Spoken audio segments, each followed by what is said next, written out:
looking back at games we played in 2025.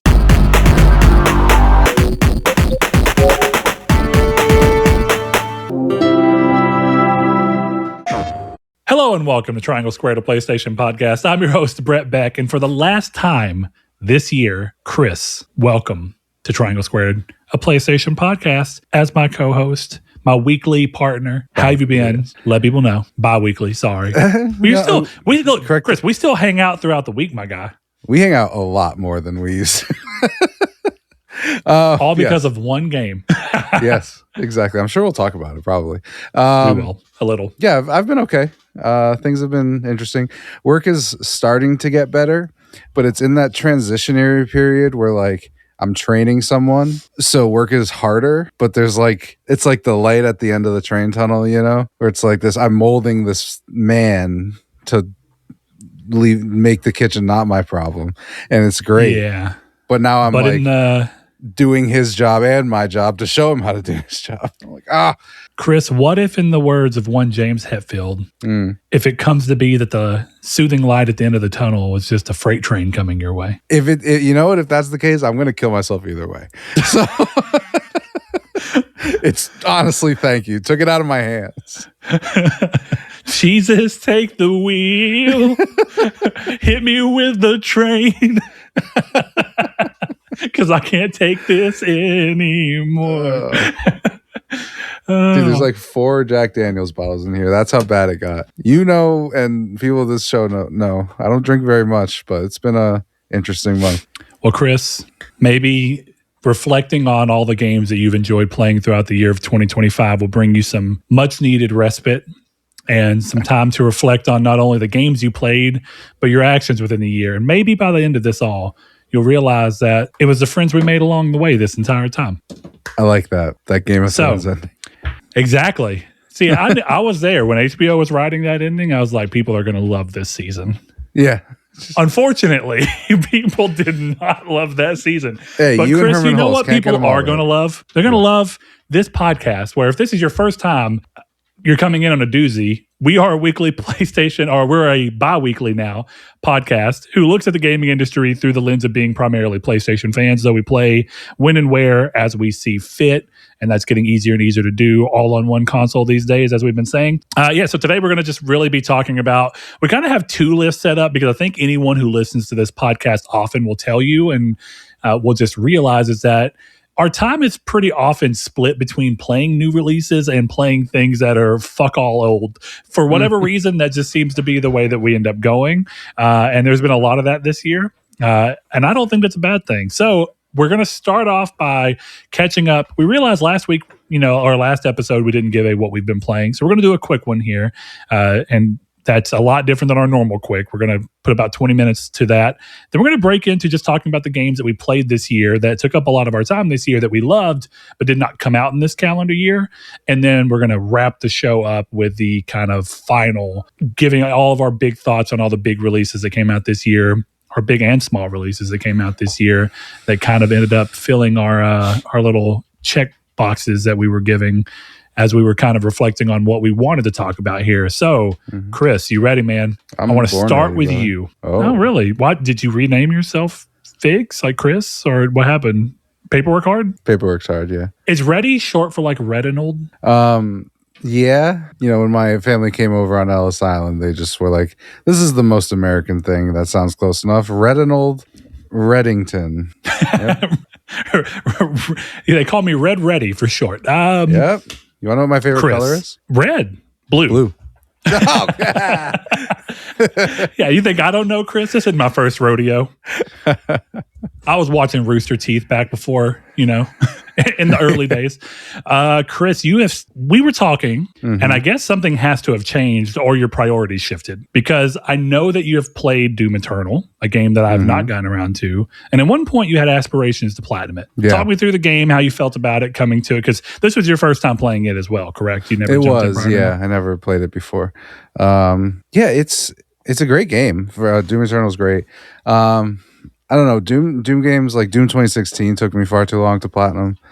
Great game, but I think the thing with Doom is, like, for me at least, like, I beat all the levels and I don't have that sense of like, let's do it again, And I've kind of finished this one and realized that the way I went about setting myself up for trophies was the worst way I could have done it. So it's basically like I tried to play in the you have a certain amount of lives mode, and you have to beat the game with 10 lives. So the first problem is that I don't know that I'll be able to beat it with 10 lives at this point. But the second problem is that, from what I understand, I could be wrong about this, you can't go back into the levels in this mode. So I've collected everything, but I've missed a couple challenges. So I don't believe that I can go back and do those challenges. And my guess is that if I miss the challenges, I'm going to have to 100% the game again, basically. And I just don't think I'm going to do that. Yeah, you don't see it in the cards? I don't see it in the cards, yeah. So what's going on? The starting that mode acts as like a new game plus that pushes your file through to a stage where you can't go back without starting again? Well, I think what I'm guessing the reason is that you can't go back to stages because like the way it works is like you pick up, there's a new collectible, which is lives.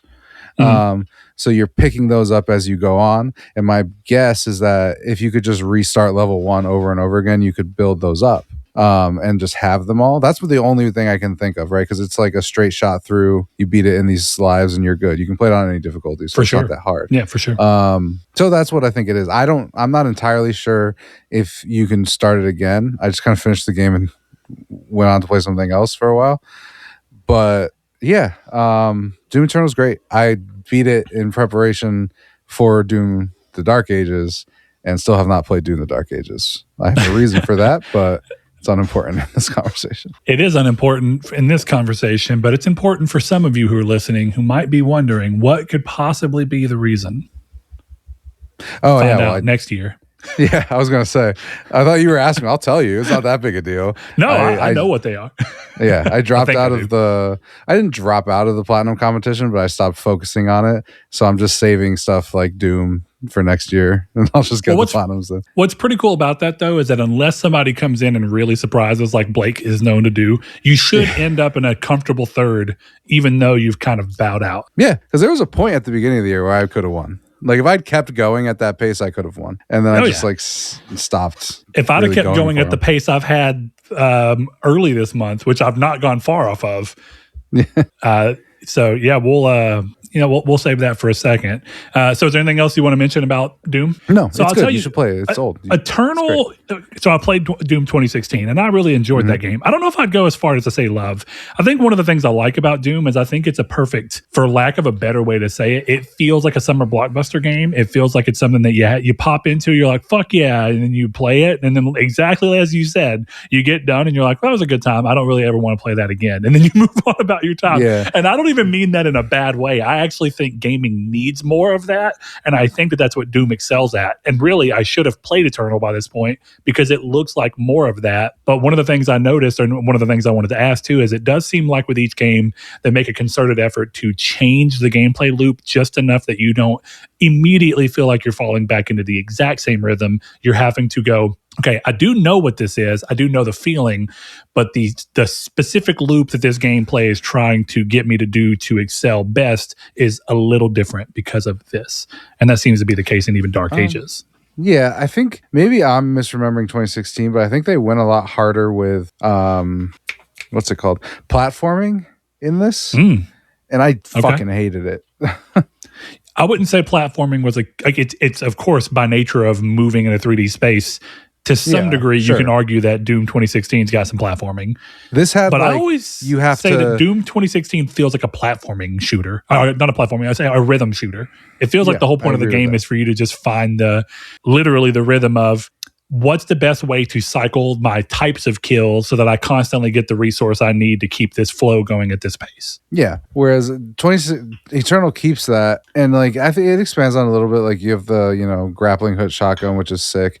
But I don't know. And like when you're traversing, because it's kind of, I don't know if I would say the levels are pretty big. So like there's one level towards the end where you're floating over open space that will damage you, and you have to jump between these like walls that will fall and disappear if you're not fast enough. And then you have to use the dashes and all this kind of stuff to get across. And I'm like, this isn't even not fun, but it's just not, this is not what I want to be doing.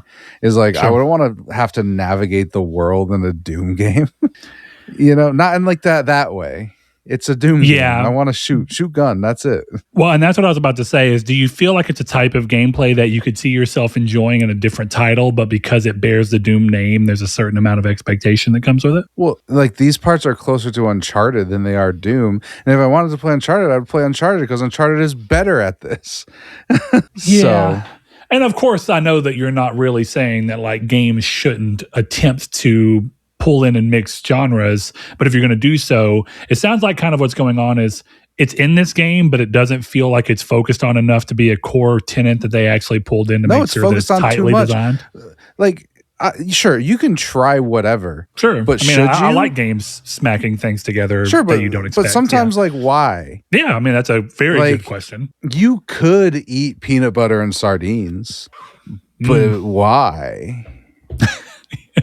Yeah. Why would you want to? Right? Like you could put precise platforming in your run and gun shooter, but why? Yeah. That's a question. I love platformers, and something that we're going to talk about in a bit, I think is fair to say suffers from a similar thing where sometimes I find that as much as I love platformers, developers are a little too quick to try and shoehorn it into experiences that I don't think really need it. And more so, I don't think they actively benefit from it at all. I don't even know that I care if it's in there as not a main pillar, but it's fun in the moment. But I'll tell you that there's games where it's like, the movement system, it feels like the platforming was put in after the movement system was figured out. And they never tuned the movement system to make sense for the platforming they wanted to be in. I can think of a game like that came out this year. Me too. We'll talk about it. Unfortunately, and it gets easier and you learn your ways around it, but it doesn't feel right. You shouldn't be saying what I say about Sekiro about that game. Interestingly enough, I don't know. There's some Sekiro aspects to that game. But yeah, I got you. I don't know. Doom Eternal's good. It's just there's these small things where I'm like, I don't know that this is my favorite one of these. So I'll be interested in seeing the Dark Ages. I will say I do like some of the stuff they do with the story where Doom Guy is like basically a god and they address him. So it's very funny. Nice. It's a game. I plan on picking up a lot of games that I feel like I've been slacking on series-wise or even individual games. And revisiting some more games, because I guess I'll quickly move into what I've been playing, because let me tell you, first and foremost, I have been playing a lot. If you have been in the Discord, which you can join by clicking the link in the description, whether you're watching on YouTube, listening on podcast services, you can hop in there. We talk with our listeners, post about things that we see throughout the day, look at gaming news, post about trophies we're getting, have the trophy competition conversations in there. So if you're in there and you can see the Trophy Talk channel, you will see that I have been playing a lot. Yeah. And I'm not going to talk about everything I've been playing, because I mean, that would include a list of quite literally a lot of games I've played before, some I've never played. So like quickly just mentioning, I got around to one of the few Drinkbox games I've never played, which was Tales from Space, Mutant Blob's Attack. Unfortunately, it does not have a platinum, but I did get the 100% all the same. Hey, can I tell you a quick thing about that game? Yeah, go ahead. The guide on PlayStationTrophies.com was written by me for that. Oh, look at you go. Yeah. Look at you go. That's nice, man. Nice little nugget in there for some triangle, square, trivial pursuit. Yeah.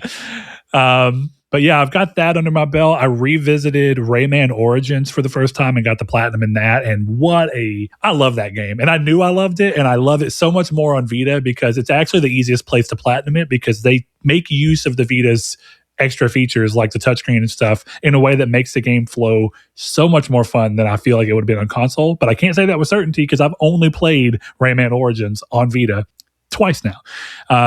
That was a good time. I had previously played the Hitman Go series, and I was like, I wonder what the Lara Croft Go series is like. And so I downloaded that and tried it out. And outside of this was true in Hitman Go as well, some egregious loading times.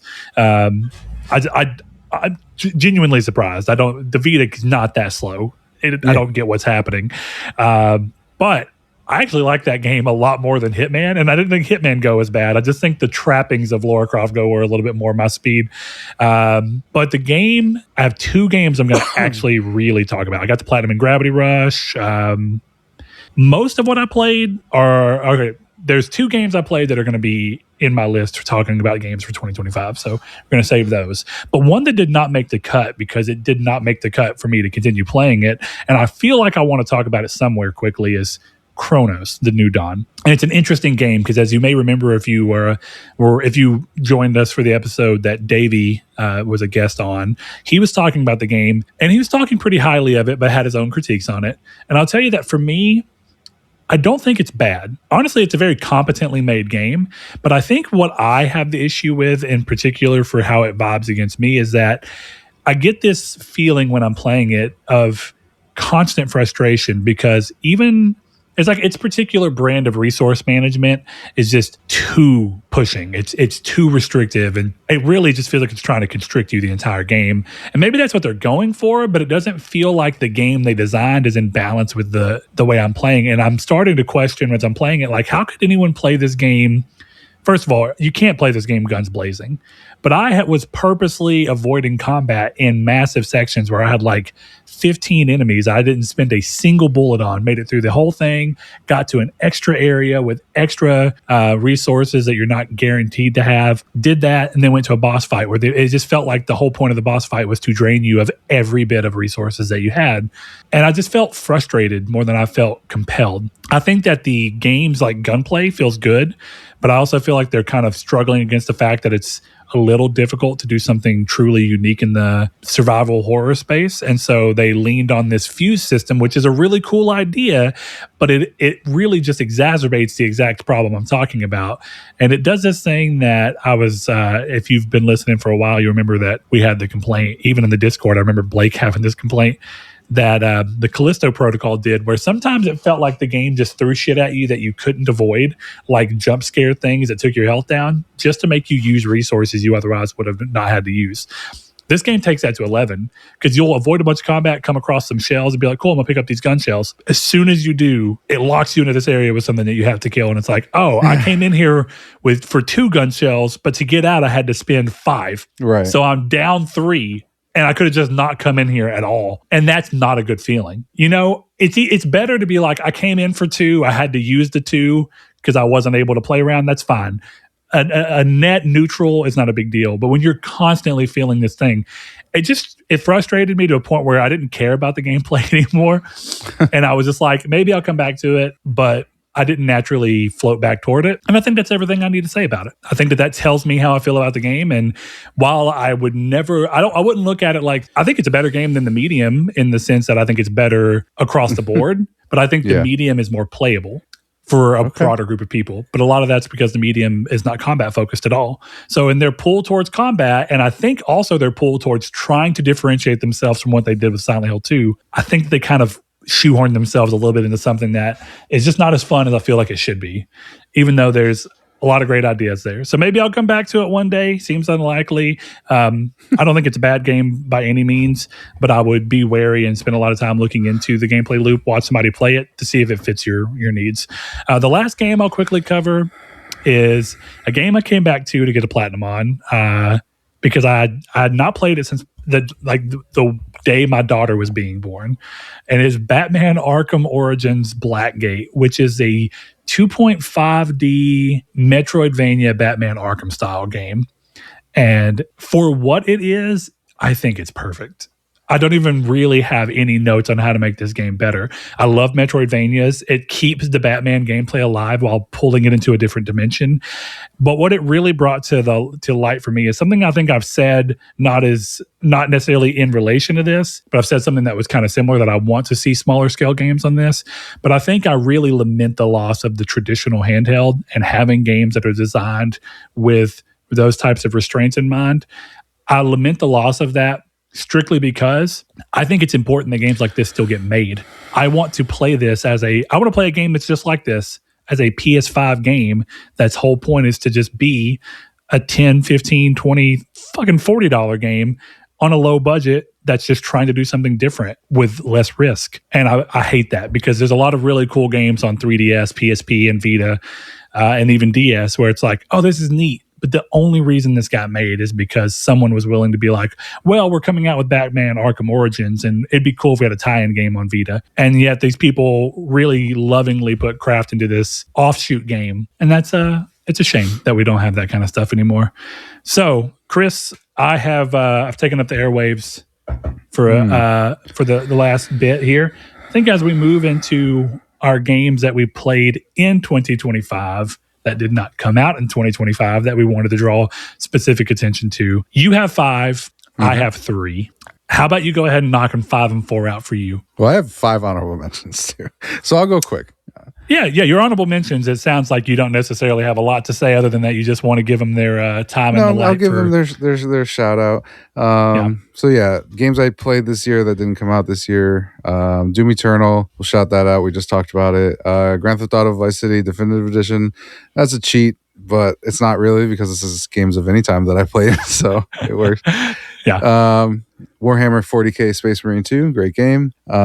Cookie Clicker, which the only thing I'll say about that is quick story is my brother the other day, he has a PlayStation and he called me and goes, have you ever heard of Cookie Clicker? And I just went, yeah. Is this why you re-downloaded it? Because I saw that it moved up in your downloads list. Yeah. Well, because he texted me and it was so funny because we're talking and he's like, yeah, I've got like 1 billion cookies. And I'm like, when I get home from work, I'm going to send you a picture of mine. And I'm at like 10 Novemdecillion cookies. That's wild. So it was a very funny story because I did not prompt him to play Cookie Clicker. And like I went over to his house the other day and his wife is just sitting on the couch, just pressing X on the controller and staring at the TV. And I'm like, guys, what's happening here? This is good shit. So that was nice. And then my number Hold up, one. Chris, don't move too far. I got to ask a quick question. Hit me. Was this your Christmas at your brother's? No. Okay. No. I was gonna see if she liked her gift. Oh yes, she did. Yes. Okay. I forgot what you were talking about for a second. She did. I still think it was too small. Community's take is 13 inches too small for a charcuterie board. Speaking of gifts, did you ever get yours? Not yet. Oh, it should be coming in the next day or two. I'm excited. Okay. Actually, should have came today, but you can look at tracking and find out. Depending on how it came, you never know. Yeah. Anyway, so my last honorable mention, Balatro. Yeah. Yeah. Okay, so the top 5 games we played this year. So I guess my 5 and 4, Resident Evil 4 Remake. I finished in platinum that game this year. It's still incredible. And then number 4, Lies of P. Ooh, yeah, I forgot that you went through Lies of P this year. Yeah, man, I got that fucking platinum, dude. That game is sick. So, interesting. So Resident Evil, sorry, my neighbor texted me. You did say Resident Evil 4 for your other one, correct? Yes. Yep. Yeah. Resident Evil 4. I don't think we can talk about that as much as you want to, but I think anybody who's listened to this show for some amount of time just knows that you're arguably a sycophant. Arguably, yes. But no, I don't have a much to say about it. I just that was my last game. All right. So number 4 on your top 5 for the games that you didn't play or that you didn't play until this year. Right. That's such a better name. Is Lies of P. Correct. Lies of P is one of those games where I remember whenever I was playing it being like, Chris, I feel like you need to try this because I feel like there's a game here that you will love. Yeah. And I think in normal Chris fashion, when it comes to specifically Souls-likes, when you like a Souls-like, you like them way more than I ever do. Most likely, which is an interesting thing to say. But I think that maybe I'm wrong, but would you agree that on average, I tend to like Souls-likes more than you, but when you do like one, you like it way more than me conversely? Because I know you like the whole genre, but I think that I tend to like the games of the whole genre more often than you do, like in terms of more often than you do. But then when you get the one that really clicks for you, like a Sekiro, like a Lies of P, you lock the fuck in. Yeah. I think it's a situation where like we both have the same amount of water, but my cup is smaller, so it looks taller than yours. You know what I mean? Because it's sure. Like, Sekiro, Elden Ring, and Lies of P, I like up top, right? Yeah. But then like anything beyond that like quality tier, it doesn't hit for me, where I feel like you're more able to like get into the lower. I don't even know if lower quality is the right way to say them. Just the ones I didn't get into. You still like them more, more than I do. Yeah, so it's like I I'm love over them here more like, than you. Ooh, Dark Souls. I don't like. Ooh, Demon Souls. Ooh, Dark Souls 3. We'll see, but even Bloodborne. Then, like you like Bloodborne though. I think Bloodborne is up there. So I played on Bloodborne. Point being, and then I like Dark Souls 3, Mortal Shell, and the original Lords of the Fallen and stuff are like. I'm like, oh yeah. Though fuck the Surge. I will throw that out there every time. I tried. I think the Surge is a bad game. I never played 2. It's funny, but I think the Surge sucks. I liked that one. I didn't beat it.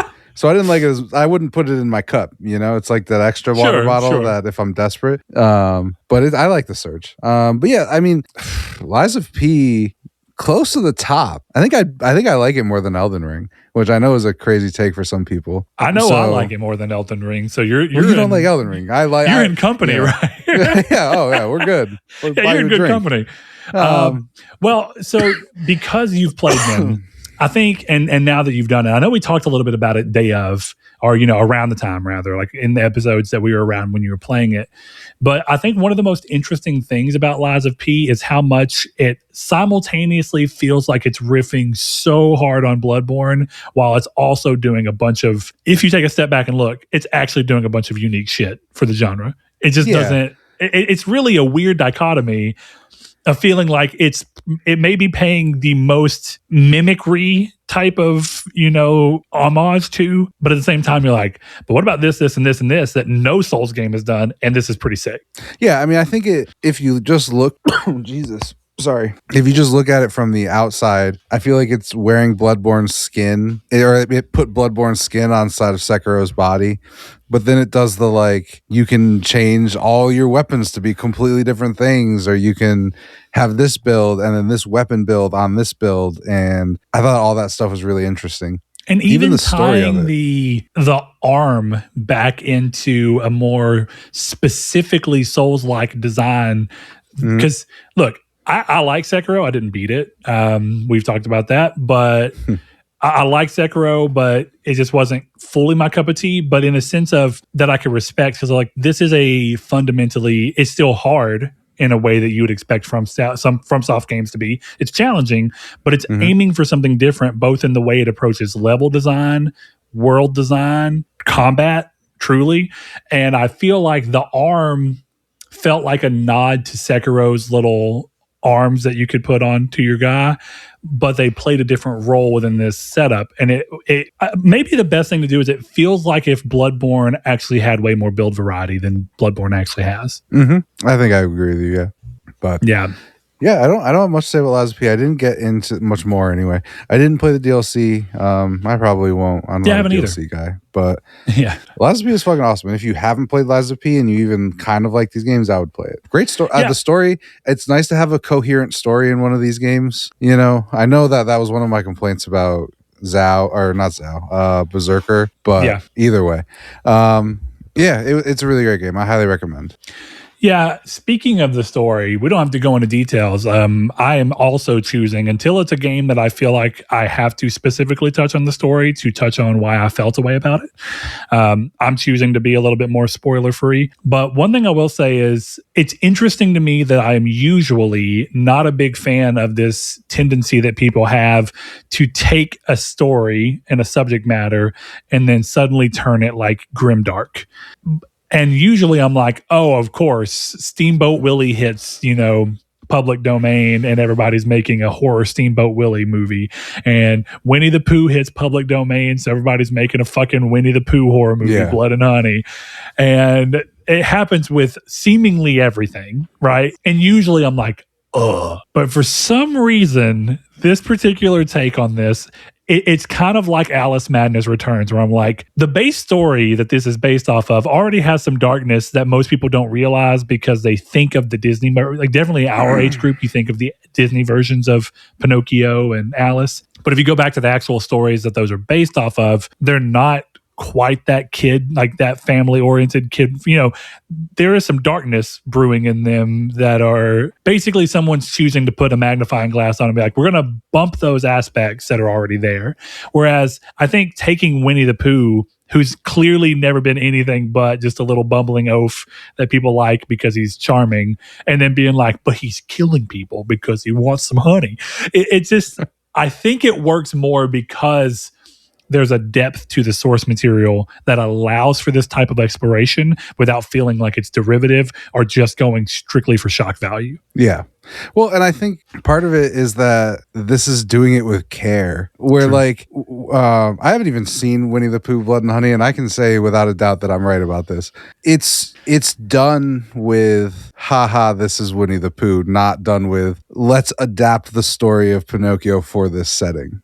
Right. And for the world we're making, where it's like, yeah, you go see Blood and Honey and Tigger the mall. I don't know, whatever they're going to do with him, Yeah. And people are watching that because it's like, oh, remember that Disney character? Well, now he shot, a school. I don't know, whatever. He did something crazy. Like what Liza P does is they take a concept that's like, let's change this, make it darker, make it more adult. And they did it like adults, you know? Well, and like I say, it's like they look and I think the way you just said it is maybe the most apt way to say it, which is the difference is adapting the story. Mm-hmm. So you look at what the story is aiming at and you go, okay, I want to focus in on the subtext of darkness that is present already in this story. And I want to take it and adapt it into some new ways for the world that I'm wanting to build this around. But I am adapting the story and making changes liberally as I see fit to build around the version of the story I want. But at the end of the day, you can still see the clear inspiration of the original story if you know the source material.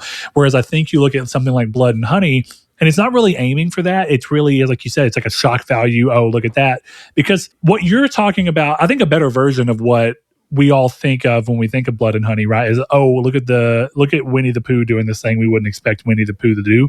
I think that's one of the great things that like people who do like short spoof animations on YouTube, they do a better job at that, where it's like having Pooh being like, oh bother, I'm stuck in your hole, step brother rabbit. Like you can have those types of dumbass jokes. You can have those types of dumbass jokes, but they look like they're trying to look like Winnie the Pooh, but they're clearly also stretching it a little so that it's not Winnie the Pooh, but you can have the joke of, look at Winnie doing something that you never actually expect him to see. It's kind of like the fun of doing the Hank Hill voice and saying things that Hank would never say. That's fun because it's just, first of all, it's short. And there actually is an animated YouTube thing that's ridiculous where it's like a fucked up looking Hank talking to a fucked up looking Bobby and being like, you know what, son? And it just goes in an insane way. Like, I know it may feel good to stick your dick in a vacuum, but this is, and it's like, what the hell is happening? But again, I think what works for those is the general rule of comedy, brevity. I think the problem with a Winnie the Pooh movie that's trying to do this is that it's not brief. It's a fucking, even if it's a short horror movie, it's an hour of, Winnie the Pooh's killing people. You could have had this could have worked in the same format in a minute and a half. Like, you could make a compelling horror movie that's, a bunch of teenagers got lost in the 100-acre woods, and sure, instead of making it, you're adapting it, first of all. Yeah. Because you could look at the story of Christopher Robin and be like, okay, let's talk about a kid who is in the woods with these strange creatures. That's the heart of this story. And then let's subvert within the heart of that, rather than, what if a serial killer puts on a Winnie the Pooh mask? Right. Yeah, exactly. What if it's just Halloween, but with a Winnie the Pooh mask? Yeah. It would be great. Okay, I'll give you. And I'm not even really trying to talk shit on Blood and Honey, rather than just, I think if I want to value the two types of adaptations, I value what Lies of P is doing while actively being like, I don't think it's a good use of IP hitting public domain to just immediately go, what if we make Winnie the Pooh kill somebody? Yeah, it's boring. You know? Give me like, the regular Winnie the Pooh episode, but like a little sinister, and then right at the end it pulls out, and it's like a sky shot, and it keeps going up, and then you see that they're on an island, and then it keeps going up, and it turns out that Winnie the Pooh's on Epstein's island. Yeah, that would be a subversion. I would watch that. So, Brett, what's your number 3? Games we just got to this year. Yeah, games we just got to this year. One of them is a game that our listeners of long time should know very well. It came out last summer. Vampire Survivors coming to PS4 this summer, as Chris once said, almost like a weekly beck and call. You know, every week I said it at least once. Yeah. So it worked. It did work. I am late. I was late to the party. And sometimes I think it's easy to find that and be like, okay, this game was the hot stuff. I'm coming to it after people are kind of like, I'm not saying by any means Vampire Survivors was dead in the water, but the hype was not as vicious as it was the previous year by the time I got around to it. It was just kind of normally in the public conscious, like, right? Like, oh, if you haven't played Vampire Survivors, that's crazy. It's really fun. You might like it. Give it a try. Okay. Whereas at one point in time, I really do think people were acting like Vampire Survivors is the second coming of Jesus Christ himself, and we will all have our sins forgiven if we just play Vampire Survivors and give ourselves to the Lord.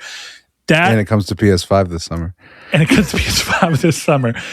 So I like coming around to games after that's had a chance to die, because I think it's really a bad idea to hop into a game that, for me, I didn't know about in any real capacity prior. I think like it's different if you see it and you're like, oh, I have an interest in it before it hits that state. But for me, I didn't want to come to it with that, because I think I would have been a little bit, and maybe this is a me problem, but I think you can tend to be a little more critical of something that's getting that treatment than you really should be. So I was happier to take a step back and wait and play it when it felt natural. And I am very excited. This is the one game across both my lists that does exactly what Balatro did so well, and that is putting gameplay first and basically exclusive. So there's no like concerns for like world building outside of like if you want to really look at like what the characters and items might be. You could come up with something about what they bring to the world, but the focus is really entirely on build crafting, and I think the power fantasy that kind of comes alongside that. And man, that's a hell of a drug for a time. But for a time for me, because I'm also that way with Balatro. So I think something that's important to say is like, if you've not gotten around to it, while it puts gameplay first, that doesn't mean that progression is immediately as broad as you'll ever see throughout the game. I think it does a really good job of letting you slowly unlock characters, start with, because each character starts with a different starting weapon. So some of the early characters that you unlock just gives you a starting weapon that you already have access to throughout the game. That's cool, because now it's like, oh, I want to purposely choose this character to get this passive, this weapon, build towards this. That's cool. The real fun, I think, starts to hit when the game starts being like, okay, now you can unlock characters that have starting weapons and passives that you don't have. And then once you unlock them, these passives are getting added into the game.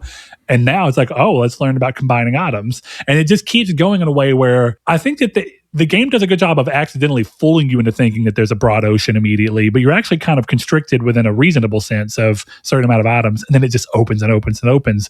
And I think what really ends up being cool about that is you have this variety of maps, these enemy types that are going through, and you have these various powers, and it seems like a somewhat simple loop to have, but it's a surprisingly high level of replayability. So I guess the last thing I'll say there is, as much as I do think it's a highly replayable game, like all games for me in particular, it did eventually hit a point where I felt satisfied and was like, I'm good. And I played after platinuming, so that gives you some information as well. I played like 10 runs after platinuming because I was just like, I don't really think I've done that yet. Let me try that. Yeah. Vampire Survivors is fucking goated. It's a great video game. I love it. It is a great game. It is still number 3 for me, but I think there's something there is something to be said about the importance of just making sure that gameplay is put first. And it's good for even players who, I think it's fair to say that I'm typically speaking a more story focused gamer. Sometimes it's really fun to find a game that you can let loose on that you're not worried about any of that.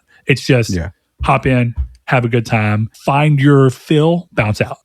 So I'm assuming you played Vampire Survivors last year. So we didn't talk a lot about it, Chris. I know you love it, but I do. Is there anything in particular you want to add to this discussion while we're actually talking about it? No, I just think it's a really fun game. You know, I haven't played it in a while. I did do some co-op runs with Sean, and it was a great time. But yeah, you're right. It was kind of one of these things where, you know, I got to a point where, like, after I had the platinum, like, I'm not like some people even we know who were like, oh, they have new DLC, got to go get the 100% again. I'm not like that. I'm not like that with anything, to be fair. But, you know, I tried like the Balatro DLC, and I was like, this is cool, okay, and then I moved on. So Vampire Survivors is just, it's fucking awesome. I championed it for to an annoying degree for a reason. It's fucking sick. Well, and you know, I think we tend to not always put value as a proposition, because I think we've often said there are times where a $70 price tag on a game is completely justified. But it is cool when a game has a lot of replayability and a lot of depth and a lot of fun to be had, and also does so in a cheap package. And if I'm not mistaken, isn't Vampire Survivors like $10? Vampire Survivors is $5. It's even cheaper. Yeah. It is hard not to look at this game and go, the value proposition is insane. I think you can get Vampire Survivors and all the DLC for $15, if not less. I think it might be 12. Yeah. And that's awesome. And what I will say is that even though I'm done with Vampire Survivors and I don't see myself going back, despite the fact that there's quite a bit more DLC to get trophies in if I really wanted to be a madman, one of the best things I can say about it, and this is going to be an interesting thing throughout this episode, there's going to be some times where you hear me talk about games in weird ways because of the fact they're sequels. And then there's going to be other times where you hear me talk about games in a positive way because they're sequels. And that's the human condition. I know it is what it is. But I bring that up to say that when they announced Warhammer Survivors recently, I'm 100% down to play this again with a Warhammer coat of skin and thinking about, okay, all the items are going to be Warhammer focused now. We're going to have similar gameplay loops, but with new items that do new things because it's playing into the Warhammer lore. And yeah, even I think that game's going to be more because, of course, there's a license involved in it. But even at $20, that's a hell of a value, and I'm going to jump back in day one. I say day one. Well, seldom do I play a game day one, but you know what I mean. I'm going to hop in as soon as I feel like I can reasonably play it, instead of having that. I'm not rushing to it like I did with Vampire Survivors. I'm sold on the idea now. Agreed. I don't even know if there's going to be, I'm sure it'll be more expensive, but I don't think the license is a factor because it's being made in-house. They licensed the engine. You know, it's not like he's making that for them. So I almost wonder if it could come out at the same price. Yeah, I'm not sure. Apparently it looks like whoever the developer is Auroch Digital. Yeah, but I'm saying like whoever owns, I think it's Wizards. Does Wizards own? Oh, no, it's why'd you say that? You're talking about who owns Warhammer. It's it's probably just Warhammer Limited. There's a name that's very Games Workshop. I think it's really simple. Yeah, Games Workshop. Because my point is like they're making it, so I'm almost wondering if, you know, it'll end up being around as cheap. Yeah, I think one thing that's important to say is it's not the same dev making a sequel of his own game. It's just someone taking the idea, and I guess arguably they're licensing the survivors. Yeah, I mean they're using the engine. That's true. Yeah, so who knows? It's pretty cool. Great game. It's a good pick on your list. All right, let's hear number 3, man. So my number 3 is funny because of a conversation we had before the show. My number 3 is Elder Scrolls 4 Oblivion Remastered. So number 3. This one's interesting because I think I told you that I purposely, despite it being one of the games I had the most fun with this year, because I fucking love Oblivion, and giving it to me again, but better. And no wrong. Oblivion Remastered is by no means a perfect experience. It still is buggy. It still crashes. It still has issues, but it's still better than original Oblivion in terms of overall what it's got going on. It's still a more performant game with, even if slightly, better combat than the original, even though it stays kind of true. So for me, I felt like I didn't want to really platform it as much because I just wanted to go ahead and talk about other games I hadn't played. I know you've played Oblivion, but I think one of the fun things for this year was seeing you truly dive into Oblivion for real the first time. And that is why I'm totally happy it's on your list, because we can gush about this game. Oblivion holds the fuck up, but let me hear your thoughts on it and kind of what is it like coming through your eyes of someone who has touched the game. You're aware of its presence, but really, correct me if I'm wrong, your first real foray into big Bethesda games, Fallout 3. Yeah. I mean, this was my first time like going through this and paying attention, you know? And then Fallout 3 was like my sexual awakening for Todd Howard games. And yeah. In the golden years. Yeah, exactly. And that's the thing, like maybe this is hypocritical, but I put this in here because of another game on my actual list. I put this in here because it felt like I shouldn't put it in the new releases because it feels like in my head exactly what I played back then. You know how like you sit here. Yes, yeah, but it feels like it's like that thing where like games always looked good to us, you know. And like, so like playing this game, it felt like I was just playing that game again. Obviously it's noticeably different in a lot of ways, but sure. it hit me as if I was playing a trophy patch to Oblivion on PS3, you know?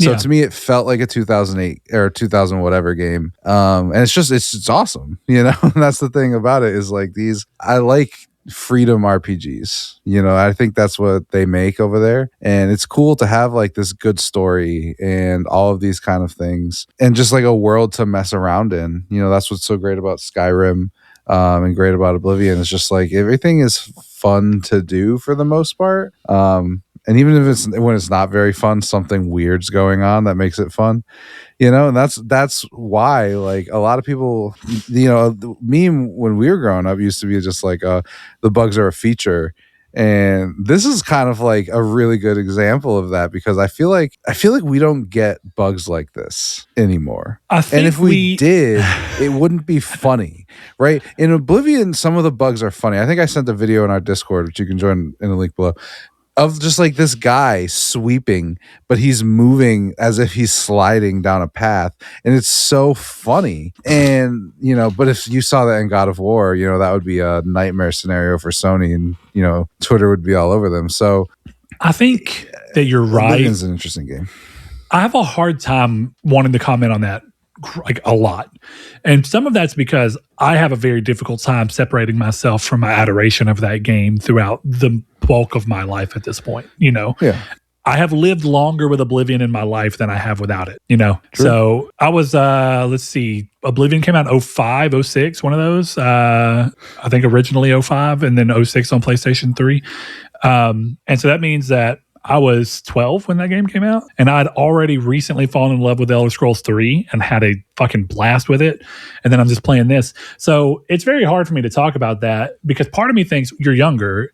Also, the context in which it released, no one was doing games like that. So it was acceptable to have those things because it felt like that was the price that you were kind of doing is like, okay, I'm willing to put up with this because of what this brings to the table. And I remember feeling the same way and how weird some of the aspects and mechanically and glitch-wise, if we're being honest, within the Elder Scrolls 3 Morrowind are. It's like, you're just like, oh, no one's doing this, so it's okay.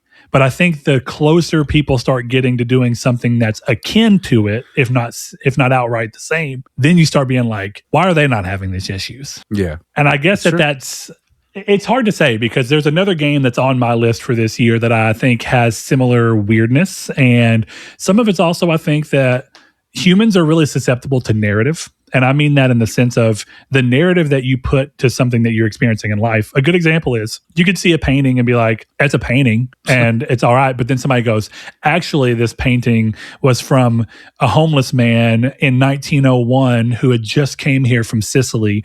And the first time he saw the New York skyline, he was adorned with the desire to just put paint to canvas, and this is what his heart saw. And then suddenly people start being like, oh, the hardship of this man's life and the story around this suddenly changes my context for this. And so in that sense, I also wonder if sometimes you're more willing to do it when a team feels small and scrappy. And I think at this point, Bethesda's not small and scrappy. They're like 400 people and they're still having similar bugs and issues sometimes. And so now you start being like, it was cute when you had 70 people. It's not so cute at 400 people or whatever it be. You know, I mean, I don't, those aren't exact numbers, but the point being is I think that as scale changes, and definitely I think, to be honest, even if you look at some of the things that happened with Starfield, it's like, bro, you're owned by Microsoft. What is your excuse? Mm-hmm. Yeah, how are you fucking this up so bad? Yeah, whereas You bring me something that's from a team that are just putting out the game themselves or barely managed to find a shitty AA indie publisher who barely backed the game and they're like, we're just happy to have a game out. I think it's a little easier for you to be like, oh, I can more easily spot the parts where they were really giving it their best, and I can more easily forgive the areas where they didn't quite hit. And that's the same thing I'm talking about. It's being subjective to narrative. It is easier to play a game and go, it has problems, but I see the heart that my mind already knows is there from the story around this development. Yeah, it's true, man. I don't know. It's a fascinating game, but I love it. I think the only part of that game I don't like is the companions. And I think I would have liked them more if it wasn't the last thing I needed to do for platinum. And so I had to do it all in a row. It was just the most monotonous shit of all time. So I'll give. What do you mean by the companions? Maybe it's not the companions; it's the fighters. The fighter guild. Yeah, basically the one where you're doing errands. Yeah, the fighters, the companions took over the fighter guild in Skyrim. That's probably why you thought that. Yeah. So yeah, the fighters guild. I didn't like it. I thought it was fucking boring. It was just errands in a game about doing errands, but these were worse errands. So yeah, that's my only complaint. And it was a little janky, a little buggy, but yeah. So it's my number 3 games we played this year. Interesting. I would not be surprised if my number 2 is somewhere on your list and we can just combine the conversation if that's the case. Mm-hmm. But my number 2 might surprise you because of all the conversations we've had otherwise about it. But for number 2 for me of games I played in 2025 that did not come out in 2025 is actually the Silent Hill 2 remake. That is the number 1 games we played this year on my list. Yeah. So this one's an interesting thing to talk about because this is a little different than what we just talked about with Oblivion in a couple of ways. One of the things you said about Oblivion was that you felt like you were playing the game that you remembered it to be, and you were just finally looking at all the cool things that you had never really bothered to pay much attention to, right? Right. Whereas Silent Hill 2 is a real remake. Is it telling ultimately the same narrative thread? Yes. Is it doing so by completely rewriting the dialogue and the structure of the story and changing the presentation of some of the themes and the tone to fit their new spin on this same narrative? Yes. So I think what's really interesting is I have an easier time putting Silent Hill 2 on this list, on any list. Even if this had come out this year, I could see this being in my 5 for this year in a way where I wouldn't have for Oblivion, because this is a across the board new experience. This is Final Fantasy VII remake style remake, but a little bit dialed back because it's still trying to be the same game with a few key changes, whereas Final Fantasy VII remake is just like, fuck it. we're changing everything, which is interesting. So with that in mind, this is a game I came back to. So my quick write-up that I put on this, and this is very short because I think that we're going to have a lot better conversation breaking into, well, first of all, Chris, should we say, are we actually breaking into in-depth conversation here? I mean, I'd like to, yeah. Yeah, let's go ahead and hit it. So if you've not played Silent Hill 2 in any capacity and you don't want anything to be spoilered, spoilies, then use the timestamps which will be here so that you can click past, find the things that you do want to hear us talk about. We're not going to be talking about story and everything, but I think it's very difficult to talk about what makes Silent Hill 2 so poignant without specifically mentioning the narrative, which I think this game hinges greatly on. It's not all it hinges on, thankfully. There is much more to be had there, but it's a big part of what makes it so compelling.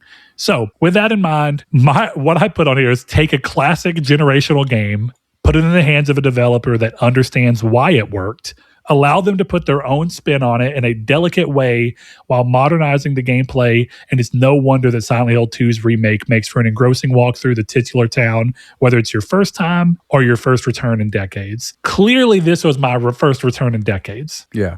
This was your absolute first time walking through the events of James Sunderland's story and what it's leading to.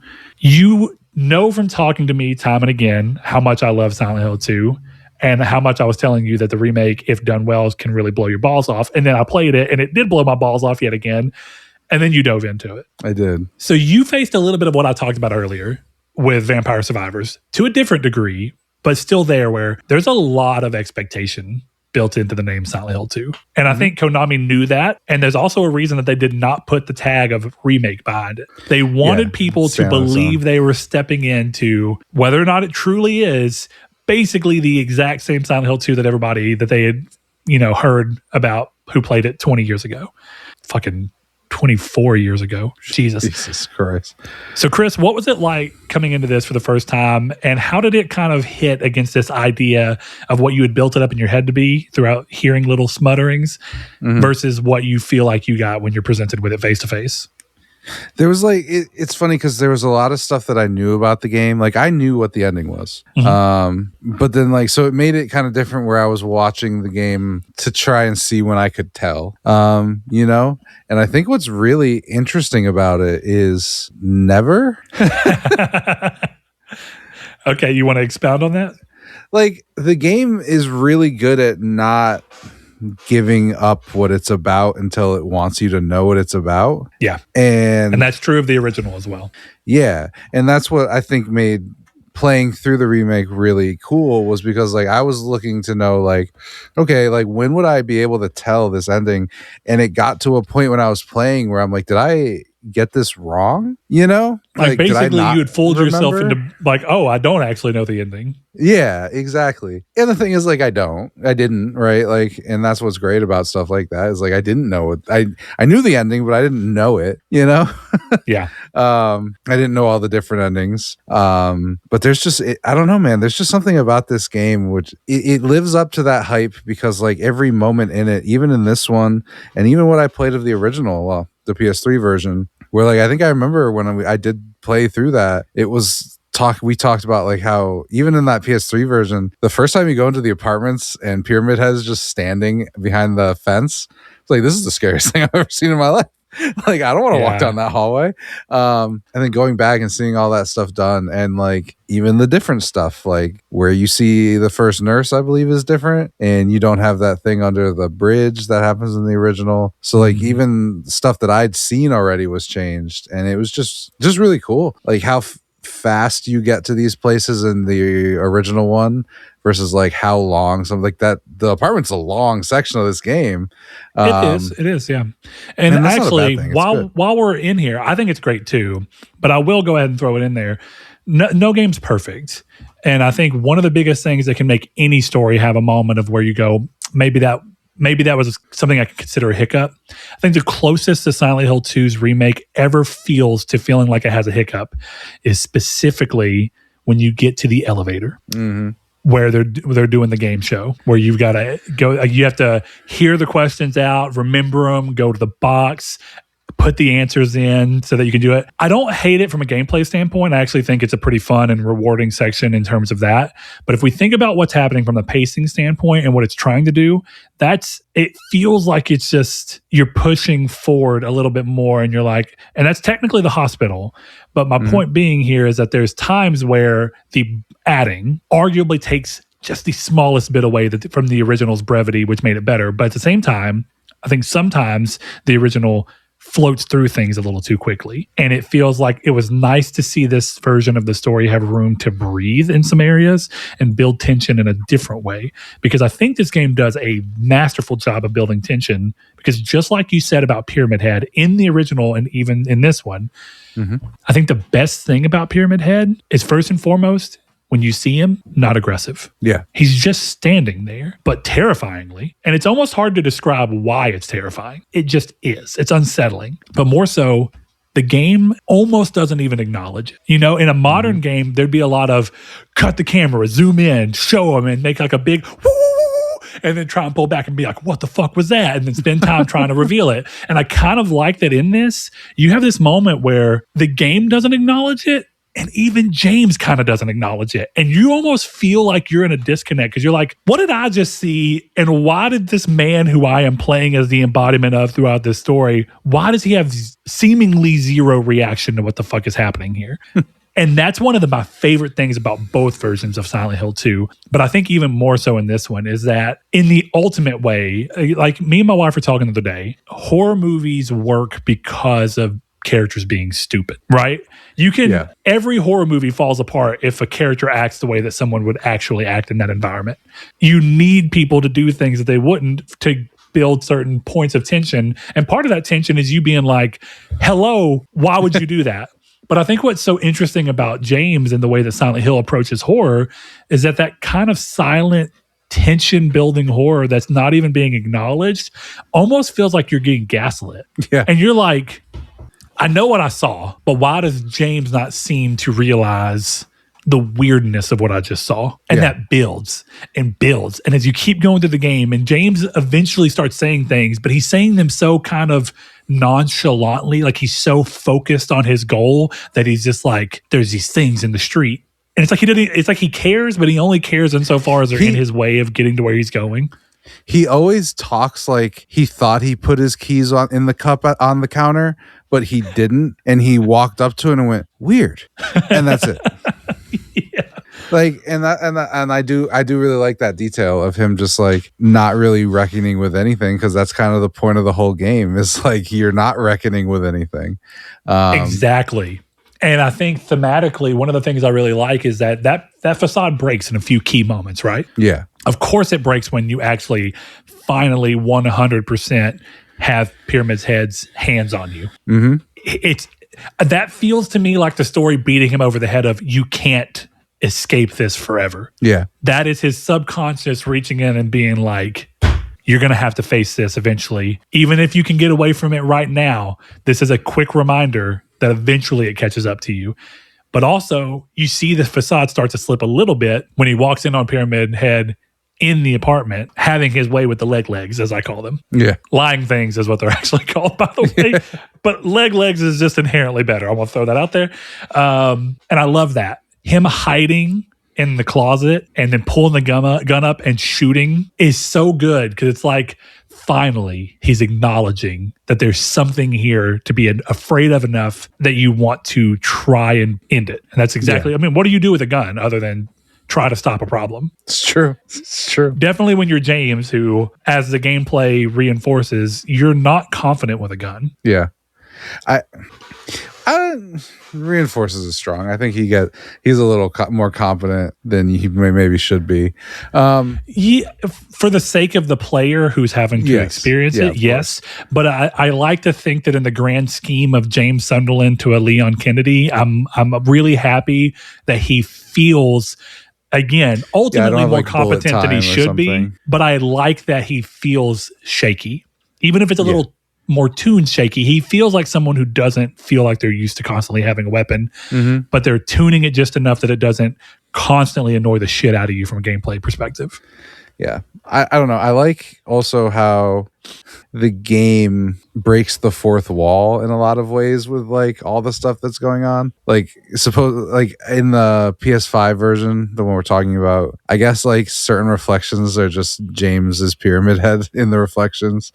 And I like that after you find out, what happens where you killed your wife and all this kind of stuff. Like when you're saving, he doesn't really look at you anymore. And before he used to look like straight down. It's cool, like seeing those things, like even just the emergent stuff, come out. I think it's awesome. I love diegetic gameplay like that. Yeah. And I know that's our diegetic storytelling within things like that. I love the idea of placing the red save square in different places so that as the story goes on, you're changing this perspective of how you as an individual get to see James. Mm-hmm. And it's even weird stuff like one of the first ones is the well.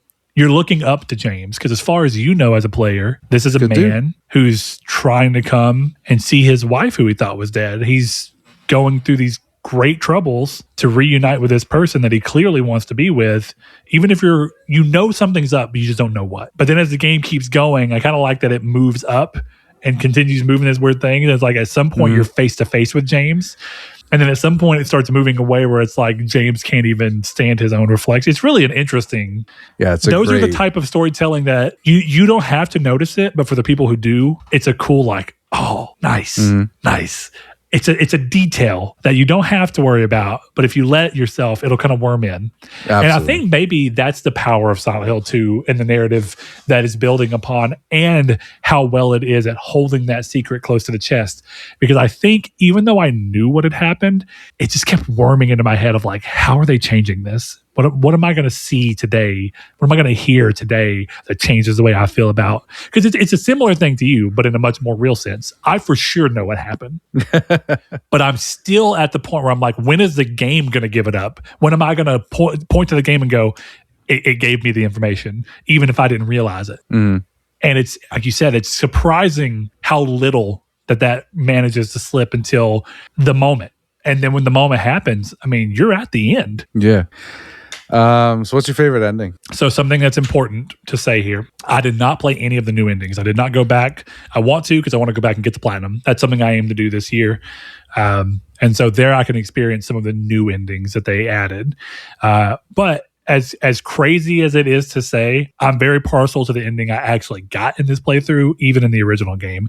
I like the Mary playthrough. I like the Mary ending. I know it's kind of fucked up, but it goes towards something I talk about in media all the time, where like, if you've seen the movie Prisoners, the final scene of it is like this thing where I love this kind of, it's fucked up and I should want better for James, but I kind of like this idea that he fools himself into believing something's going to be different and he's just going out and leaving and he's going to bring Maria with him. And one of my favorite little details that they pull out with the Maria ending is as soon as Maria gets to the car, she starts coughing. Yeah, you should get that taken care of. Such a good line. And that is it's so good. And part of it is, okay, I wondered how much they were going to keep the same. So I knowingly was trying to get that ending without looking up what you had to do to get that ending. And when I got it, I was like, fucking let's go. But I like a lot of the endings. Even maybe one of the best things I can say about this game is outside of the joke endings that they do in every game, I think that much like I talk about with some of the best games that have choice-based endings where you can make a choice and it goes through, I love that every single one of them makes sense. In a way, I can look at them and go, I can completely put myself in the shoes of looking at that, understanding every character's dynamic and why they chose this. Mm-hmm. And there's a power in that, because the Leave Silent Hill ending, I can't actually think of the name of the real ending, but where you take... Leave. Where you take the girl and y'all leave. I love that. That's such a cool... Ending. It's a good ending. I'm a little bit, I don't want to say a masochist. I just really like when stories are willing to let you kind of go like, be in the middling ground of like, what exactly is happening here? Like, should I be glad? Is he really leaving? Is he starting the cycle again? There's something about the grayness of the Maria ending that just pulls me in. But the stay ending is also really interesting. Oh, yeah. So there's two new endings. Is that correct? Yeah. There's bliss, and then there's stillness. Oh, I think I know what stillness is in a conversation I was having with someone else. I guess you can spoil it for me. I'm not that big. I just want to replay the game at this point. I mean, my favorite ending is In Water. I think that's the best ending of the game. In Water's good. I don't even know if I would say it's the best ending. I think it's the only ending that feels right for the game. Yeah. Okay. Yeah. I'll give you that in the sense of, I guess it feels like everybody gets their due in the weirdest way possible. Well, I think if you look at all the themes of like, in order to kill Pyramid Head, James must kill himself. That's the whole thing. Yeah. So no other ending makes sense than In Water, but that's just me. We don't have to argue about that. Well, I think you're right, and I think the game even goes to push towards that, because I think that there's I guess it depends on how you view yourself as an individual. I think if you're a rather hopeful person, you can look at the ending of Silent Hill 2 of the Leave ending, and you can go, James has made peace with himself, which means that Pyramid Head no longer has anything to grab onto. But if you're cynical, you can look at that and go, he's made peace with it in the moment, but Pyramid Head will always be there, lingering, able to come back at a moment of weakness. Yeah. I mean, yes. But if he wants to kill him, he's got to die. And that's what I mean is, I guess what I'm saying is that if you're hopeful, like I contend to be, is ironically as me liking the Maria ending is, I like the idea that the Leave ending, I always took the Leave ending to mean that Pyramid Head is gone by no means of needing to kill him. Mm-hmm. He just ceases to exist. But I also do love the idea of, okay, it's a mixed bag. I also think In Water does this thing of where I feel like it's James wrangling with the punishment he's clearly been leading himself to believe he deserves this entire story, even though you don't realize that's what's happening until the end. And so there is something that's kind of cool about having that sense of punishment be brought upon himself, but not through the means of something else that he's created to give himself a sense of oppression and a sense of punishment, but rather truly taking matters into his own hands and punishing himself for what he viewed to have done that was unforgivable. I kind of like that because it does feel like he broke past Pyramid Head, but he's still trying to he's essentially giving justice to himself. Exactly. And Mary. And that works. Yeah. And that's why like Stillness is or In Water is, I think, the best canon ending. But I think Stillness, like as a cutscene, which is one of the new endings, is the best one because it's in water, except he has a conversation with Mary and then drives off into the water. So who's like actually in the back of the car when you're doing the whole thing. So, yeah, dude, Silent Hill 2 is just a really good game. I'm glad I finally gave it the time of day, and I will be impatiently waiting for the Silent Hill 1 remake because Bloober Team, despite what you said about Cronos, and I played a little bit of it, I kind of had the same complaints as you and didn't love it either. But I will be seated for Silent Hill 1. Same. Immediately. Yeah. Before we move off of it too quickly, we touched on gameplay a little bit, and I do think gameplay is actually excellent. I love its brand of I love its specific brand of puzzles, which is actually something Cronos is vastly missing. I felt the absence of puzzles in Cronos way more than I thought. Even when talking to Jesus Christ, my brain went dead for a second. Even when talking to Davey about it, I was like, maybe he's chalking it up a bit too much. No, there's just, unless you want to call having to pull the time anomalies to walk across, that doesn't even feel like puzzle solving. That just feels like slowing me down. Yeah. But outside of that, we didn't talk a lot about the gameplay. And I don't really know. I don't want to say that the gameplay doesn't matter. I think the gameplay is actually really good. And I think the gameplay is the biggest reason to play Silent Hill 2 Remake over original Silent Hill. I like the tonal shift. The less dreamlike nature that this tone brings to it, and it's much more grounded. Yeah. And I think it has a bit more gravitas as a result of that. But it does lose some of this ethereal weirdness that the original story does bring to the table.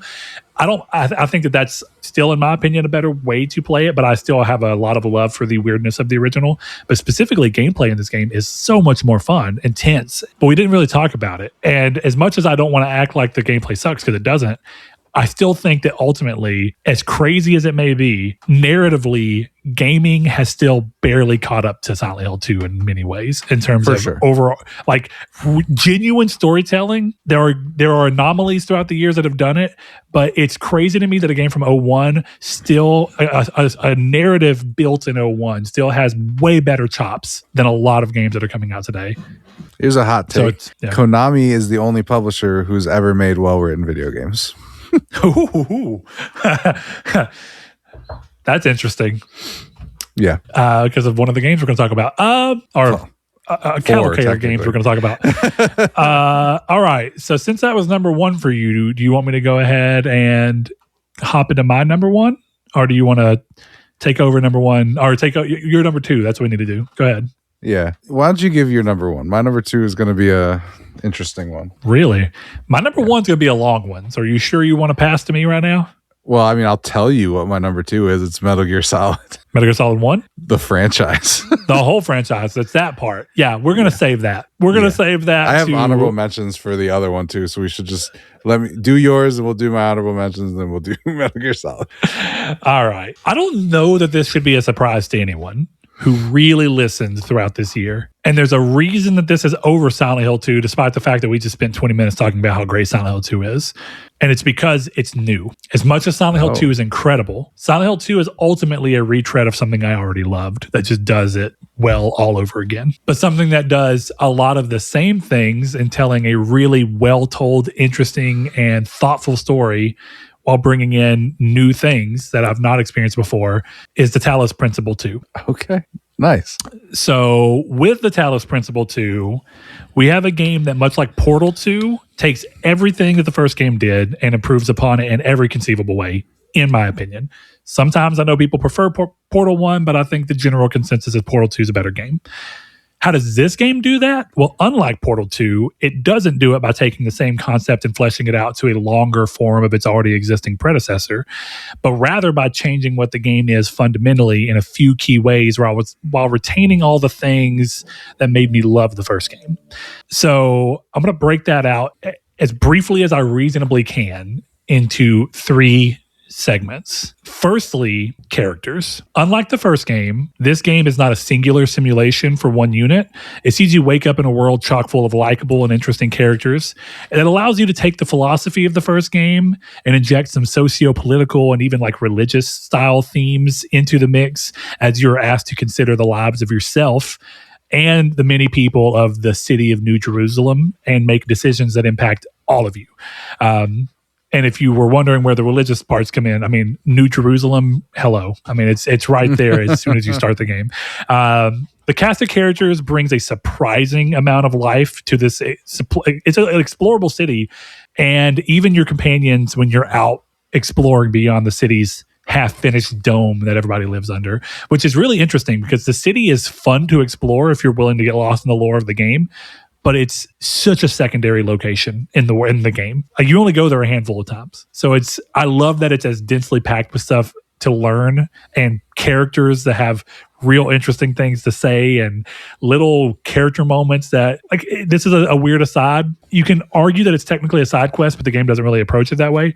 There's a character you can run around to and find in a weird part of the map who talks to you in this like early 2000s, like, hey dude, like that kind of voice and and he's like, he's asking you whether he should stick with that voice pack and that language pack because he's worried that if he sticks with it, people might have a certain perception of him. And you can help choose whether to have him hold on to this identity that he originally carved out for himself that he found interesting, or if you want him to kind of betray that initial thought and reevaluate something else and come to a new one. And it's a weird little moment.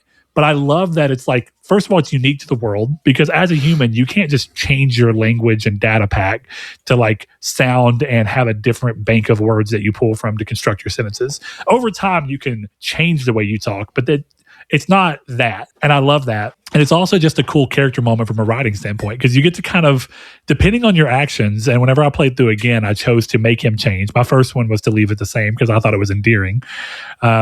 But when you get to see him change it around, you get to kind of hear this same character talk in different ways. And it's weird that they do a really good job of making it feel like him, despite the fact that he sounds 100% different. Both in the words he chooses to use, it's like somehow his personality still kicks through. And that's awesome. Cool. Secondly, the world. Whereas the first game was a series of puzzles you moved through back to back, this game introduces an adventure element by bringing multiple varied biomes and explorable hub worlds that each feature puzzles you must find and complete to move the narrative along. In these hubs, you can find puzzles that aren't necessary but impose a greater challenge for a long-term reward. There's hidden areas, and you can even stumble across the occasional Prometheus spark, which is a new thing that they added in this game that allows you to skip a puzzle that you just can't seem to get past should the need arise. So you couple the fact that you have the spark with the ability to approach and complete the puzzles in these biomes in any order you see fit.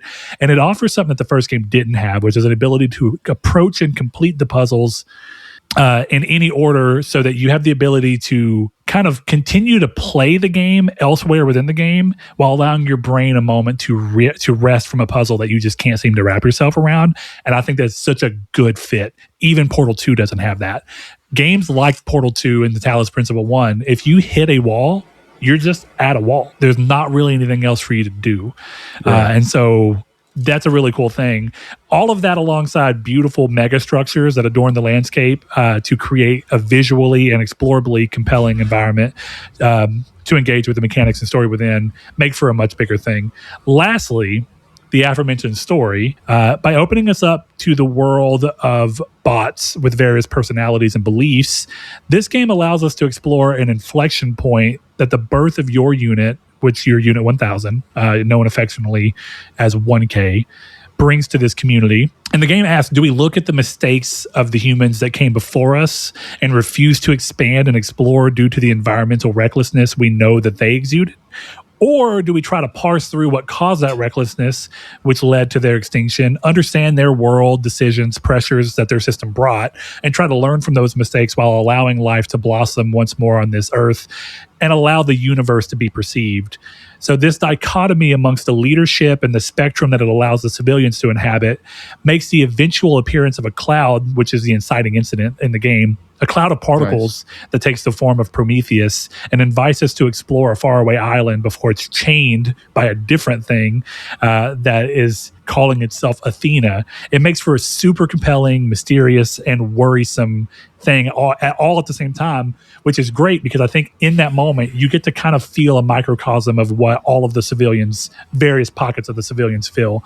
So these three aspects come together alongside a virtually bug-free, artistically pleasant, and performantly solid experience, all while adding some new spice to the puzzle mechanics.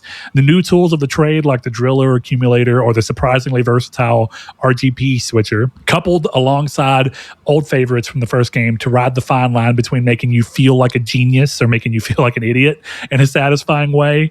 It's not just a Game of the Year candidate, in my opinion.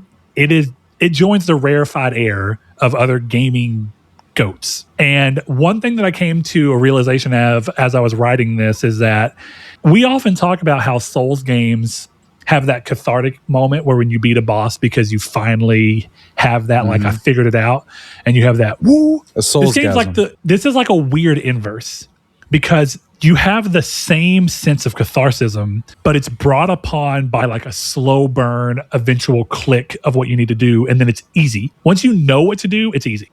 Whereas in Souls games, even if you know what to do, you have to execute that in a set of mechanics that are pretty tight and that there is a high margin of error on.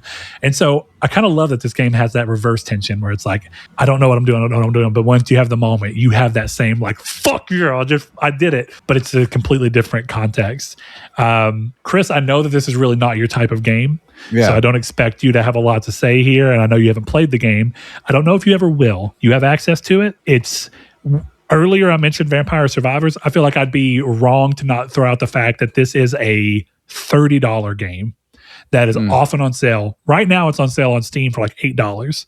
I don't know if it's on sale on PlayStation. It is an incredible game. And I think if this is the type of game that interests you at all, anyone listening, go give it a try. Holler back at me. We can talk about it.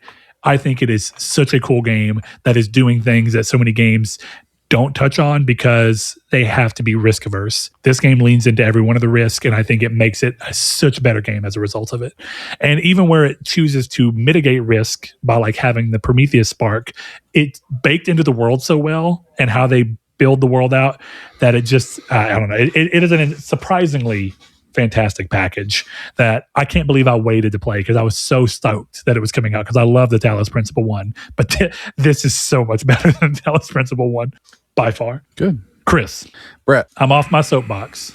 You waxed. I waxed. So let's hear it for your 5 runner-ups for Game of the games Year of 2025 that you actually that came out this year that you wanted to throw specific, award and extravagance at.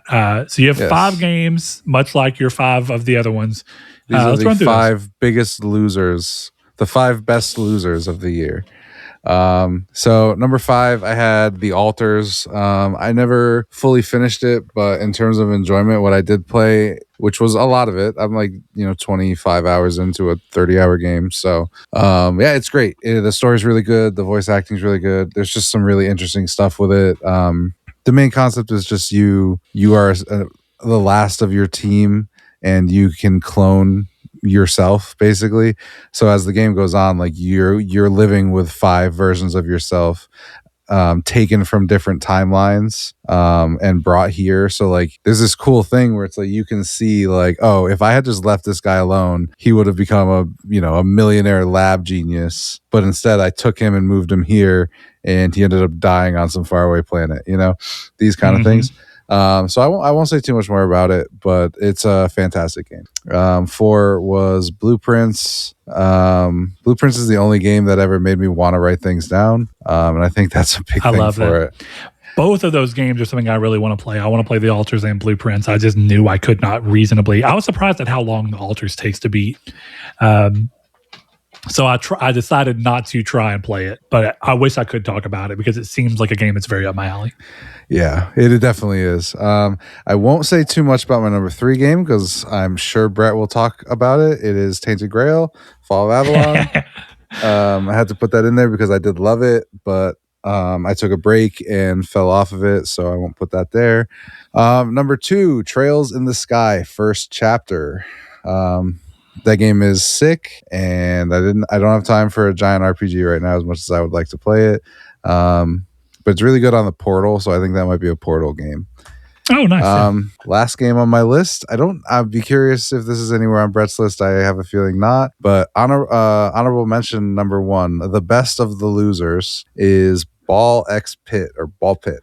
Good game. So not great. Yeah.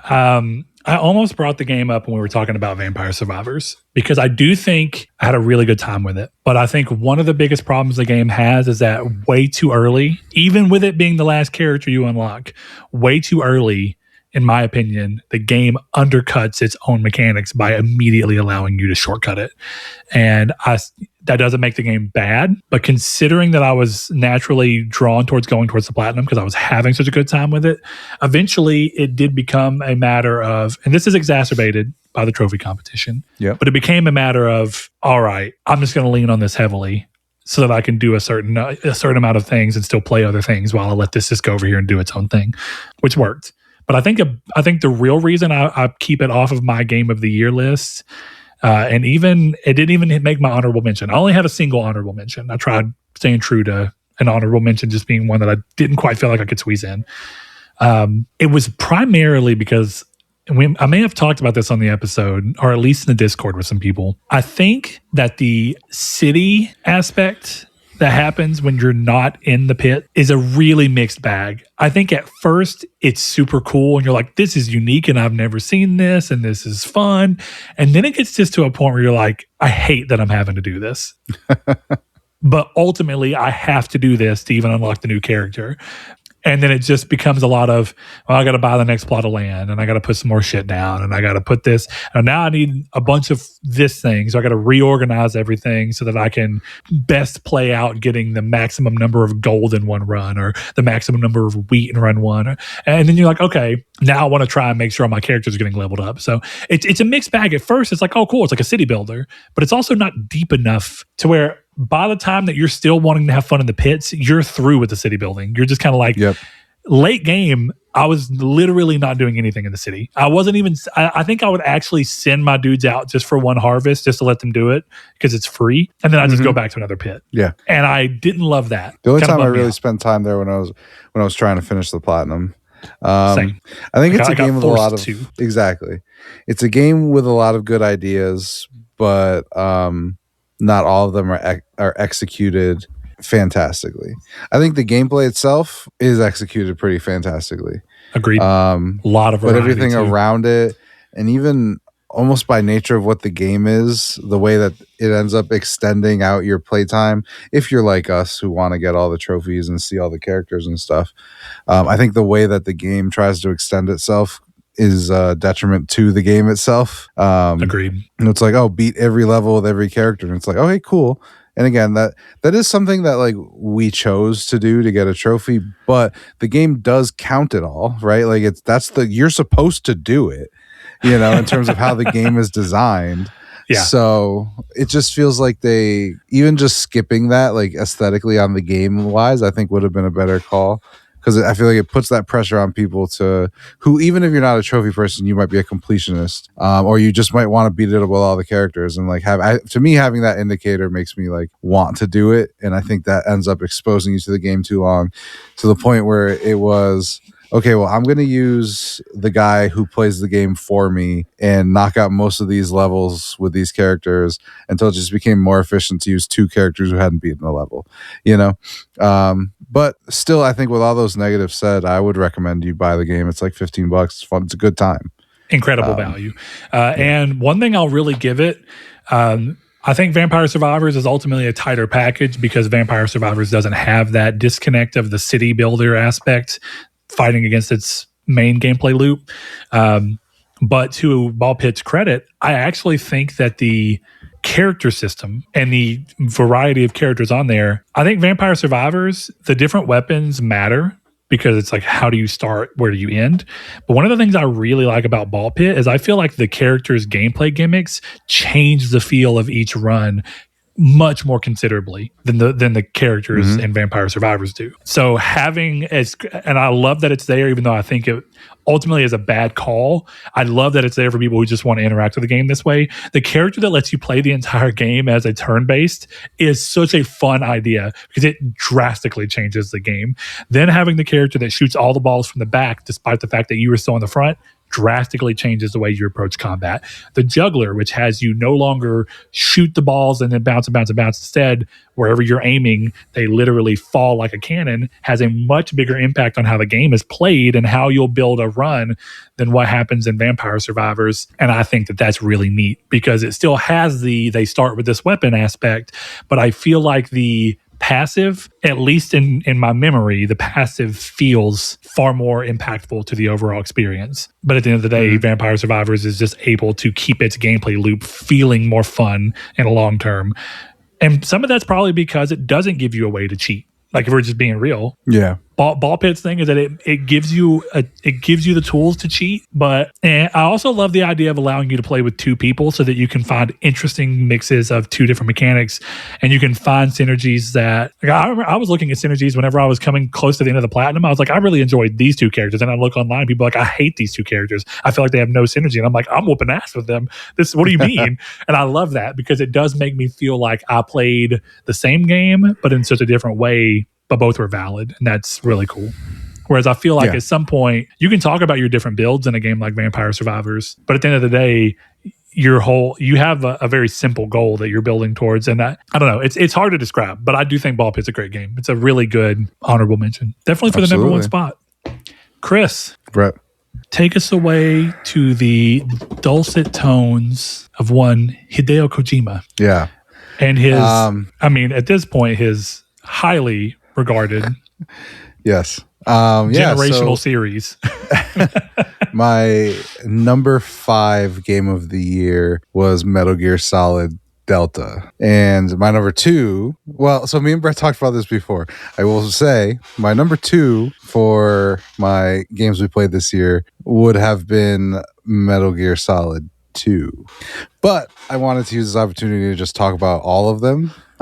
Because I think there's a non-zero chance my list would have been Silent Hill, Metal Gear Solid 2, Metal Gear Solid 4, Metal Gear Solid 1, Lies of P. And I think that would have been much less interesting. But yeah, we've talked a lot about Metal Gear, but it's just Metal Gear is so good that I'm almost surprised that it's very rare for something to live up to the hype, right? So, I went into this like, I'm just going to do this. Whatever. This isn't going to change anything inside of me at all. No, this is totally fine. And then I played through Metal Gear Solid 1, and Metal Gear Solid 1 is so good that you get over how badly it plays. Which, to be fair, for the time, not all that bad. Agreed. I'll give it that. Yeah. But it's like so I will say before I wrap this up, I still, for some reason, have not finished Metal Gear Solid 4. It's just a matter of... I was so ready. Holy shit, Chris, you're blowing my mind. I was so ready for us to finally talk Metal Gear Solid 4. I thought that you were just saving it. No, I am saving it, but... You're saving the game, not your feelings on the game. True. Chris, I'm not angry. I'm just disappointed. I knew it was in my head that I should have done it, but it's a long process to get my PS3 set up. That's crazy, dude. Okay, look, I haven't played Doom Eternal. I want to throw that out there. To stop playing Metal Gear Solid 4 to play Doom Eternal seems crazy to me. I was going to throw that out there. There is no world for me as an individual where I would give up that for that. And I like Doom. Here's the thing. What happened was basically that I bought a new desk and I changed my whole space. So now putting my PS3 onto my monitor is a lot more difficult. Sure. So that's the only thing. But I will say I'm far enough. I'm at the end of Metal Gear Solid 4. I'm at Shadow Moses. Spoilers, of course. And coming from playing 1 this year to going back there and just being like, and just realizing where I was and what I was doing, I was like, this is the coolest shit I've ever seen. Yeah. Like, and we talked about it on the main episode of the show, but it was a message to Brett of like, are we doing what I think we're doing? And then just, holy shit, we're doing it. It was awesome. It makes 4 feel like it was clearly meant to be the last. Oh, 100%. Even where I'm at, like, ultimately, it still is the last chronologically. Mm-hmm. But I even feel like Kojima approached this with the idea of the reason we're going here is because we're coming full circle. We're going to end the series, the Metal Gear Solid sub-series of Metal Gear. We're going to bring it full circle by having the final game pay homage to the first game. Because, chronologically speaking, they're not there, but I think even from a all the release order flashback standpoint, stuff. Like, I know it's so cool. Yeah, it's it's doing what Uncharted 4 tried. It's doing what Uncharted 4 did before Uncharted 4 even did it. Way before Uncharted 4 did it. I remember when that scene came up. I told you we were in Hot Springs playing it, right? Mm-hmm. And I remember me and Devin and Seth, as soon as it came out the way that it did, where you're playing it, where it like straight up is the PS1 game recreated. Yeah. I was like, no fucking way. No fucking way. The coolest shit, dude. And then you have that moment where if you pull the camera up and run around, Snake is like, an aerial fucking camera view. It's nostalgic or whatever he says. There's like, there's cool shit that like I don't even know if you necessarily remember where like if you kill too many peoples in a level, you hear like Big Boss's voice be like, yeah, you like the bloodshed, and then Snake like pukes and shit. Like that shit's cool as fuck. Like who thinks of that? Oh, dude. I'm telling you, I am so stoked. The only reason I'm not playing 4 currently, because as soon as we started talking about it, I had the burning desire to go play it. The number one reason I am not is because I was talking about this in the Discord today. Before I play anything else on my PS3, I'm going to have someone locally replace all my thermal paste. I would do it myself, but the chipset for PlayStation uses a shared thing that has a height reduction. And I don't feel confident enough, despite the fact that I've put thermal paste on plenty of things. It's always been a single CPU without that tension bar and height adjust. I don't want to mess anything up. My backwards compatible PS3 is too valuable to me. So I'm going to find someone local who can do it, who's confident in doing it. I'm going to have my thermal paste redone because I know with my 20-year-old PlayStation 3 that it is dry as fuck now. And the original model has got the biggest chip, so it puts off the most heat and the most power hungry. And if I go to play it on my TV that I have this PlayStation hooked up onto, it's going to cause a problem. So I'm going to wait, and I'm partially hoping that in my wait, Konami announces that Metal Gear Solid 4 is playable on PS5 as part of the Volume 2 collection. All right. We'll see. It's just, man. In the meantime, Chris, you've inspired me to do, I haven't told you this yet, but now is the time for any time. I downloaded Metal Gear Solid 1's PS1 version onto my Vita. I have Metal Gear Solid 2 and 3 collection on here. All I need is 4, and I will be replaying them. I think I'm going to replay all of them before I replay 4. I'm going to replay from ground all the way at the start. I might even throw in a fucking Peace Walker playthrough. Oh, man. The Peace Walker playthrough is huge. I did play Peace Walker this year. Peace Walker is really fun. Peace Walker came with the Metal Gear Solid 2 and 3 on Vita as the PSP version. All right, Chris. So we, derailing aside, getting back to Metal Gear, we kind of moved off a little bit of what you were trying to do. What do you want to talk about when you talk about Metal Gear that you haven't yet? I mean, is there something particular about one of the games, the series as a whole? If it's the series as a whole, I feel like it's got to be story related, and of course, it's an all-time story, so I get that. But what all's driving you towards this being this cumulative game across both your lists? Like, the series essentially makes up a segment of your list. Well, I mean, I think the biggest thing is like, I think it was more interesting to talk about them all as a whole than okay, well, we're going to talk about Metal Gear 1, 2, 3, and then we didn't get to talk about anything else. So to me, that was just the biggest thing is kind of diversifying the lists a little bit. But like for me, it's a story thing. It's how all of these games connect and make no sense, and somehow I know exactly what's going on. You know, like I was saying to Son, like, oh, this one's Big Boss, and these two are Solid Snake, and this one's a fake Big Boss, and this one is also Big Boss, and this one is Snake, who's not Big Boss, but Big Boss's body is in this one. Like, it's all stuff like this, and it's like it all makes sense somehow, you know. Even like, you know, some of the bosses were like, but I think what's great about Metal Gear, some of it doesn't make any fucking sense. Like, I've complained about this multiple times, but I don't understand why all the people in Metal Gear Solid 3 explode. It doesn't make sense to me, and it still doesn't make sense. I don't know that they ever explain it. Is it some weird seppuku? Like, I don't get it. But you know, there's just the obvious stuff. Like, you know, obviously I wasn't really tricked by Metal Gear Solid 2, but like I thought playing as Raiden was like an awesome twist on everything. And especially how that game starts with just you on the bridge and just the coolest scene of all time, throwing your little fucking windbreaker off into the wind and it flowing away and you jumping off the Hudson Bridge. Like, this is incredible stuff, man. That feels like, you know how people have these, if you start this at this time, then at this time you'll see this happen at the New Year's. That feels like one of those scenes where you'd be like, what a way to bring in the new year. Yeah. As soon as the buzzer drops, you see the jacket fly back and you're like, fuck yeah. Honestly, not a bad idea. Might do that tomorrow. Yeah, and then you can figure out the exact time you need to. You can be like, if you start the game, the problem with gaming is that because it's an interactive medium, you can just fuck up. I don't think you can say start Metal Gear at this time because unless you play the exact way that I did. Yeah, you might be screwed. I guess that's where you go, hey, if you start my stream of Metal Gear Solid at this time, then at this time you'll bring in the new year with this badass jacket. You know, it is what it is. Maybe the best way is a YouTube video.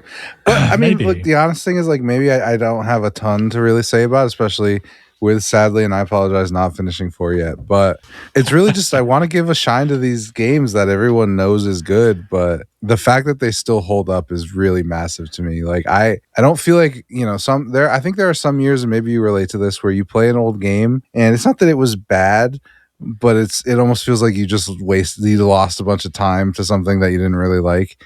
Yeah. Or not even that you didn't really like, but it was like, oh, I played this old game just to see and it didn't really pan out well, you know? And these are games where I'm like, not only was it worth my time, I think it'll be worth my time again. So, it's just the highest of high marks to Metal Gear Solid as a series. I'd love to give that. And, you know, high marks to Metal Gear Solid Delta. That's one we didn't talk about. But for me, as a first-time player of Delta, I can't believe people played it a different way. First of all, like, the fight with the fear, I couldn't imagine doing that in the regular version, knowing that the combat is more stiff than it is here, because this is just a third-person shooter. This is like if Resident Evil 4 remake had a baby with Metal Gear Solid. Well, it's important to remember that Snake Eater was already like that, but when Metal Gear Solid 3 first came out, and it was Subsistence or whatever the fuck it was called, I may have those backwards, I always get them mixed up. Subsistence is the remake, I think. Okay. Either way, I think you might be right. But point being, the original one that played like 2 was more rough. And that was part of what made the one coming out where it's like, oh, now we've moved the camera. It's no longer a fixed position, you know, whatever you want to call that isometric style camera like 2 had or whatever you want to call that. That was really cool because now it's like, I get to approach this from a very different, because like you played 2, right? Mm-hmm. So 2 has that camera and it works, but 2's ambitions also lie elsewhere in a way that's difficult to completely describe. So in playing 3, once you play it with that camera, it's like, it feels like it was always meant to be this and they just couldn't figure it out in time to ship it. And so they just stuck with 2, and then they were like, fine, we'll make money off of everyone buying this goddamn game again. And now we'll do it a 3rd time. Do it a 4th time, man. That game is awesome. Why the fuck not, right? I know that Kojima like backflipped his way into it. I will say the Eva reveal with 3, not a huge fan of that. Maybe it's a little better in the old versions, but in the remake, I don't know how to explain it, but that's a girl from fucking Kentucky. Like, I don't know. I find that whole thing a little odd. I know, again, he does explain it. I'm just like, I don't know how I feel about that one. Yeah. But even she comes back in 4, and you're like, you got super weird, and you're also super cool. Call me mother. I'm like, Jesus Christ, lady. God damn, I will. You know, I think one of the weird things about Kojima is, to some degree, I think you can look at him and someone who's not playing the games and taking them in, I think can look at it and go, oh, he's a one-trick pony. Because, like, I don't want to spoil too much stuff, but it's like, oh, he has a tendency to have some of the final boss fights of his games become close quarters combat, basically fighting game health bars. And that's cool, and I love that. But I think what's one of the interesting things is, I think, like, if you played like Death Stranding 1 first, that's always going to feel like the coolest version of that, because it was like, I've never seen a game do this. Yeah. But I've seen the games do that because it's a shtick of Kojima's for quite a while. So there's a weird balance between looking at Kojima's tendencies and going, they're not just one tricks. It's just he also clearly likes breaking up gameplay in specific ways. And it works surprisingly over and over and over again. But it is always the most magical the first time. Right. Absolutely. So I think that to some degree, I kind of feel like maybe your favorite Kojima game kind of comes down to which one you play first. I don't know that I want to say that, but it sounds like you're putting Metal Gear Solid 1 at the top of your list, ironically. And okay, so 3 is above 1? 2 is above 1. 2 is above, okay. So the controversial game. I think 2 is the best Metal Gear, personally. Oh, man. I say controversial. I think that game is generally beloved, but there's a controversial decision in the game, as you all know. Yeah. Or for anyone who's not been under a rock, probably knows. Actually, I would love to see someone who doesn't know that go into 2 and be like, what the fuck? But all the same. All right, Chris, well, you feel like you're ready to close your book on that one? Yeah, we can shut the book down. Okay. So that was number 5 for you. Is that what I'm understanding? Metal Gear Solid Delta. Yep. It's number 5. I'm going to quickly get my honorable mention out. Okay. And I think it's going to surprise. And it's a good time to have this honorable mention because it's Kojima. After much back and forth, as I was listing out the games that I really felt like I wanted to talk about that came out this year, and then I wrote them out in a document, and then like I just literally put the list of the names of the games, and then I started writing stuff, and I realized I was like, oh, I have 6 games here. I was like, okay, well, at first I was like, this game will be my honorable mention. And then ironically, as I'm writing up for each game, I find myself having more and more and more to say about what I thought was going to be my honorable mention than the game that I thought was going to be number 5 for me. And I don't want to say begrudgingly, but I just allowed it to happen that the game I had the least to write about became my honorable mention, and that is Death Stranding 2. Death Stranding 2 is a fantastic game, first and foremost. By no means is it being an honorable mention taking away from it. But much like the fact that I'll go ahead and say this, Ghost of Yotei is nowhere in my list, not even an honorable mention. Not because it's a bad game, but because it is a sequel that is ultimately more of what came before it. Okay. Now, you can look back and go, well, the Talos Principle is a sequel and you loved it. 100%. But you know what's so great about the Talos Principle too? It made massive changes to the core identity of that series in the process, which made it so much more compelling. Death Stranding 2 is a very compelling game, but it is just more Death Stranding 1, but better. And that's a fantastic thing. But at the end of the day, as I was trying to figure out what to write about it, I just started realizing that all the things I have to talk about are strictly just about the story. And that's not a bad thing. Mm-hmm. But even the story is kind of more of the same. Probably better. I don't know if I prefer Death Stranding 1 or 2, actually. I haven't had time to mull that one over. I feel like they're equal in vastly different ways. It doesn't help that I knew all of the twists besides arguably the big one. They did a really good job of covering the one twist I won't say guess. I wasn't trying to guess it. I know sometimes I say that and I think Chris is like, you got to stop trying. Most of the time I'm not. There are times where I'm like watching a movie and my brain's immediately like, you can figure it out. And then I just focus on that. The problem here was it wasn't me focusing. It was just like, I could tell what's going on. Yeah. But all that to be said, I think Death Stranding 2 is great. But if I want to actually start looking at what holds it back, it's a mixed bag because Chris and I talked a lot about this. And Chris, is Death Stranding 2 in your list? Yes. Do you want to go ahead and just talk about it now as I talk about my honorable mention? So Death Stranding is my number 3 game of the year. Nice. Right smack in the middle. So why did it land at number 3 for you first and foremost? And then I think we can talk about why it ended up being an honorable mention for me. And I think we've talked a little bit. I think some of the things that led it to that for me, you agree with. It's just the other things still push up far enough for you to put it in your list. So what I will say before anything is that there's an argument that in 20 minutes, Death Stranding would be my number 4 game of the year. And I think the biggest reason that I put it above my number 4 game of the year is that I spent more time enjoying this game. Interesting. So like you're using on a binary. I played Death Stranding 2 for 70 hours, and I played the other game for 6. I'm sure at that point you can guess what it is, but that to me was like, okay, well, I think I would put my, like, if we were doing math equations, I would put Death Stranding above it, right? I think that's a good, like, you hit a point where it's like, well, if the games are not literally equal, but if I'm having a hard time putting one under the other because they land basically in the same spot with all the considerations I've already considered. Now the only thing I need to add in is, well, this game gave me 70 hours of enjoyment versus 6, so I'm just going to go ahead and bump it up. I think that's reasonable. I was actually surprised, but also not surprised once I started thinking of how much of my list is actually short games. But I also know, as much as I don't always pull enough attention to it, and sometimes I even accidentally avoid games, I know that I like short games. I like when games are brief and they know what they want to say and they say it succintly. So you like your games like you like your women. Unrated.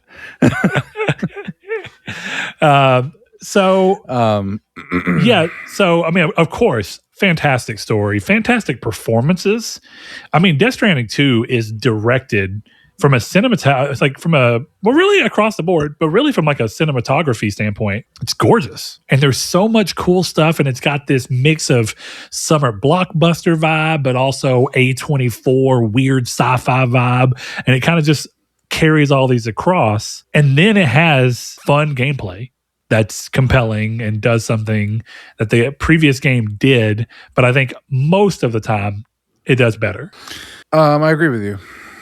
I don't know, Death Stranding 2, it's just, there's for the most part, there was always like a smile on my face when something was happening, you know? Yeah. And even when there wasn't, there was still like always that little bit of like, yeah, this is that good shit. I'm hitting L and R in the right ways, and this is that good shit. But I mean, the best thing to me, I don't know that I would have had Death Stranding on my list if the ending wasn't what it was. Like that whole sequence when you get the health bars and it's doing that whole sequence. Like, dude, this is so fucking cool. And just the weird stuff that's going on. The very, like, I don't know. Just a lot of the themes in the game are things that I relate to. So it was just really cool seeing all this stuff and seeing stuff like, the whole game, like I was thinking one character was dead just for the game to reveal like, no, and yeah. Well, I think here, because I think story plays a big part. So I'll go ahead and give you your spoiler warning again. We have timestamps for a reason. Use them liberally as you see fit. Let's talk about the twists. Okay. And how they impact the way you feel about the game. Because my wife was watching me play. And of course, tell me if I'm wrong, but I think what you're getting at is you thought this entire time that Lou is dead just for you to eventually learn that actually Fragile's dead. Yeah, exactly. So, and the third twist of the game, by the way, is that Die Hardman is on the ship the entire time. I wish they'd done that better. Okay, so here's the problem. For me, 2 of the 3 twists were immediately evident to me. Zero question. I literally never doubted a single moment of the game that tomorrow was not Lou. No, that was obvious, yes. At all. Yeah. And that doesn't make it bad, mind you. It's a really cool use of the world and the weirdness that is the beach and these powers that these people have and the way that this world, I mean, Kojima has a weird way of working out characters. Like, he's a fucking character in a game who breathes through their skin. And if they keep too much of their skin covered, they can't fucking breathe. Clearly, the way the world works is bent in order to make more interesting characters. And he has a tendency to play into that by having the names be very on the nose often. So, with all of that said, I think what the game ended up doing with all of its pieces was good. But I think where a lot of people were like, what? Tomorrow is Lou? And I saw that. I talked to people in the Discord. I talked to various people who I know in person who beat the game who were like, I had no idea. And I was like, bro, as soon as I cracked the thing open, the little casket thing, and saw, I was like, oh, that's Lou. And my wife was like, you think so? And I was like, yeah, that's Lou. and so we keep playing the game, and then whenever it finally does reveal it, she was like, oh, look, you were right. Then this one's interesting too, because a lot of people were like, it was so crazy to see Die Hardman come out of nowhere. And I'm like, all right, in a weird way, this game brought something that the last game didn't have, which is these weird dialogue choices that you have in certain areas and choices in general that you have. And so I was having a lot of fun going through the dialogue options. So at the beginning of the game, you have the pictures that you can look through and go through, and it will send you back in, like, it'll send you back in time. I kept going through until eventually I hit a fail state for the game. And it said game over and like the end and whatever. And then it rewound the game back to the thing to force me to make the one decision, which I thought was cool. I like that. But because I was already in that headspace from square one, as soon as the game starts, realistically, when it got to the point where you get to the Magellan and it's asking who you want to be on there, I'm going through all the options. Mm-hmm. And I noticed very quickly, I was like, oh, okay. Well, I can't do Hartman because he's clearly going to be in this story. As soon as I said that, I was like, well, he's going to be in this story, so it can't be him. And then I did Deadman, and it wouldn't let me do that one either. And I said, okay. And I can't remember what the third one was. I think it was... it was someone who had died recently. It was because that was the excuse, like, oh, it's too soon after they died. Well, that was Deadman. Okay. It was after he died. I think the other one was Margaret Qualley's character. Mama, yeah. Because she had died right at the beginning of the game. Or last game. With all that, though, well, her twin died. But all the same. Now you got me questioning myself. But regardless. I'm pretty sure Mama died. I went through all of them.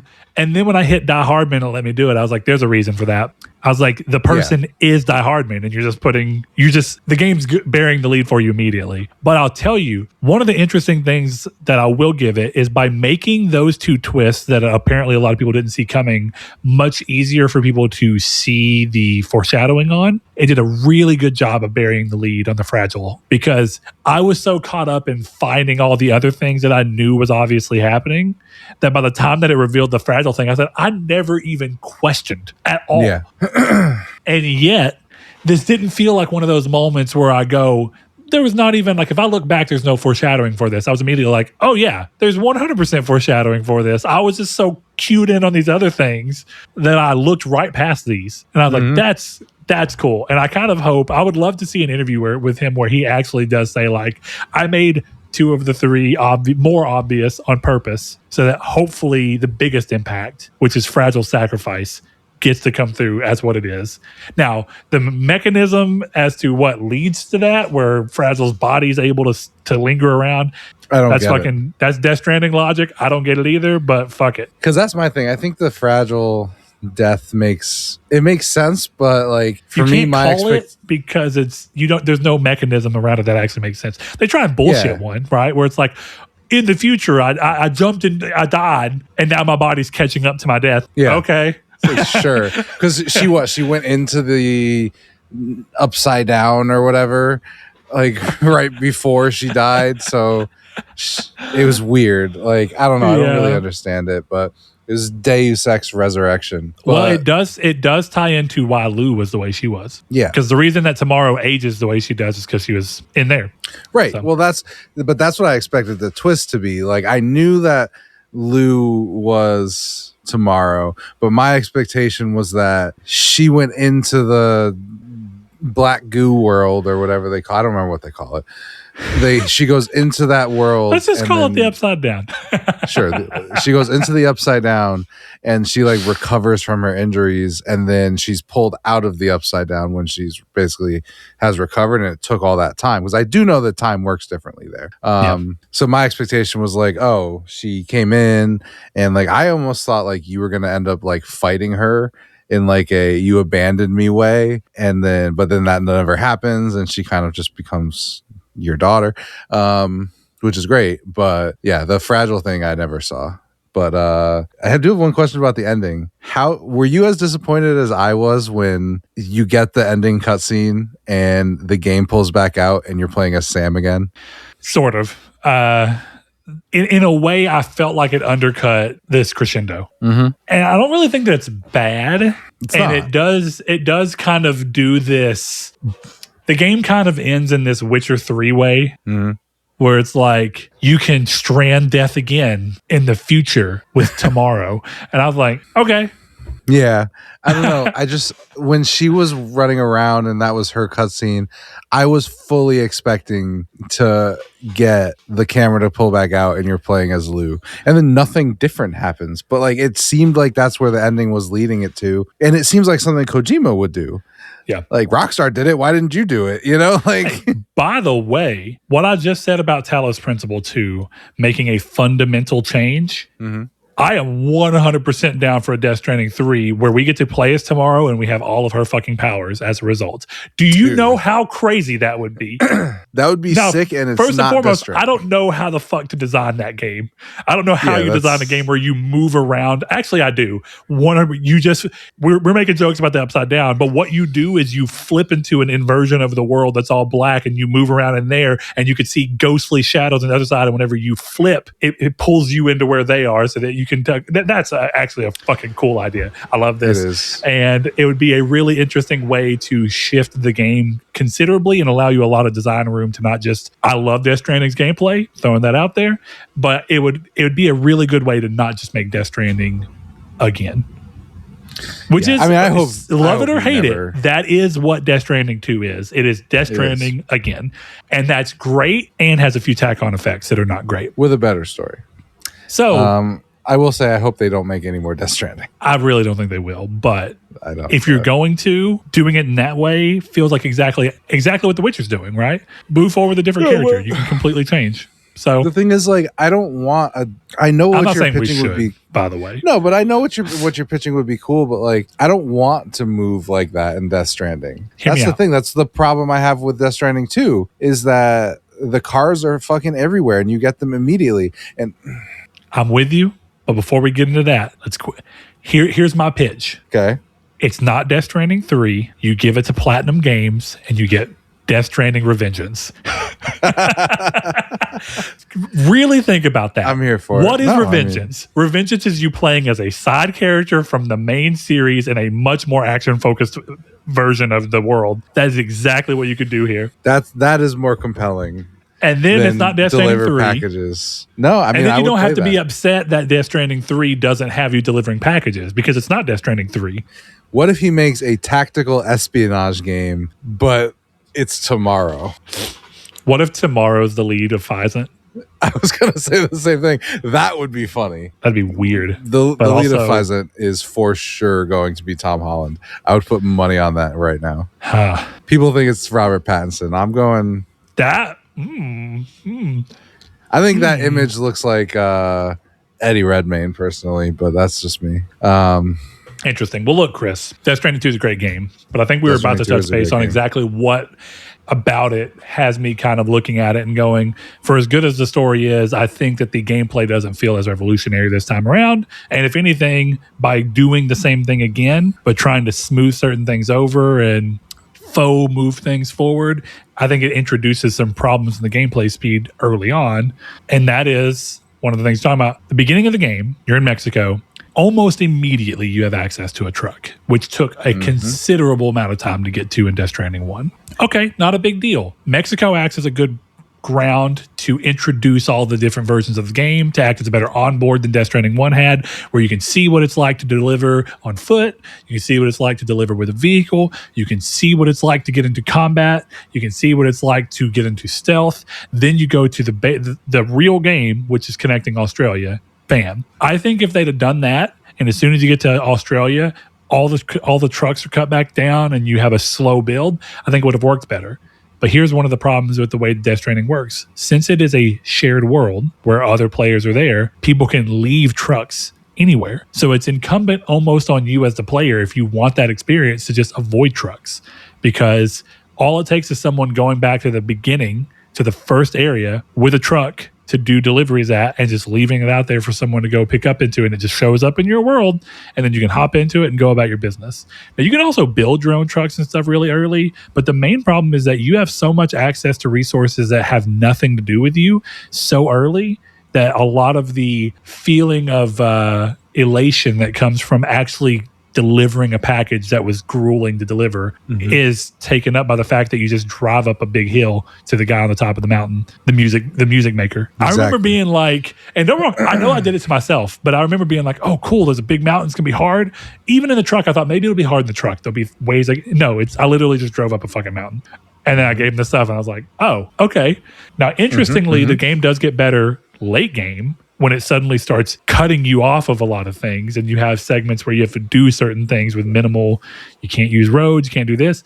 But I don't know, it's weird. I think in an attempt to make the game more accessible, it also took away the thing that made the first game kind of cult fun.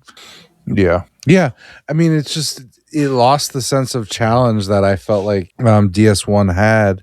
So we've talked about it before. Like, I played DS1 like very wrong for the first like 30 hours, where all I did was deliver packages to like a 12-foot square area, and like that was all I did, and I did it all on foot.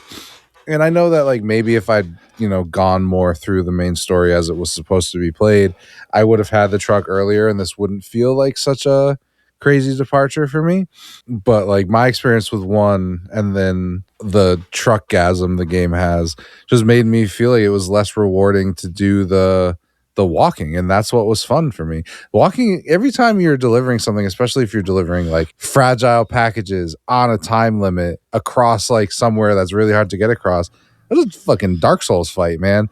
And not having that experience just kind of made it a little less exciting, despite the fact that the story is doing a lot of work to make that game good. It was. And I think what it is this feeling of the accessibility is undercutting the actual sense of fun in the game.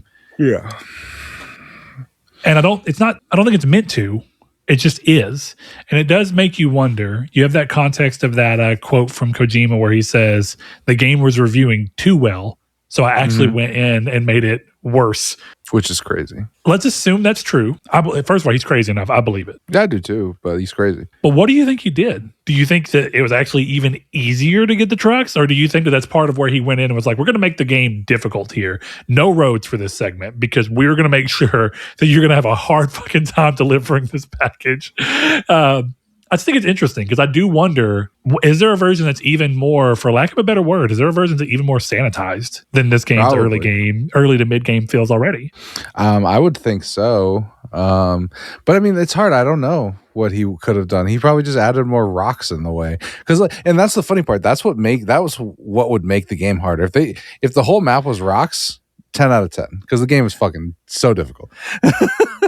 Well, in a crazy way, that is one of the big differences. I think this game does a better job at having a more varied terrain than the first game. The first game had a lot of the mossy green mountains. That was like a large chunk of the first game.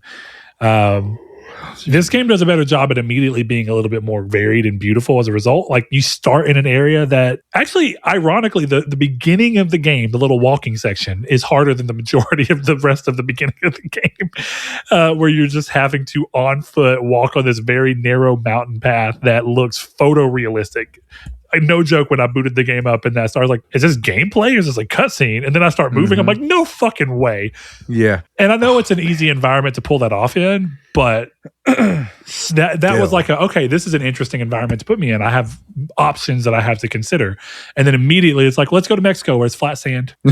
Yep. It's flat sand, couple of overpasses you gotta weave around real quick. Oh, a river. I don't know. It's just really weird. And I feel like I'm throwing on, but I do feel like I need to at least describe why this game didn't quite hit. I think if you gave me the same game, but this was Death Stranding 1, I probably feel a lot different. I'd probably immediately be like, this is in my list. It's not a sequel. It's unique. It's whole new. But I already gave Death Stranding its roses whenever it was new and a unique and novel concept. And even though it's still unique and novel amongst the gaming world, it's less so because it is a sequel to the thing that already was. And it's a sequel that did not bother to make massive changes to gameplay. Instead, it streamlined things, which is exactly what Yote did, which is exactly why Yote got less of a holler at from me, because at the end of the day, even though Yote is as much of a streamlined sequel as Death Stranding 2 is, Death Stranding and the type of game it is still more unique in the market than what Ghost of Yote's type of game is in this market. Yeah, I agree. It's, I don't know. You know, as a notorious Ghost not enjoyer, this does feel like, to me, this feels like more of a step up in terms of quality of what the game does than Yote does. Sure. But both ultimately the same games, which is a slightly more disappointing prospect, in my opinion. Yeah, agreed. Well, since that was your number 3, I'm going to go ahead and talk about my number 5, which I believe to be your number 4. Okay. What is so that? We're not seeing each other's list, but from what I just heard, seems like number 4. So with that in mind, I think this will go a little more streamlined from here. Number 5 for me is Dispatch. And I'm surprised because surprisingly, I truly don't believe this to be an issue of recency bias for 2 reasons. First and foremost, I didn't play that many games that came out this year until the end of the year. 2 of my games, actually all 5 of my games, all were played in the second half of the year. So there's something to be said there. So recency bias may play a little bit of a thing, but I think really it's just of the games I actually played that released in 2025, this one's different. So Dispatch was going to be my honorable mention. Originally, I thought I really like this. I love this. It's very recent. Because it's so recent, I don't know how objective I can truly be. I'm going to let it take this spot as my honorable mention, talk a little bit about it, move on about my time. As I kept typing about it, and kept reflecting on what I played and how I felt about what I played and what I experienced, the more I kind of was like, no, I feel like I genuinely think this, and I know someone's going to think I'm crazy, I think that this deserves more of a spotlight than Death Stranding 2 does. I kind of agree. To try and qualify that to some degree, here's what I wrote. It's a bit of a doozy, but my thoughts here was a game that finally sets out to perfect the idea that Telltale established over a decade ago, an interactive, story-driven experience that can change based on your decision and releases in a weekly format similar to TV.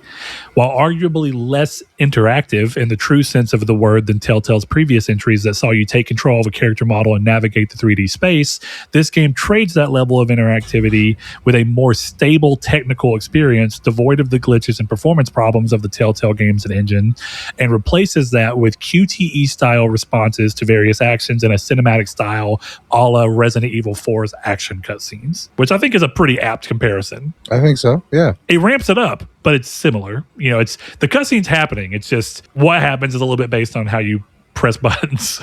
Exactly. Just so you played it with I did play it with the QTE. Full QTE, and I think I loved it first and foremost. So Me too. We'll put a pin in right there. I thought initially that not being able to inhabit the world like in the Telltale games was going to feel lesser, and I think that as I started realizing, it solves a lot of the pacing problems that Telltale games had.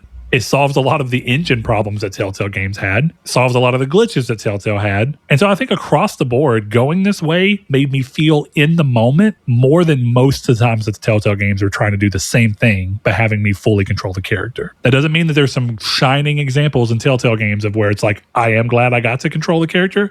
But I think that since this game was designed with this in mind, it feels much more accurate.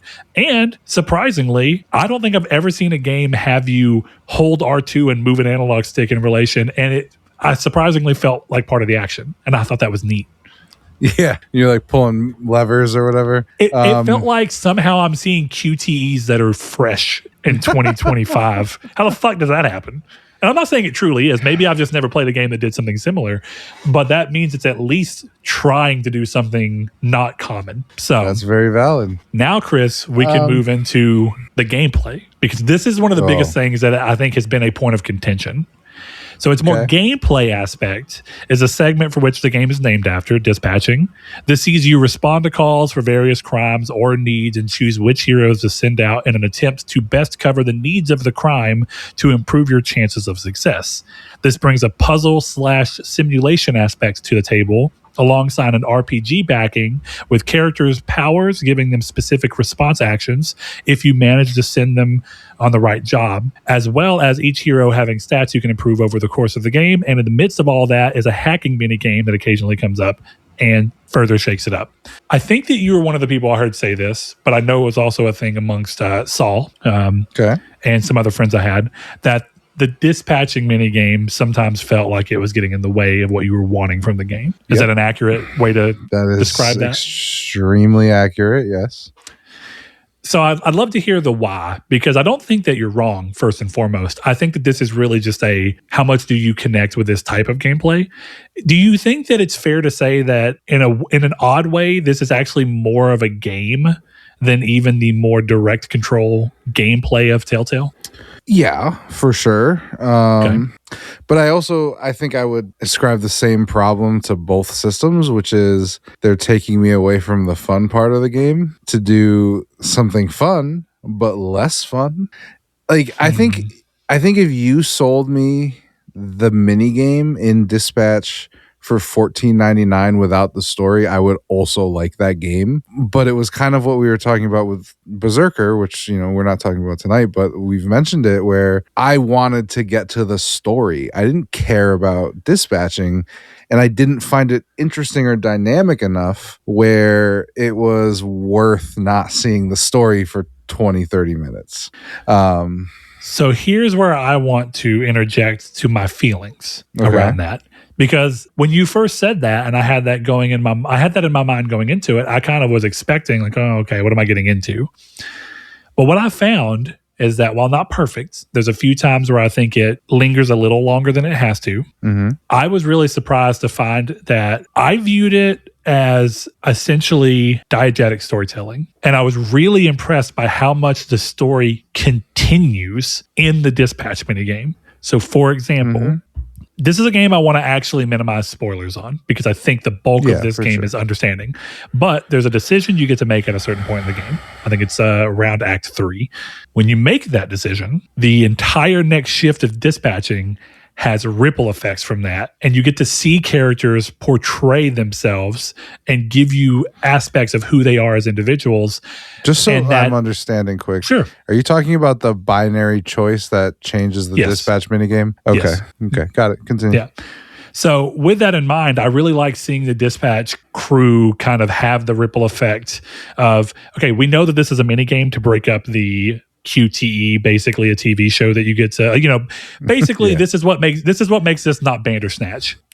Exactly. Right. Which is not a problem, but just throwing it out there. So when I was looking at that, I was really surprised to see how well they tried weaving that into where they used the dispatching to storytell further while still allowing you to break up seeing just cutscenes with action. And I enjoyed the cutscenes with action, but I really liked that they were able to get more mileage out of the game and put characters in a different scenario where you can hear them kind of, in the cutscenes, I don't think there's room for you to always get character moments that are small, but go a lot towards building up the way you feel about an individual. It works a lot better when it's a quip or a series of quips or a faux story that's unfolding across a dispatch thing, where it's just like a number of, hey, I'm going to let you borrow this book. And then later they make a reference to that. And then like, oh, I know that you like this. And it's like, oh, I want to kill this person because of this.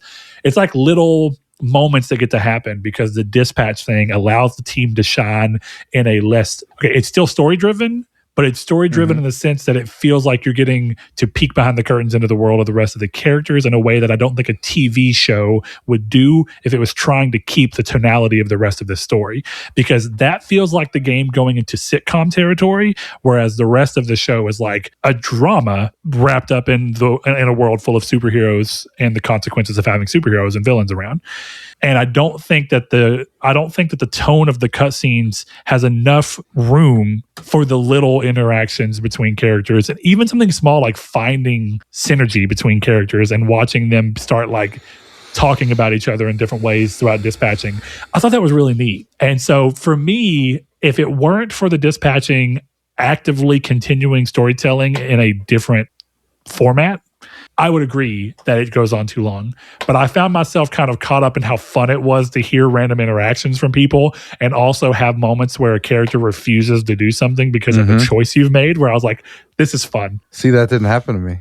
That's crazy. I wonder, so that almost goes to, so is the decision that you make I'm going to ask you a huge I'm going to impact? ask you a few questions in ways that I don't think will spoil anything. Okay. First question, blue or black? Okay, hold on. I'm trying to actually think through what you mean here, and I think I know, but I want to be sure. Hold on. Okay, blue. Really? Yes. That was like my favorite character. I had a feeling. And you know what's really interesting is that when I made the decision, it was purely off of thinking through my dispatch ability and how I had built my team up thus far. And I was thinking this other character has this aspect, but it actually, I realized as soon as I made the decision, I was like, oh wait, that was the only character I had built up to be smart. Mm-hmm. And then I had to start pivoting other characters and building them up as my smart characters to make up for that. So I kind of regretted it, but in an interesting way, it sounds like it might have been for the better, because I think that choice had a much bigger impact on the story than it sounds like the other choice would have had. Maybe. I'm not sure. But I want to take a step back. Okay. Think about what precedes that choice and think about the way that impacted the way that dispatch shift went. Okay.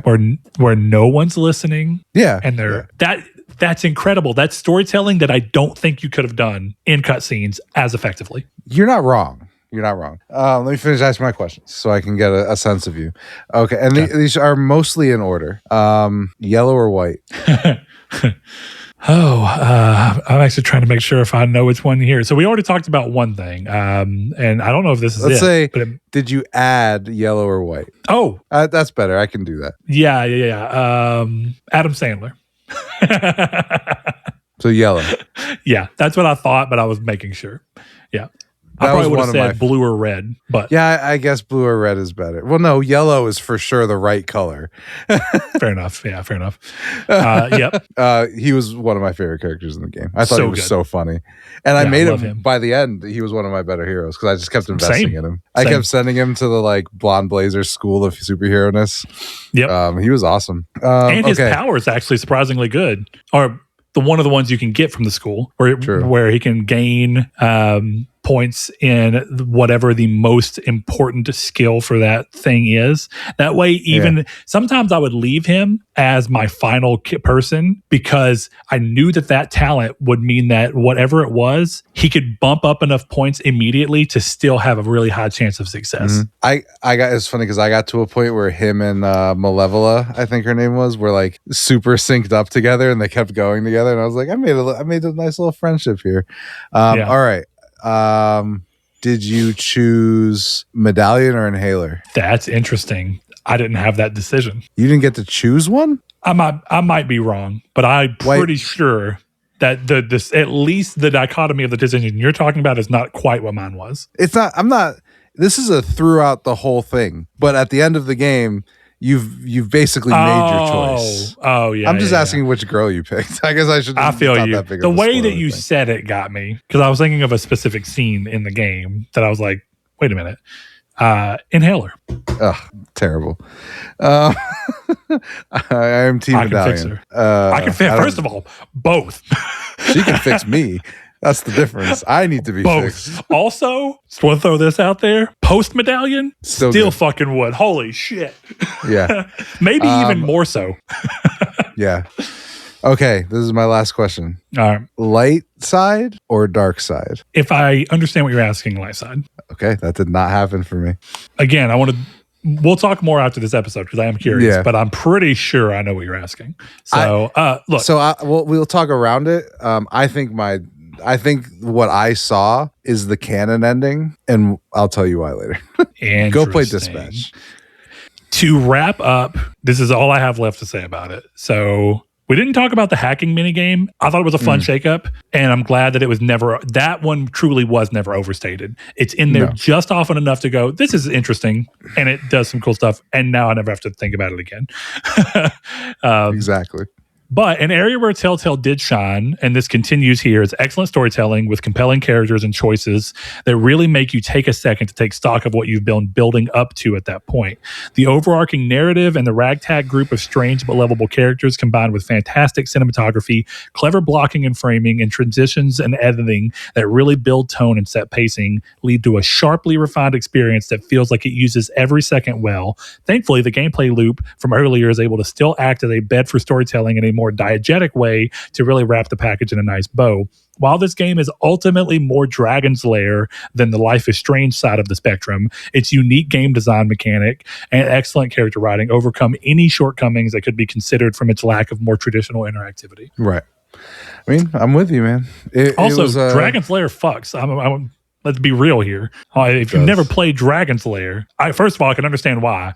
I grew up with a dad who loved gaming, so Dragon's Lair was like, that was his shit because it was like new when he came up. So I was playing Dragon's Lair. I remember having the DVD for Dragon's Lair that let you play it at home on a DVD. And so we're sitting there on PS2 playing Dragon's Lair. Fuck yeah, this is incredible. Maybe one day my I'll dad try that. My dad was like, no hesitation. As soon as PS2 came out, we got a PS2 as a divorce reconciliation attempt. And then my dad bought Dragon's Lair.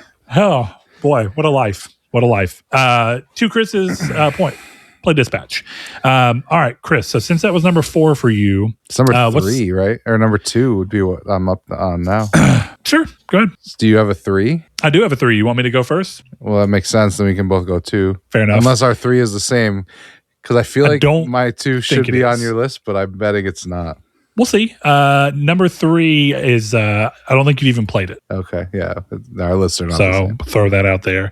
Number 3 for me, and I want to go ahead and throw it out there that number 3 and number 2 for me actually, we're constantly kind of moving around each other because I think there's great things that both games do, and there's a version of me that's like, if you take the best parts of both of these games and push them together into one experience, holy shit, it might be number 1, but who knows.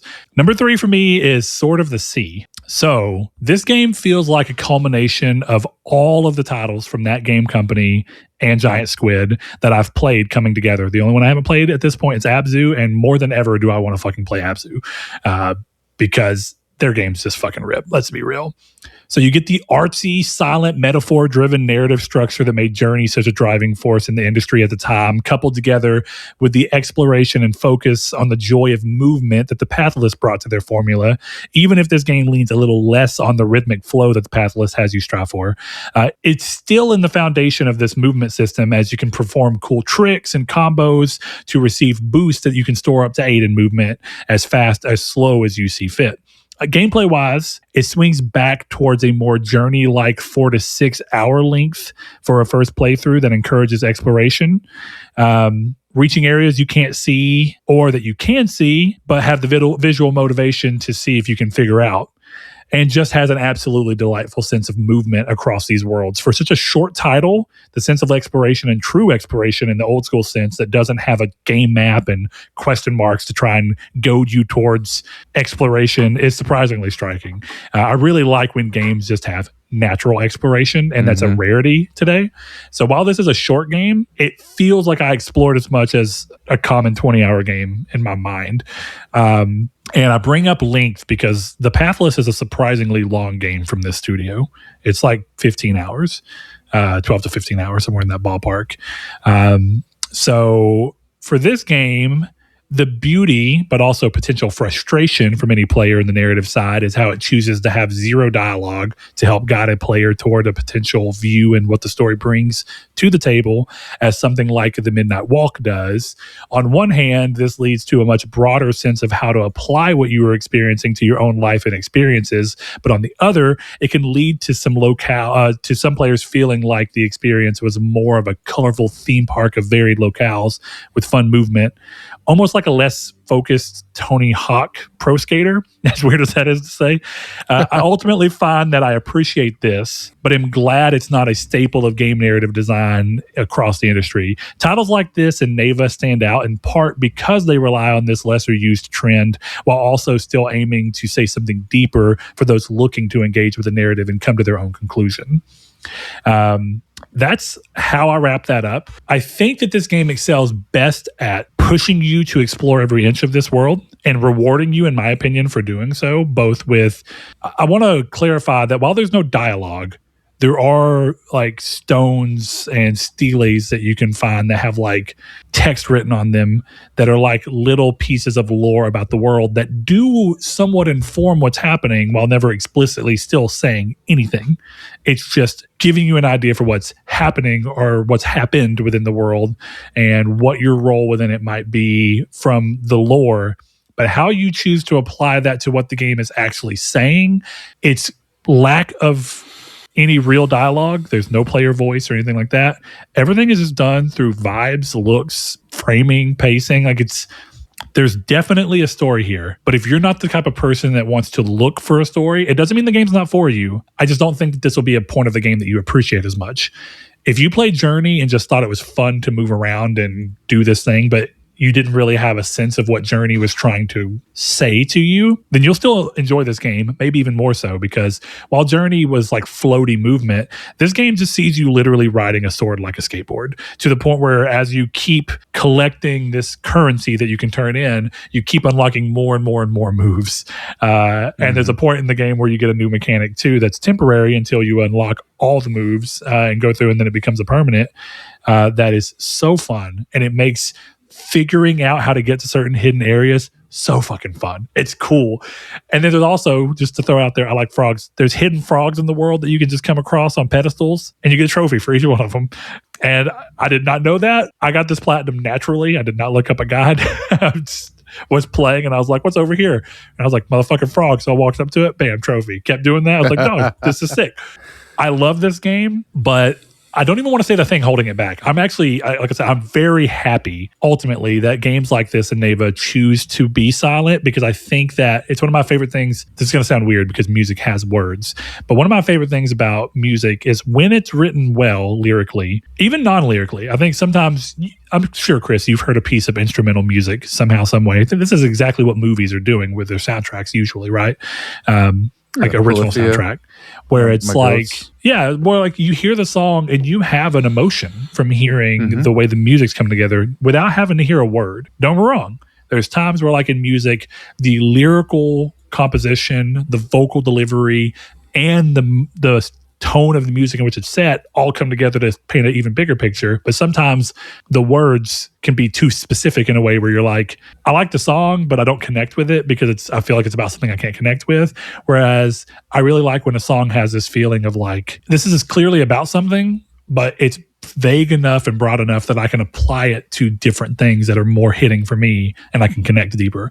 I think that that's what these games are doing without wording. They're relying on you having a sense, a feeling about what it's trying to tell you, and that's different per person. And in a way, I think that it's reasonable to truly say, I don't think that there's a way for you to say that this game is about anything and be wrong. I think that anything you think this game is probably right. I mean, like it's right to you. And there's a beauty in that is nice to sometimes have. And this is the only game on my list that has this. But as much, I loved Neva last year, and it did the same thing.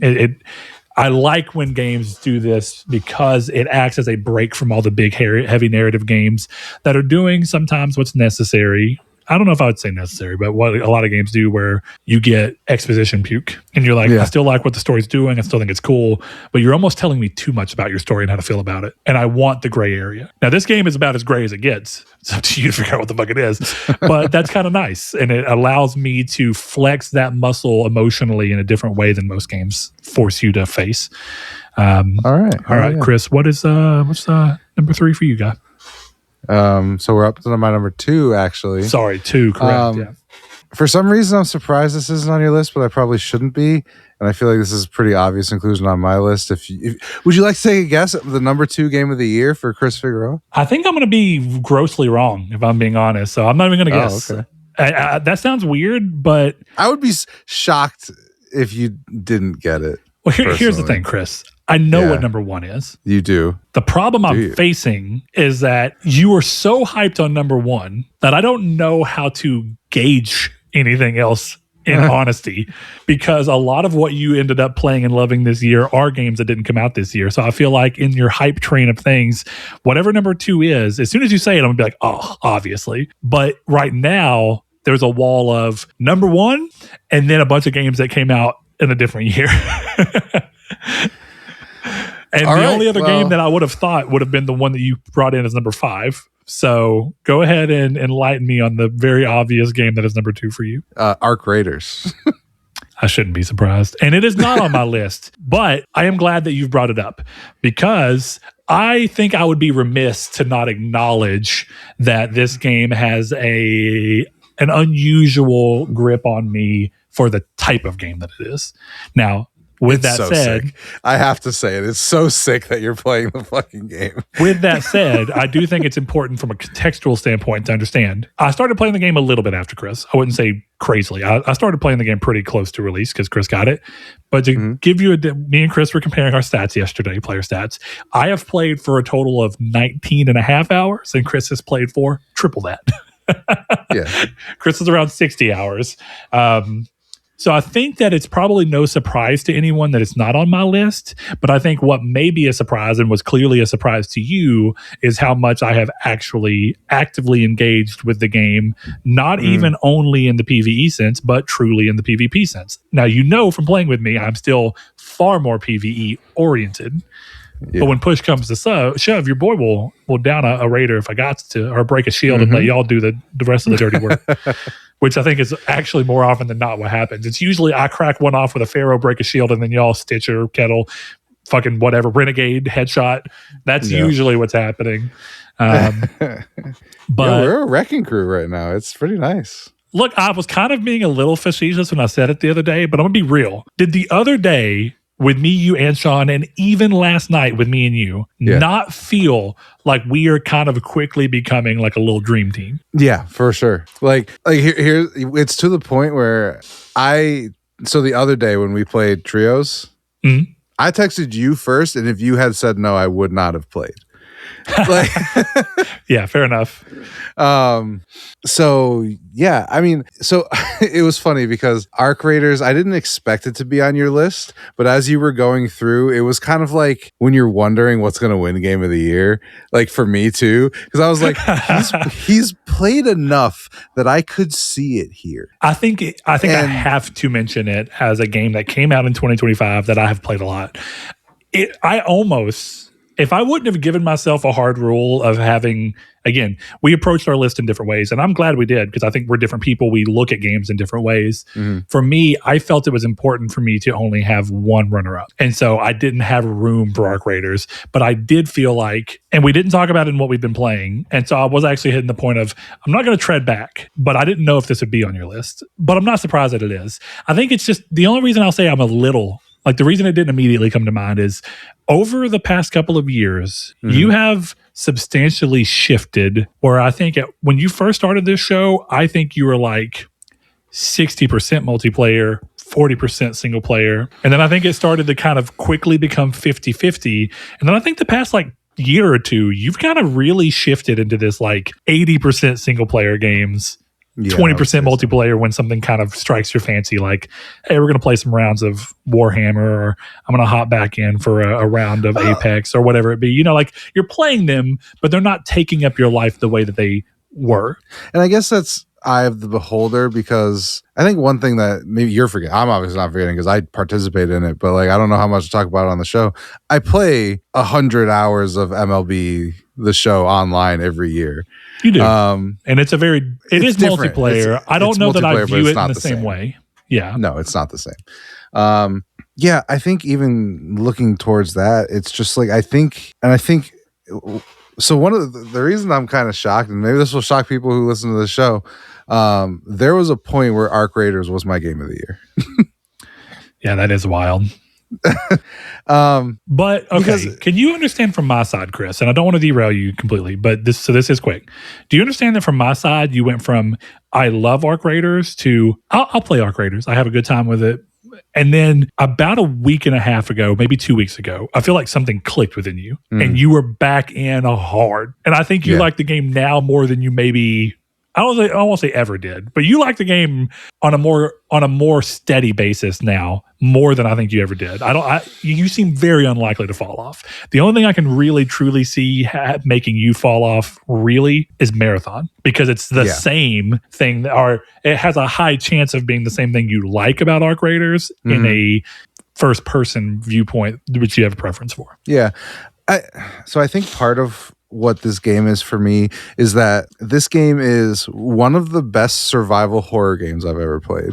And it also becomes one of the best co-op shooters I've ever played, because I hesitate to, like we're talking, don't like nitpick me because I know it's a multiplayer game, but like in terms of like even what we were talking about, right? Where we were talking about what I played before, which was, you know, when I started this show, I was dead in the middle of over 2,500 hours of Apex Legends. Yeah. Like, so where we are now, like I don't play, there's nothing that gets me that much. So like Marvel Rivals, it was 50 hours, you know? Yeah. Do you feel like the show or coming into the show itself changed that in you, or do you think it was already happening and the show is just here along for the ride? It's more of a curiosity. I mean, I don't know how you approach viewing the show. I think at one point in time, I had a little bit more of a feeling of like, I kind of want to do things with the show in mind, but I think you've probably noticed, and probably even the listeners, because I have so many other things going on in life and I do enjoy the show, I enjoy coming together to get to talk about games with you, and I enjoy the people that we have in our Discord that we communicate with and have a long-standing relationship with. I enjoy being able to put this out for them and for that social interaction and communication and community. But I have long dropped the feeling of I have to do something for the show, to the point where 70% of my playing in the last half of the year, 90% of my last 3 months has been entirely on fucking Vita. Well, yeah, playing games that I know no one gives a shit about here. Like, that's just, I won't say nobody, but you get what I'm saying. I know that we're not suddenly going to blow up as a podcast from me talking about how cool Batman Arkham Origins Blackgate is. Yeah, well, certain type of podcast. Yeah, and I mean, I think that's, I don't know, like, I think I'm mixed on it, because I think one of the only times we've had like I guess neither of us were very aggressive about it, but one of the only times I've been frustrated with you as a, you know, partner in this is that like I thought we should have been doing Last of Us content, but I also like respected you not caring. Yeah, which I know is an insane thing to say, but at the end of the day, I would rather know that I didn't force myself to watch a show that I genuinely had no interest in, and then force myself to make content about it just because that's what people expect. And in all honesty, I don't find it interesting to make that content when so many other people are. And I think what I've kind of landed on is I play games the way I play games. And that includes, I like the surprise that it brings. And that includes being surprised at how much I like Arc Raiders and how much we have both, like, you've on multiple occasions now noted that you're surprised at how often I am playing and how almost every time you reach out to me to ask, I say yes. Well, it's funny because we played together 2 nights in a row and I got weird about asking you, where I was just like, I feel weird asking him. So I think the message I sent you was, I'm not telling you to play Arc Raiders with me, dude, but I'll be on Arc Raiders. Yeah. Yeah. And you did it in the most, you did the most, please play Arc Raiders with me, but if you don't, I'm totally fine. Yeah, because it was like, and part of it was the night before we had a terrible session. That is actively true, actually. Like, we lost every run we went into. We had one of the most apathetic gaming sessions I've ever had. He's never playing it again. I didn't think you were ever going to play Arc Raiders after that again. I don't think it was the night before. I think it was 2 nights before, because I went a whole day without playing the game. Okay. Now, here's one of the big differences between you and I. I have made a more recent effort to try, like yesterday when you got on and you sent me an invite to play Arc Raiders because you saw that I was already on it. Exactly. That was why. I made an attempt to play on my own, which I've done a little bit more of. But this game has largely been I will play when Chris and Sean, or at least Chris, is playing, because I enjoy it as something that we can do together, because it's much like I talked about with Destiny. A lot of the fun of Destiny is getting on and being able to bullshit with people. I like being able to bullshit and hear dumbass stories about what the fuck this person is saying and whether this person's on the Epstein files and the stupidest shit. First, and I guess that's not really stupid. That's kind of you like hearing about Candace Owens and her drama. My point being is that I like getting on and making dumb jokes about how the Ninja Turtles would be weary of Shredders as well. There's a fun that's to have, and in a way it's like, I wouldn't say like Sean is ultimately an acquaintance. Yeah. I couldn't call Sean a friend because I don't know him like that. But one of the interesting things is through playing this game more, I do feel like I know Sean more, even though a lot of it's reinforcing the Sean that I was introduced to with all the Destiny play and some of the Helldivers play. But there's something about the way this game approaches its combat design and its level design and what it's actually aiming for you to do, where I get to see a different part of Sean. I think Destiny was me seeing Sweat Sean. And I don't think I played enough Helldivers with Sean to fully know. I saw him he's a particular person.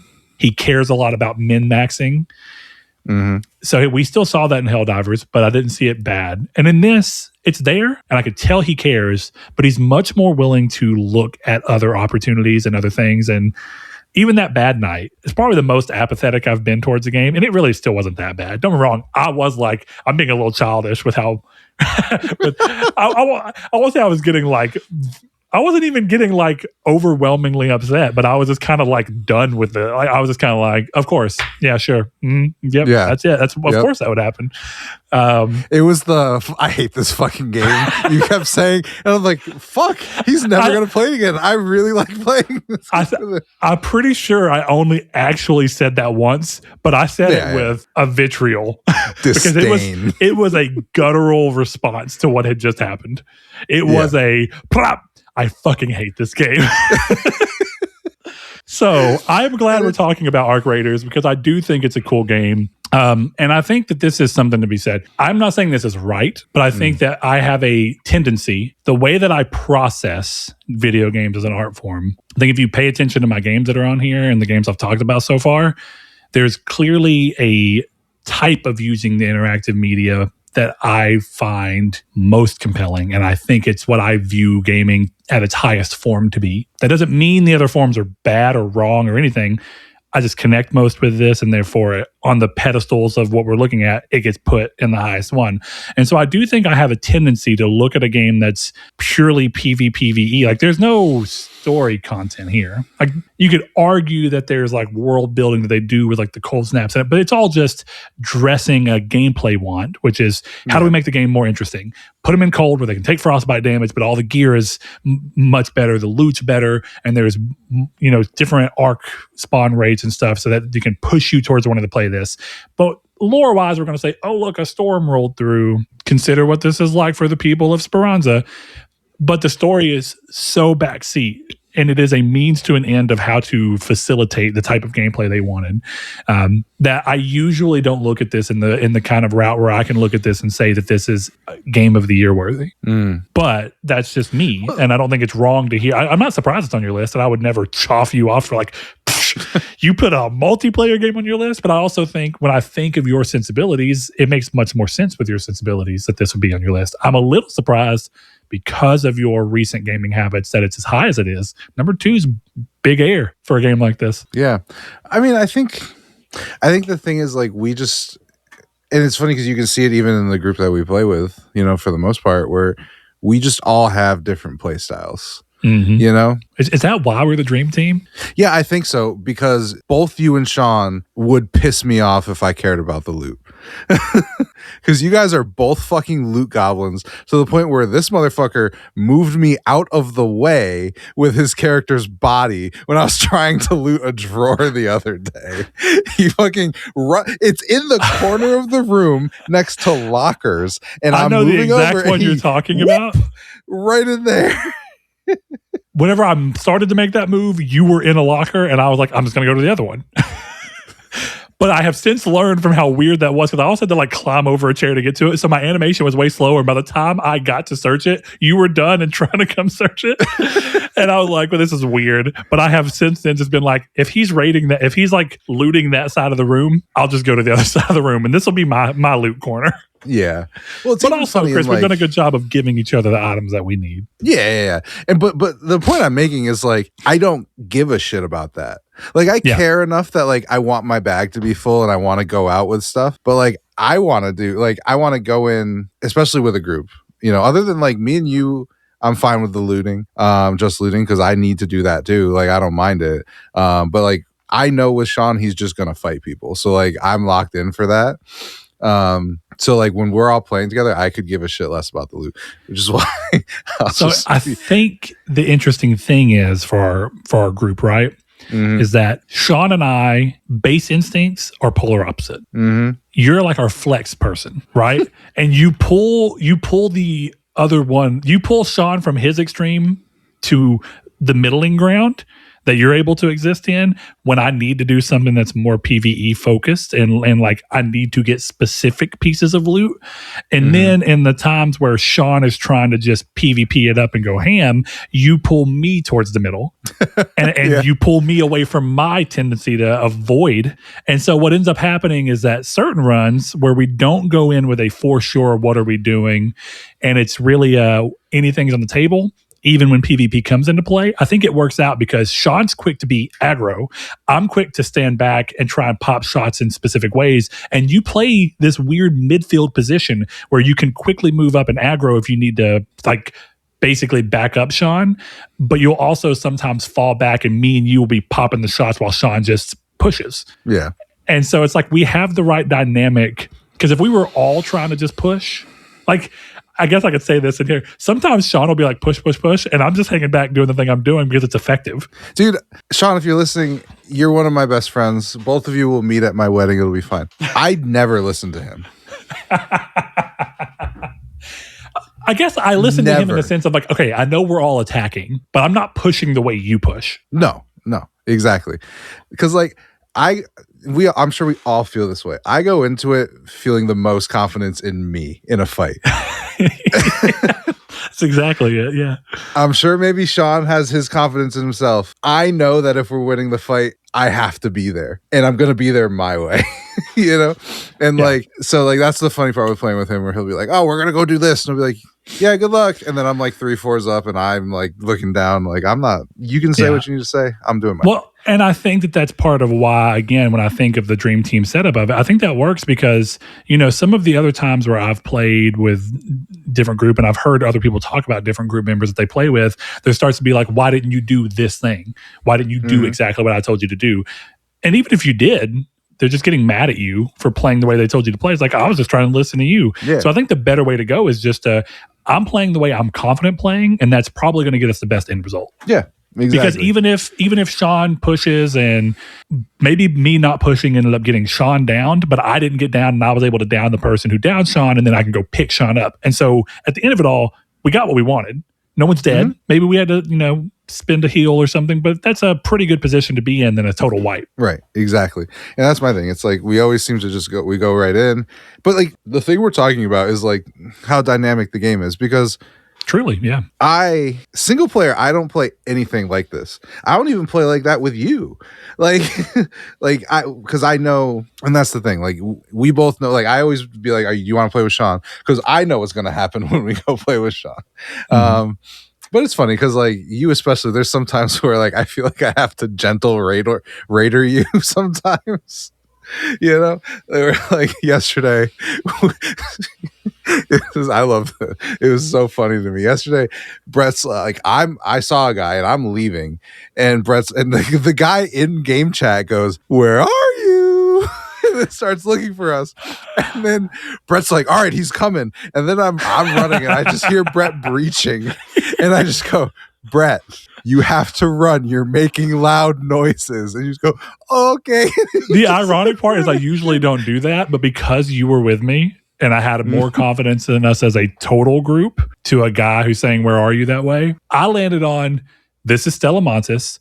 Stella Montis is the map that I am the most unlike myself. Yeah. It is the only map where I ditch most of how I act throughout the rest of the maps. And I go, the point of this map is to be aggressive and to get good loot.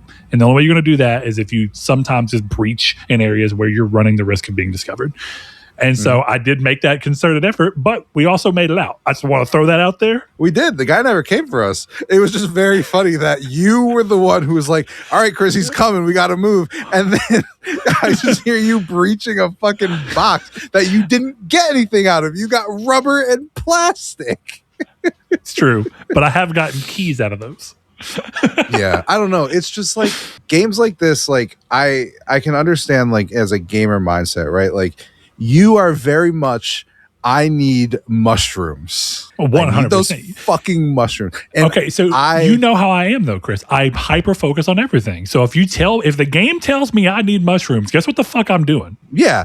So my thing is like, when it's me, when we're in a party, I always go, I need mushrooms, but I know Sean doesn't give a shit about finding mushrooms unless we happen upon them. Yeah. Well, it's funny because you play exactly like you'll pull what I gave One Armed Wolf shit for on the show a couple weeks ago, where it's like, I'll be like, "All right, what do you guys want to do?" And I'm giving you the opportunity to be like, "I want to go find my mushrooms," but you're like, "Whatever, man." And then Sean goes, "Stella Montis free kit," and I'm like, "Yes," because that nobody else said anything. I've changed a little bit on that. The other day I was like, I'm going to get a fucking pillow and we're going to figure this out. Well, and it's just, what I love the most about Arc Raiders as a game, right, is like the fun is different for everyone, but it's still like, it still meshes together. Like you care about loot. Sean cares about loot, probably more than both of us. I don't give a fuck about loot. Like I can't. Again, honestly, I care, I don't but in a broad sense, but I do whenever I'm looking for the one thing. When I'm like, I need 3 very comfy pillows, your boy's focused. To me, it's like, I guess, that's fair. My thing, like, even you remember that day with the Reaper, or the Leaper, Sean, worst teammate of all time. He just goes, "I'm fucking leaving," and I just went, "Leave then. I'm killing the Leaper." and I had more fun doing that than I would have had I escaped with my fucking purple gun parts. Those are all important, but it was way cooler to rescue your ass and then kill the Leaper and then still escape while he sat in a fucking building and didn't take any shots. And we killed it with Pharaohs. Okay, that's the kind of shit. The kind of shit of yesterday, us saying you saying 2 hours earlier the exact words that were going to come out of Sean's mouth. Like that's which was genuinely one of the funniest things. I was laughing at that for minutes. Those all are like what blends into Arc Raiders being game of the year, right? Not game of the year, but my number 2, because it's all of those times that like I can't. That's why there was a part of this day where I almost had Arc Raiders over KCD2, because I would rather, in a broad sense, play KCD2. Play Arc Raiders. I would, if you guys were all in a party and invited me, I would play Arc Raiders over KCD2, and I would probably have more total fun with it as like a social experience and a game than I did with KCD2. But at the same time, I love KCD2 so much that I couldn't do that. But that's kind of where Arc sits for me, right? It's about the social experience, but it's also about the fun of the combat and the PvP and the tension of, this is my shit, and it's what I say. I say to you guys sometimes, where I'm like, you guys, when people get upset about the loot, I say you guys, but like any of you, including the other people we play with rarely. The royal you, yes. Like the loot is not yours, and that's how I play the game. Like the loot's not fucking mine. Like, yeah, I don't want to lose any of my Bobcats, but I'm borrowing this gun until I lose it, and I hope I don't lose it. So that's what the tension I love in it. So yeah, I've been going on a lot about Arc Raiders, but it really has been some of the best times, even with you or with Sean, just playing that game. And when we're fucking on it, dude, like it's great. It's just so much fun. Arc Raiders. I'm with you. Arc Raiders. Number 2 game of the year. Triangle Squared approved. And I am still excited to play with you more. I don't know exactly when the next time's going to be. Probably Thursday. I mean, I'll definitely ask you tomorrow after I get home from bowling, and you'll say no. And then that all depends on when the fuck I get home from watching 3 hours of James Cameron tell me that killing indigenous people's bad all over again. But we'll see. I'm going to be done bowling around 11 o'clock, 10 o'clock your time. So, hey, we'll see what happens. Play some Arc Raiders. Yeah. I'm not asking you, but I'll be out. But, yeah. So, I skipped. I didn't go. Hold on. What the fuck was number 3? How did I do this? I skipped number 4. I skipped number 4. I did this in number. So let me go back for a second. Sword of the Sea barely beat this one out. Okay. Number 4, and I'll make it quick because you didn't play it. So it helps that there won't be really an open dialogue outside of if you have questions about what it is. But number 4 for me was the Midnight Walk. And this is the one where 3 and 4 were kind of just moving around from each other. Quickly, what I wrote is I love that its choice of narrative presentation was a series of short stories that took place in the same world where fire/light is so important. Each story shows the good and the bad that the presence of fire or the lack thereof has brought upon this world as it builds upon itself to slowly reveal a decision for you to make as the avatar experiencing this world through the burnt one's eyes. Pop Boy is a charming companion. The game's slow but steady layering of mechanics, use of audio design as a mechanic by way of searching for secrets with your eyes closed makes for an experience that is compelling whether playing on a flat screen or engrossed in it through VR. The story it tells across a mix of collectibles and in-game narrative paints a picture of what darkness could be to each person and really asks a question about using your spark or your fire to do something in this life rather than waste the opportunity. It definitely puts a different spin on the old saying, quote, you don't know what you've got until it's gone, by also putting you as the avatar the player is inhabiting in a position to feel this out within the world and ask the age-old question, is it better to burn out or to fade away? If I have one complaint, it's that the contrast between the two endings, I wish they were more stark. Thematically, I love that there's a choice, but I don't love that the outcome of one of the choices feels not as impactful for one of the two endings, which is weird. And it may be that the game is actively pushing you towards viewing one ending as a correct canon ending, but I kind of don't like when games do that, because I think when games do that, you start to belittle the fact that there's a choice to begin with. If you're going to make this choice and you're going to build it up as this big, narrative kind of turning point or this, hinge point, it feels weird to have one be more correct and more impactful than the other. But the Midnight Walk is fucking sick. It's really well done. The voice acting is incredible. The visual presentation with this claymation look is really great. It's got such a fun and unique little world that's inviting. And it tells stories across a number of different ways. It both tells it through dialogue of the people you're walking through.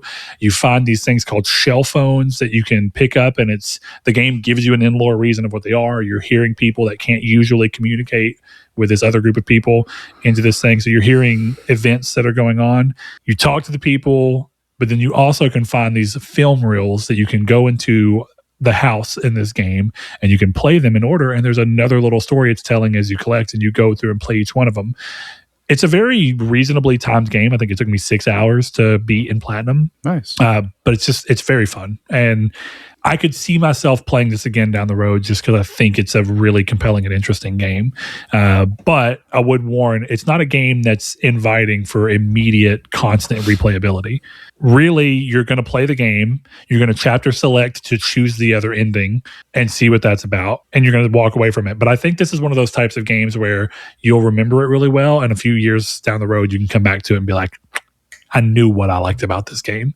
But you're not going to have that aha moment to want to play it again like you would in a Resident Evil 2 or Resident Evil 7 or even something like Stray, because it's not designed that way. It's not what it's wanting to do. And I appreciate how much it really pushes through what it's trying to do. Now that I've got that out of the way, let me quickly try and work through number 2, which is difficult because it's a dense game with a lot going on. But I've talked a lot about it, so I'm hoping that what I wrote, mixed with some conversation from Chris, who has played and experienced some of this game, as well as what I'm writing, as well as what I've talked about before, can paint you a picture of what makes this game so great.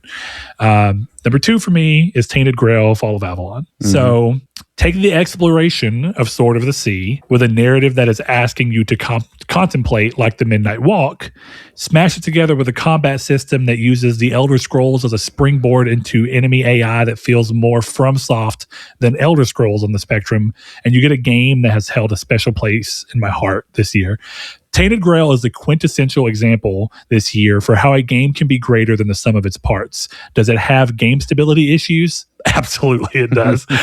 Is it a game that you step away from exalting its graphical prowess? Far from it. Does it exhibit a certain sense of jank in how its systems come together to portray this world to you? You bet your ass. So how is it that with all of these issues, in my time with the game, and even more so in my memory of that experience, is my mind flooded with everything other than all of those issues? I think it's because the charm that this game's scrappy pieces, along with the unique setting of Avalon as this decidedly different take on a fantasy world, brings to the table for this genre and how they knit together. There is a sense of ambition and moxie from this new developer that comes through in every facet of this game that is hard for me to deny. First, the combat system. While not the most in-depth combat I've seen in an RPG, one thing that really worked for me was this familiarity of something that looks like you'd expect We Have Skyrim at Home from, that is immediately switched up on by having enemy AI and aggression that feels like it actually wants to fight you back and win rather than be a notch on your metaphorical bedpost. While some people felt that this betrayed the Bethesda style that they might have wanted, since Bethesda haven't put out a new game in that style for some time, I felt it was a nice and more so necessary change to move this game from feeling like it's strictly aping another game while unable to match it into something that felt more rewarding and unique, giving this game's combat the same shakeup the hubs and Celtic folklore brought to the world and narrative design. I'll take a break right there for a second because, Chris, I think that you got through chapter 2, correct? I don't think you ever made it to chapter 3. No, I did not. So you have a pretty good feeling of how the game works from a combat design aspect. And one of the things that we talked about when we were talking about playing the game is that you made the decision ultimately to back the combat difficulty down so that you could continue to enjoy the other things that the game does really well. Am I remembering that correct? Yes. So for you, I'm over here singing the praises of the combat system. This game ended up in your honorable mentions. Insofar as you remember from your time with it, was the combat and eventually the choice to have to scale the combat down, did that play a part in how you felt about it not quite reaching the heights you wanted or compelling you to play it more? Because this game is quite difficult. As you know, I mean, if you would have kept it on normal difficulty, I got stuck a few times. Oh, yeah. I think that was my biggest issue was taking time away, because I kind of wanted to do the same thing you did where you just waited for the patches. So that's when I went back, was when you did. And what I found was a game wearing the skin of a game I like that was too hard to wear the skin of a game I like. I know that's a very reductive way to talk about it, but to me, what I really enjoyed about it was someone else trying to do Skyrim in a way and doing it in a lot of ways better. Agreed. But I think my problem was it was too hard for that. You know, what I like about Skyrim is the power fantasy. Which that is alive and well in this game once you learn that and build that skill up. But that's your point in Skyrim, is that you don't really have to do that. Yeah. Skyrim's a power fantasy kind of from moment one. Right, exactly. And I'm no fucking slouch. We talked about it in this show. You know, I've platinum multiple FromSoft and those types of games. I'm not a pussy at this shit. It's just when I'm in a mode of these games make me want to sprint towards the compass point, you know? Yeah. And, do stuff as the world, as I see it. And to me, this game, when I went back to it, and I think part of it was because I'd forgotten a lot of how to play. But when I went back to it, I just kept dying when I was trying to go to the objective. And again, I understand what game I was playing, but I had gotten kind of sold back on it, listening to someone talk about it as a Skyrim kind of game, all this kind of stuff. And then I went back to do it and I was like, oh, this is so much harder than that. And It is a not in a caveat. good, it's Dark Souls hard, maybe not that hard, but like for an example, right? It's Dark Souls hard without Dark Souls mechanics, which is a problem. Yeah, I think and I'm not saying you're saying it is. For you, it was an issue. It's not inherently an issue for the game. But it is a caveat that's important to note, because my brother walked in on me playing it one day, and then later I was like, hey, that game I was playing, it's called Tainted Grail. You might like it. And that's actually what I sent him. And after a few minutes of reflection, I sent back, hey, if you pick up Tainted Grail, go ahead and drop the combat difficulty. First thing. Yeah. Because I started thinking about who he is and what he likes. And I was like, I don't think he will push past the difficulty here. I think it will act as a stopping stone for him. He'll be like, why is this so fucking hard? And then he'll just bounce out instead of engaging with it. And there's a lot of really great stuff to engage with in the game. In a way, I think I respect the fact that they were willing to push on this, because first and foremost, like any game, you can find builds that are easier to work with. Sure. Also, as you keep going in any given area, because of the way this game's broken up, you could become strong in an area, but then that kind of doubles down on your problem. Is that, Chris, you started feeling confident in the end of Act 1 because you're kind of over-leveled, because this game doesn't do what Skyrim does, right? And then you end up in this thing where you go to the next act, and the first thing you fight in the next act is whooping your ass. And you're like, what is happening? Like, I remember the first time I stepped foot into Act 2, the first thing that you come out into is a little camp that has one of the boss bounties that you can do for the bounty boards there. And I was like, holy shit, this dude's whooping my ass. So I had to like recalibrate myself and be like, all right, give me a second. But it's interesting because, much like you, I uncharacteristically put the game down and came back to it and was able to get back into it, which I was really worried about, because I also went away from it for longer than I expected. I didn't start playing as soon as the patch went out. I waited like another month and a half. But I did actually have to somewhat contend with this game is hard and I have to relearn how to get good at it. So going to my second point, which kind of I was getting onto the cusp of there, is exploration. So that's something that, as you mentioned, Skyrim does exceedingly well. And it inspires a sense of exploration. It's one of the most decried absences from Starfield in the Bethesda formula, and something that I'm so happy this game brought to the table, shaking up that exploration by way of having 3 large hub areas as opposed to a singular large map, gave the team room to lean into the aforementioned combat design and make sure each area could reasonably be set to levels you'd expect players to be at within that map segment. This leads to each discovery feeling like you can tackle it in the moment, while still feeling challenging enough to where you might choose to leave it and face it again when you've better prepared. Finding characters, side stories, and factions in clever ways through looking throughout the world ensures that players will often have stories other players have missed, which me and you went through, even though you thought you had scoured all of the first act. And there were multiple times where I went back to areas, thought I'd scoured it all, and been like, oh shit, here's an entire storyline that is a side story that's very fun. So the hub world I actually really liked, because one of the problems I have in Skyrim is this sense of, again, power fantasy. Skyrim hardcore level scales with you, so that you never really have a point in Skyrim where you ever feel a challenge, because everything is your level pretty much consistently. And that works for what Skyrim's going for, but it does make consistent replays of Skyrim a little bit worse, because now you start to become more and more knowing of what you're going to run into, definitely in like the big quest lines, and you're starting to rely more and more on, I hope I find something in a cave that I've never seen before. And I like that this game is like, no, hub area 1 is within this power constraint level. And as you start to level up, you'll start to feel like the power fantasy in that, just to be humbled again as you move to the next area. Because guess what? These guys are higher level, and you're going to have to readjust what you're doing to figure out a way through them. But it is it's a balancing act of, you don't want to throw people too far out where they go to Act 2 and go, what the fuck? I hate this game now. And I think it arguably erred on the side of that, because this game asks way more of you. Time your attacks, time your parries, consider your stamina way more than Skyrim ever asks you to. Think about backstepping and then moving back forward. Can you rush? This game, like you said, it's not Dark Souls, but I feel like a lot of the way to play this game accurately is learning lessons from Bloodborne.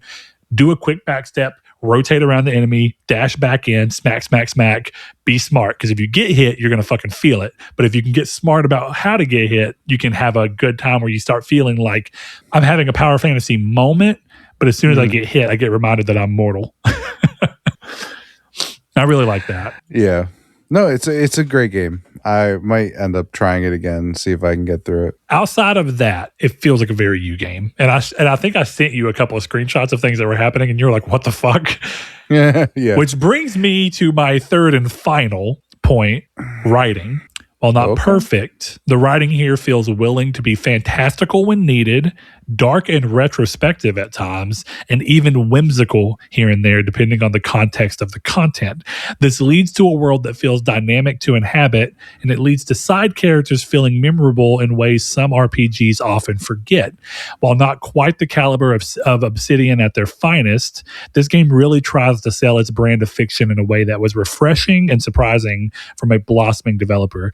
I really am curious to see. In a very uncharacteristic statement from me, I'm kind of excited to go try the DLC. Oh, look at you. What is the DLC? See. I may just wait and see if a sequel instead is the way to go. It's called Sanctuary of Saurus. Yeah. And I think it's out now. So yeah, so it's $15, which is already a budget game to begin with. That's something to note here too. This is a $50 game, if memory serves. So it's doing all of this cool heavy lifting at a price point that's below what you'd expect from something of this scale. The DLC is $15 and apparently adds around 15 hours of content. That's dope.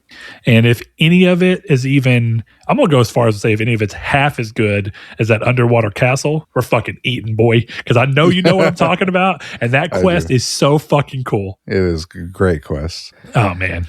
Yeah, I just love this, even the setup for the world, right? Like, hey, we're going to take Arthurian legend and really lean into how fucked up it is.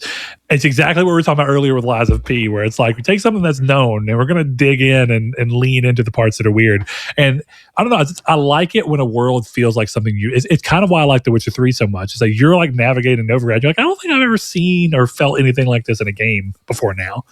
And then you get that all over again with this, where it's like, oh, this is weird folklore. This doesn't even seem like something I've seen before, but this is neat. And this idea of carrying around Arthur's soul and being able to converse with this legend as you piece him back together. Oh, man, it's a cool game. I don't want to say too much because the endings are all... One of the things that this is going to sound weird. I like this, though. Old school RPGs have this tendency to just have the end be not that crazy. Like you have a moment that you understand is the ending, but then it just ends. And then the game kind of goes through this. Here's how all of your decisions have shaped this world with little title cards that are like, because you did this, these people did this. These people joined you on your journey. These people never made it back from the search for the Grail. This happened. And you're just like, fuck yeah, that's cool. I miss RPGs having the splash screen that tells you how far you went into what the game had to offer. I feel like, does Mass Effect 2 have that? It does, yeah. I'm about to say, I feel like I remember it there. And even during Mass Effect Tuesdays, that was rare. Oblivion doesn't have that. Oblivion doesn't end and go, here's all the ways that you did something. But Greedfall doesn't have that, even though, actually, Greedfall might have something similar. I love that in TV, in movies, where it's like the last 5 minutes after the credits is just, this person is doing this now. I love that. Yeah, I think the Outer Worlds might have done that, interestingly enough. I believe they might have. So it's something I really like in games, but it does lead to an ending that feels like it's willing to not be so bombastic. It's like, this is the final crux point, but also it depends on how you choose to go, because I'm going to tell you right now, Chris, the final boss fight is fucking hard. Is it? It's so... the final boss fight, depending on a decision you make, is fucking hard. All right. So I mean, I'm definitely going to give it a shot again. It took me like 3 days of like 2 hours at a time doing back-to-back tries and being like, I gotta chill before I start to get pissed and go do something else and then come back and then try again. And I finally got that shit, but it was rough. Well, I'm glad you finally got that, boy. All right, Chris. I think it's time we hear about KCD 2. Oh. Look, you talked a lot about this, just like I talked a lot about Tainted Grail. Mm-hmm. You have the floor. Go as in-depth as you want to talk about this. You can use this as a platform to sell me on why it should be the first thing I play in January. Because I've I don't think I've steered you wrong yet. That's my reason. That's your sell point? Yeah. We just had a whole conversation about you finished it. Begrudgingly. You're allowed to stop playing games. I'm of course hamming it up a bit, but I think the most conflicted I've ever felt about a game that you've put me onto is Persona 5, legitimately. But I still did beat it. You are correct. Yes. More so, I platinumed it. So, I mean, see, I think everything with KCD starts from just like the presentation of it. You know, you start this game with just, you know, Henry in KCD 1 is like a little boy, basically, you know, and you grow up with him. And in this one, you just see him. It's really cool, like seeing him as like a more confident, more like, yeah, I'm fucking Henry of Skalitz, dog. Like, y'all ever heard of Skalitz, dude? And I enjoyed watching him do that. But I think the biggest thing about this game is how it's never boring while it's being boring. And that's a huge thing. Like there are games that could do what it does with blacksmithing and do it worse and make it not fun. And instead, it's my favorite thing that I did. I did it in both of my playthroughs. I maxed out blacksmithing. One of them I maxed out alchemy. It was a game not unlike Arc Raiders where I did not want to stop playing it. There was never a point where I was like, oh, I'm gonna, you know, I'll come back to this. I'll pick up KCD2 in a couple weeks. That was never a thought in my mind. This was 150 straight hours of KCD2. I don't even know that I played Balatro in that time. It was like I was coming home, going offline because Sean and I had just started playing Elden Ring Night Rain, and I was not playing that over KCD. And yeah. And I would just come home and just never have a bad time. You know, it has some of the most fun characters that I've ever like dealt with in a cast in a game. It has, I don't even want to say some of the stuff that I love about it. Like, there's an entire segment of this game that is you planning, procuring the supplies, and executing a bank robbery. And it's so fucking cool. You meet these like outlaw people and you're doing this all for revenge. And then there's this fantastic moment where you can choose to do something, and choosing to do it is very satisfying. And I think it's hard to, besides all of that, one of the great things about this game is how reactive it is to what you do. There's a character that you can kill, and if you kill him, you can take his hat. And if you take his hat if you're wearing his hat into a fight 20 to 30 hours later, there's unique dialogue about the fact that you killed this character's boyfriend. There's stuff like I messaged you about. I've talked to you about. I think I talked about it on the show. I poisoned a pot of food for a quest, left, and completed the quest like much later down the road, and it just happened organically in the background. Every character in this game is good. Henry is a fantastic character. You know, there's characters like there's this female courtesan basically who works with you guys, who is just an awesome character. She's a love interest for Henry, and everything with her is really interesting. Oh man, it's you know, I wrote a couple things here, but like none of it really like sells. It's a hard game to describe, but I think the biggest thing for me that I've seen that kind of helps me put how I feel about it, every time I've seen someone online or any of that, like a lot of tweets are just like, once they start playing KCD2, it's their game of the year over something like Clair Obscur. Mm-hmm. Every person I've seen who's played it is like, oh, this is game of the year. And that is very gratifying as like someone who, like I've said it on this show, KCD2 will be the retroactive game of the year. It'll be like, how did Uncharted 4 lose to Overwatch? It'll be that. How did KCD2 lose to fucking Clair Obscur? So I can tell you, because this is an interesting moment where I can go ahead and let it go that Expedition 33 is my number one, and it surprises because I didn't have the excitement you had for the game. So this wasn't like a pre-built haha, I'm so excited for this game, and then it came out and I was like, I told you I was fucking right. This was me begrudgingly being like, oh god damn, this game Chris was excited for is actually fucking incredible. But point being, I get what you mean, and I think that there's actually a lot of examples of games getting Game of the Year, and then retroactively you look back and go, ironically, this game no one was talking about at the time is the game and this happens in movies and everywhere, right? Like this thing that didn't get the attention that it deserved in the moment, 10 years later is the more remembered thing, because even though one was a bigger flash in the pan, this other one is a better overall product. You might be right. I would only go so far as to say I don't think it's as obvious as something like Uncharted 4 and Overwatch. Whereas I think one of the most complicated things here is that I think a lot of the reasons, not all, there's clearly big differences in how they choose to approach being RPGs. But I think one of the big reasons that people like this is writing and characters and the world. And while they are very different in their approach on that, I think that they are, from everything I've seen, and I've been doing some looking into KCD2 as well, I think that they're equal levels of quality in different quadrants of what they're aiming to do, because one is so fantastical and one is so grounded. And I think what's really neat about this is that I think both games are doing something that feel unique in gaming at the moment. KCD2 is being so, for lack of a better way to say it, it's being so grounded in realism that it's telling a story that it feels like if someone decided to actually take the care that went into trying to make sure that Red Dead Redemption 2's Western fantasy felt authentic into an actual Middle Ages game, which is cool because you don't really see that. If you do, it's normally in something like Chivalry, where it's not about anything other than this is realistic combat. You have to block at the right time. And don't get me wrong, that's cool. I actually like Chivalry and what it was doing, but it wasn't focused on the same thing that KCD 1 and 2 are doing. And in a completely different end of the spectrum, Expedition 33 is doing something that I'd not seen.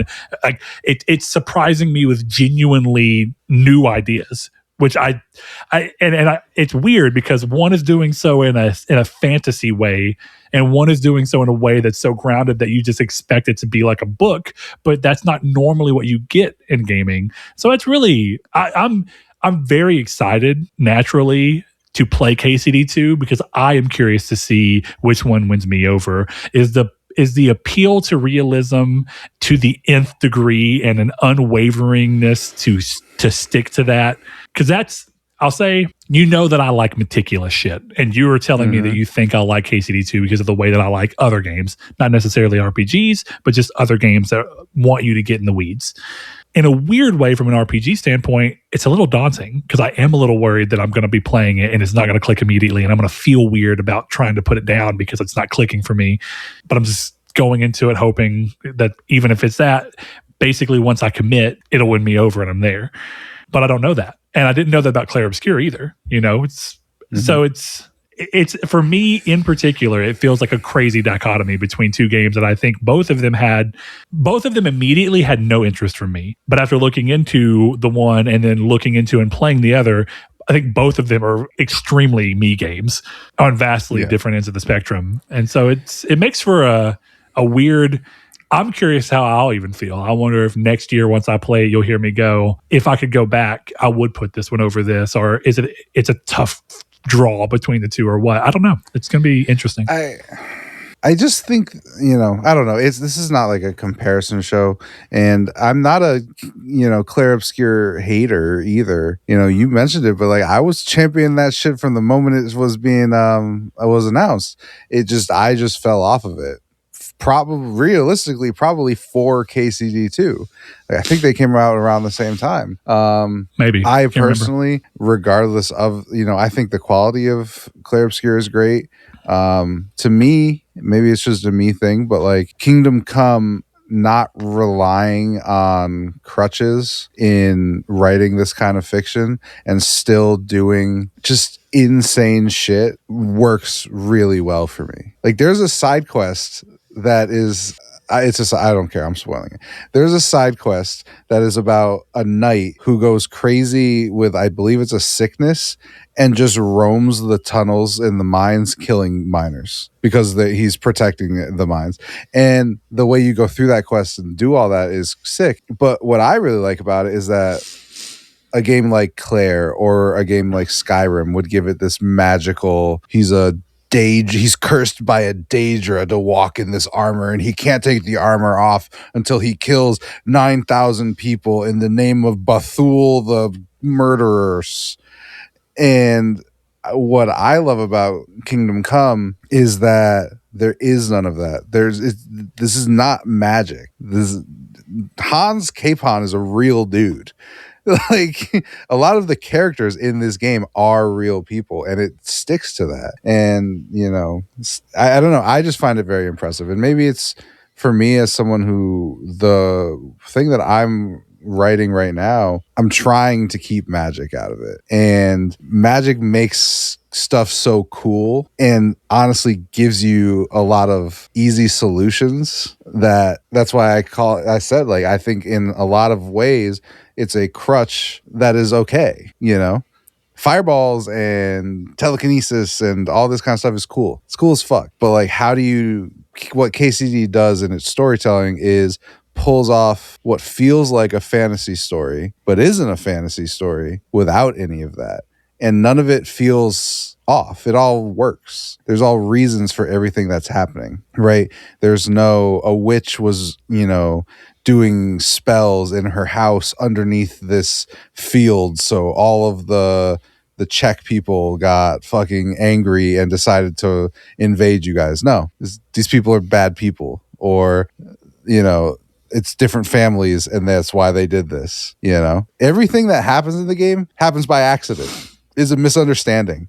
The whole reason the game starts is a misunderstanding, and that to me is what I find impressive, is crafting a story that's as fun and as dark and as heartfelt and as emotional and as, like you said about Tainted Grail, whimsical. Yeah. Without falling into the trappings of witches and wizards and all this kind of stuff. I find, to me, that puts it above a lot of things for me in the writing side.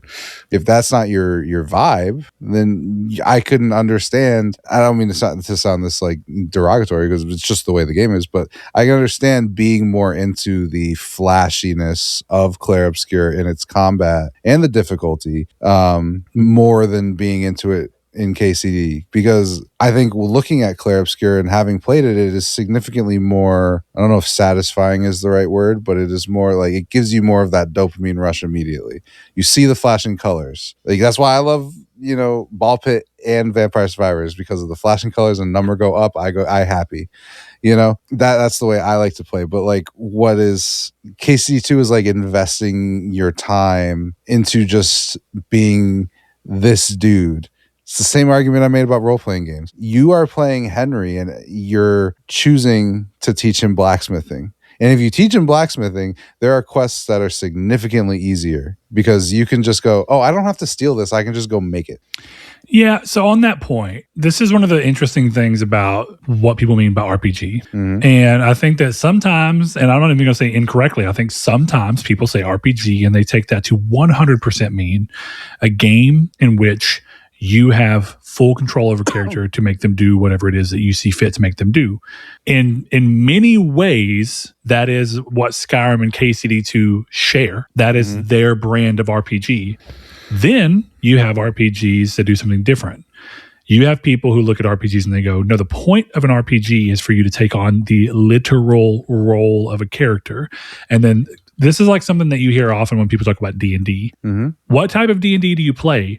Do you play as a character that you just use your feelings to force your character to do something based off of what you want? Or do you play the role of your character and go, given the background of my character and who they came from, where they're from, what their life was like, this is the most apt decision that I feel like they would make, even if I, as a personal person, disagree with it.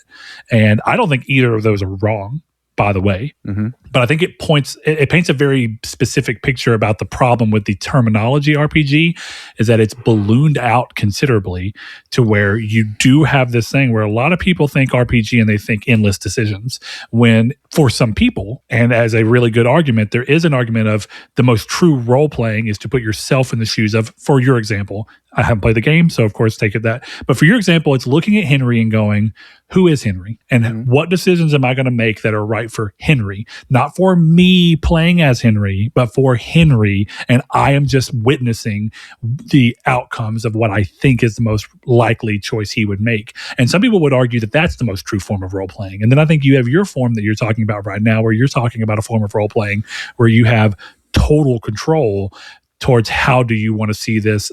Total control is maybe a bit of a stretch, but you get what I'm saying. You have within the set of confines, you have endless choices of how you'd make, and you can make them based on how you, as the player taking over Henry, feel. And therefore, Henry is a stand-in for you in the world of KCD2. Whereas some people would go, I am this character. And I think a good example of this is, right, whenever I was playing as, in Baldur's Gate 3, whenever I was playing as my, when I was playing as my paladin, and I ended up accidentally becoming an Oathbreaker paladin. From that moment on, this is one of the few times I've ever done this. I conceived that character entirely when I was building him up.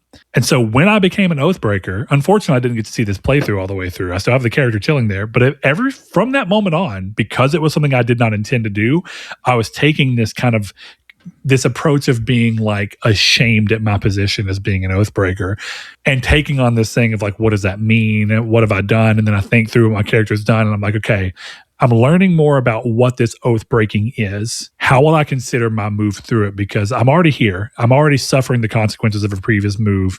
Not what would I do? What do I feel like my character would do? Would he stay reconciliatory forever?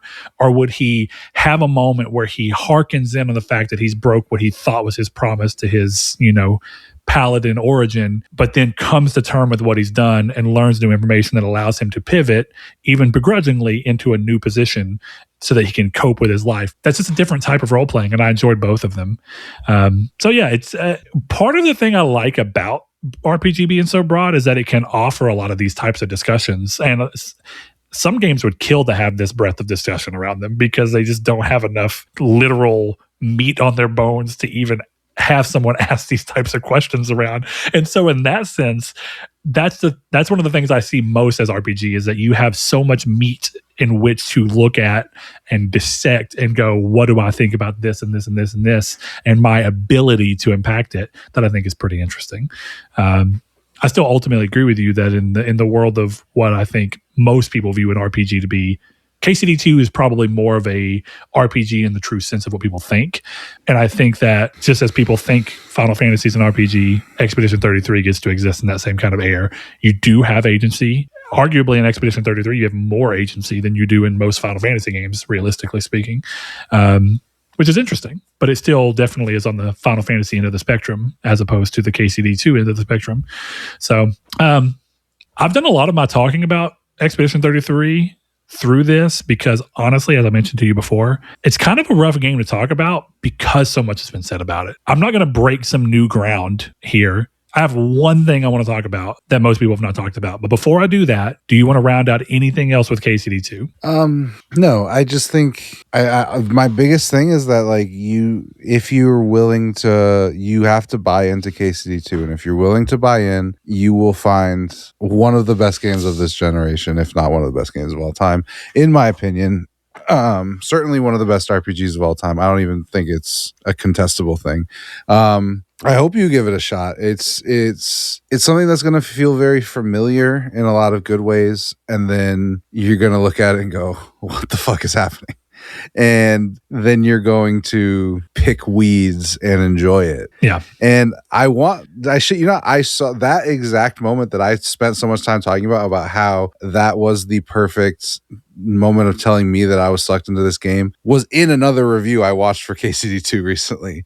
He was like, yeah, I spent 30 minutes picking up weeds and trash in a field of thistles and enjoyed every second. And I think a game that can make you want to do chores is a good game. That's what parents have been looking for all along. Yeah, let your kids play KCD2 and then tell them that Henry will be disappointed if you don't go weed the garden. Done.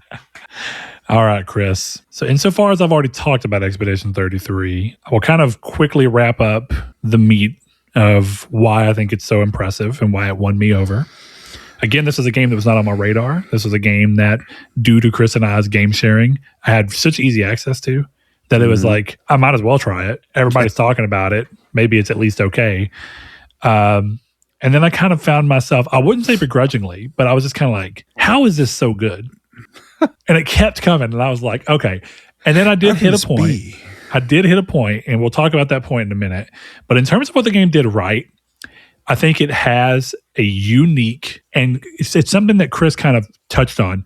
I think, Chris, you're right. A lot of games lean on fantasy as a crutch, and the worst versions of those are the ones that don't even do it in an original, even attempting to be original way. Like you're talking about, using the normal witches and wizards and sorceries. And, you remember that game that Quantic Dream announced that's like a multiplayer wizard? Yeah. That is the most, it looks like a generic fantasy. Yeah, fantasy slop. And look, I get it. It's getting harder and harder to be unique in this day and age, in this world. And that's why even Tainted Grail, that's why I think Tainted Grail having this very different take on a world where it's not just your normal, there's new, all the our gods, like, right? A lot of games, you think back to like what Elder Scrolls did. Elder Scrolls took a lot of the D&D stuff and just tried shaking it up into its own version. And then a lot of people started trying to borrow from that and come up with their own version of things there. And so you have a kind of type of fantasy you expect to see.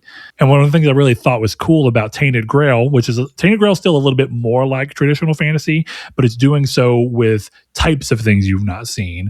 I've never seen a game where I had to go where I could turn people into cheese and it not be because it's a joke. It's literally part of the world. And I kind of love the commitment to that.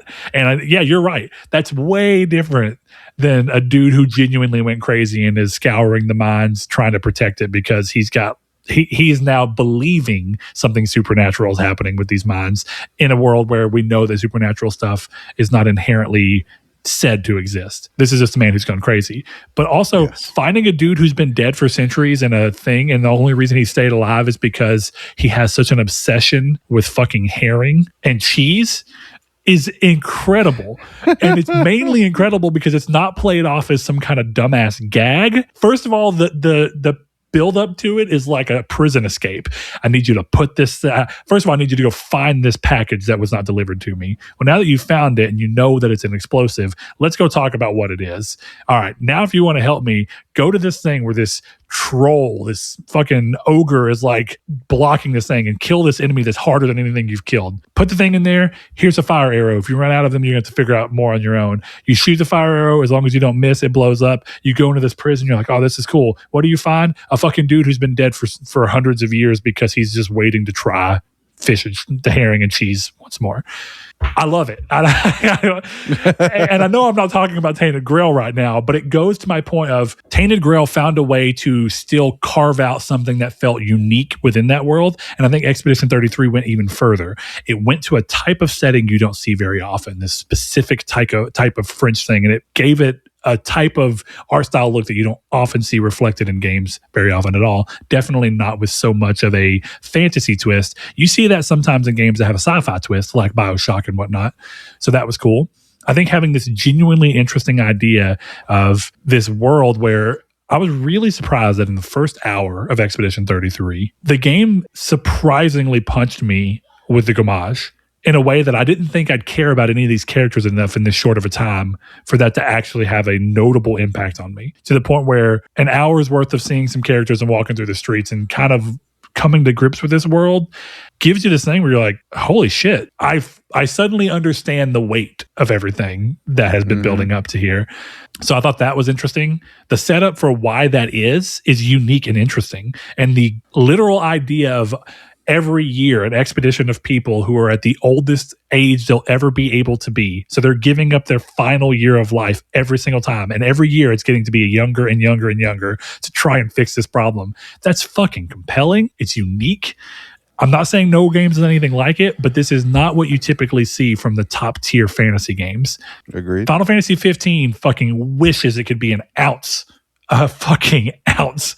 And I beat in platinum Final Fantasy 15. It's not awful, but it does not have an ounce of nuance. And it doesn't have an ounce of actually trying to set up some real weight. So 16 did a lot better job in that, by the way. Point being. Yeah. I think all of those things lead me to part of what the compelling aspect of it was this is fantasy in a way I've not seen. Even the magic at play here is different. Mm-hmm.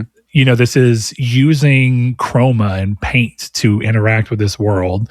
This is, man, it's almost impossible to talk about this game without spoiling it. So I have to spoil it. One of the downsides of that, Chris, is do you know what the ending of this game is? Did you look it up? No, I don't. What did you leave off on, if you can recall? Serene, I believe. The second axon? Yeah. Okay. Are you okay with me spoiling the game? Yeah, just say what you need to say.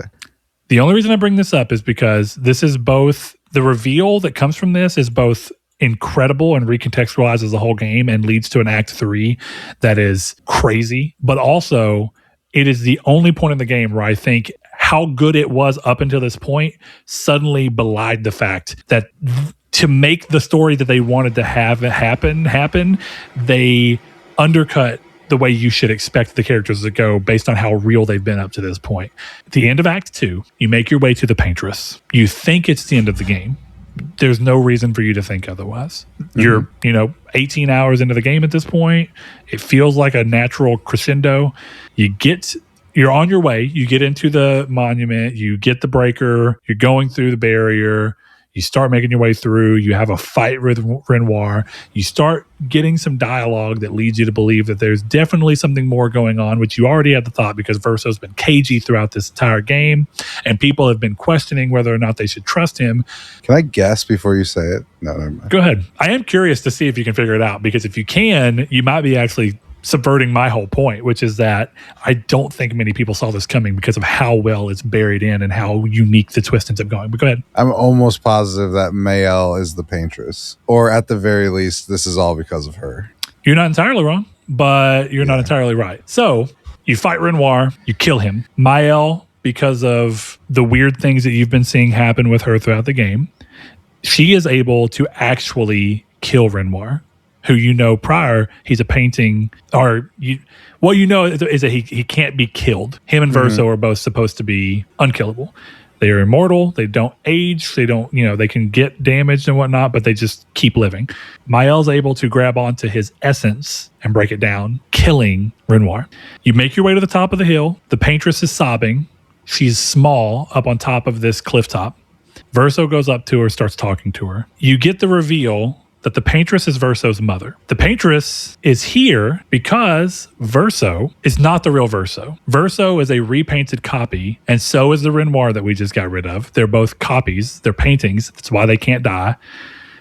Because they are paintings that are made to be immortal, because the mother is grieving the loss of Verso in the real world. This entire game takes place inside of a canvas in a world in which there are people called painters who can enter these canvases and can paint to their heart's content. The original Verso painted Esquier. This was his childhood canvas that he painted all of the, I can't think of the name of the people right now, the little goofy dudes who have the weird voice. I can't think of their name, but I know what you're talking about. Gestrels. He painted the Gestrels and came up with them. Esquier is his one of his childhood best friends, and so is Minoko, who's the first Gestral he ever created and came up with. That's also why Minoko can talk, because that's just what he decided. Francois, the rock that is in the cave with Esquier, was Verso's sister, Clair's thing, but Clay is in the real world not worrying about this because the mother has been wasting away inside of this painting after the death of Verso by fire. And the reason is because the writers, which is a different group of people in this real world, tricked Mayel into a situation where Verso had to go in and rescue her. That's why she's severely burnt, because they set fire to the house and Verso died saving Mayel in the real world. The Mayel we've been playing with in the game is a result of the real Mayel, who is burnt, choosing to come into the painting at a specific time, and the Paintress trying to stop her, so forcing her to be born through someone. So she is both from the canvas and from the real world. She doesn't know that yet, but that's what's going on. Okay, so the big reveal of the game is that the actual gomage that's happening is not the Paintress.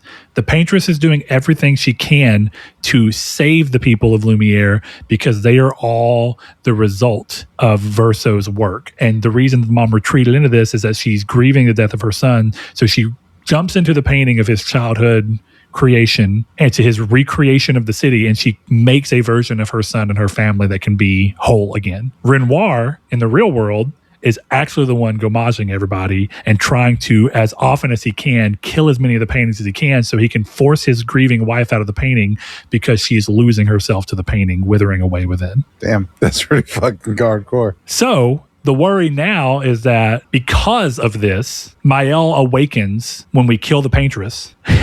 So you kill her living mother in the painting so she dies in the world? No. So in this one, you're just trying to kill the paintress to force the mother out of the painting. So you're basically fighting the mother's avatar within the painting. Real painters can't die in the painting. It just forces their ejection, essentially. When this all happens, you return to Lumiere, you see everybody, and then suddenly everyone gets gommaged because now that the paintress is dead, and you didn't know the bit, so you kill the paintress, and there's a reason. Verso wanted this to happen because Verso's tired of being immortal, and he's tired of watching people and growing connected, and he knows he's a fake, and so he's tired of living this life that someone else is pushing upon him. So Verso knew killing her would cause this. You go back, you see everybody, they're all excited, you see your people. They all get gommaged in an instant because the real Renoir now has no check to his power, and he kills everyone immediately. But this awakens Mael to realize that she is a paintress too, and that she can utilize the paint. So in her novice ability to paint, as she's just realizing it, she's able to pull the chroma, which is like the painted essence of both CL and Lune, and pull them back to the real world, or back to the painted world as their original selves, so that y'all can try and go and fight the real Renoir. Damn. So that's the ending party is Lune, Sael, and Mael? And Verso and Minoko, because Verso's still around. Verso hasn't died yet. He's trying to get there, and he knows that his mom's part of the puzzle piece.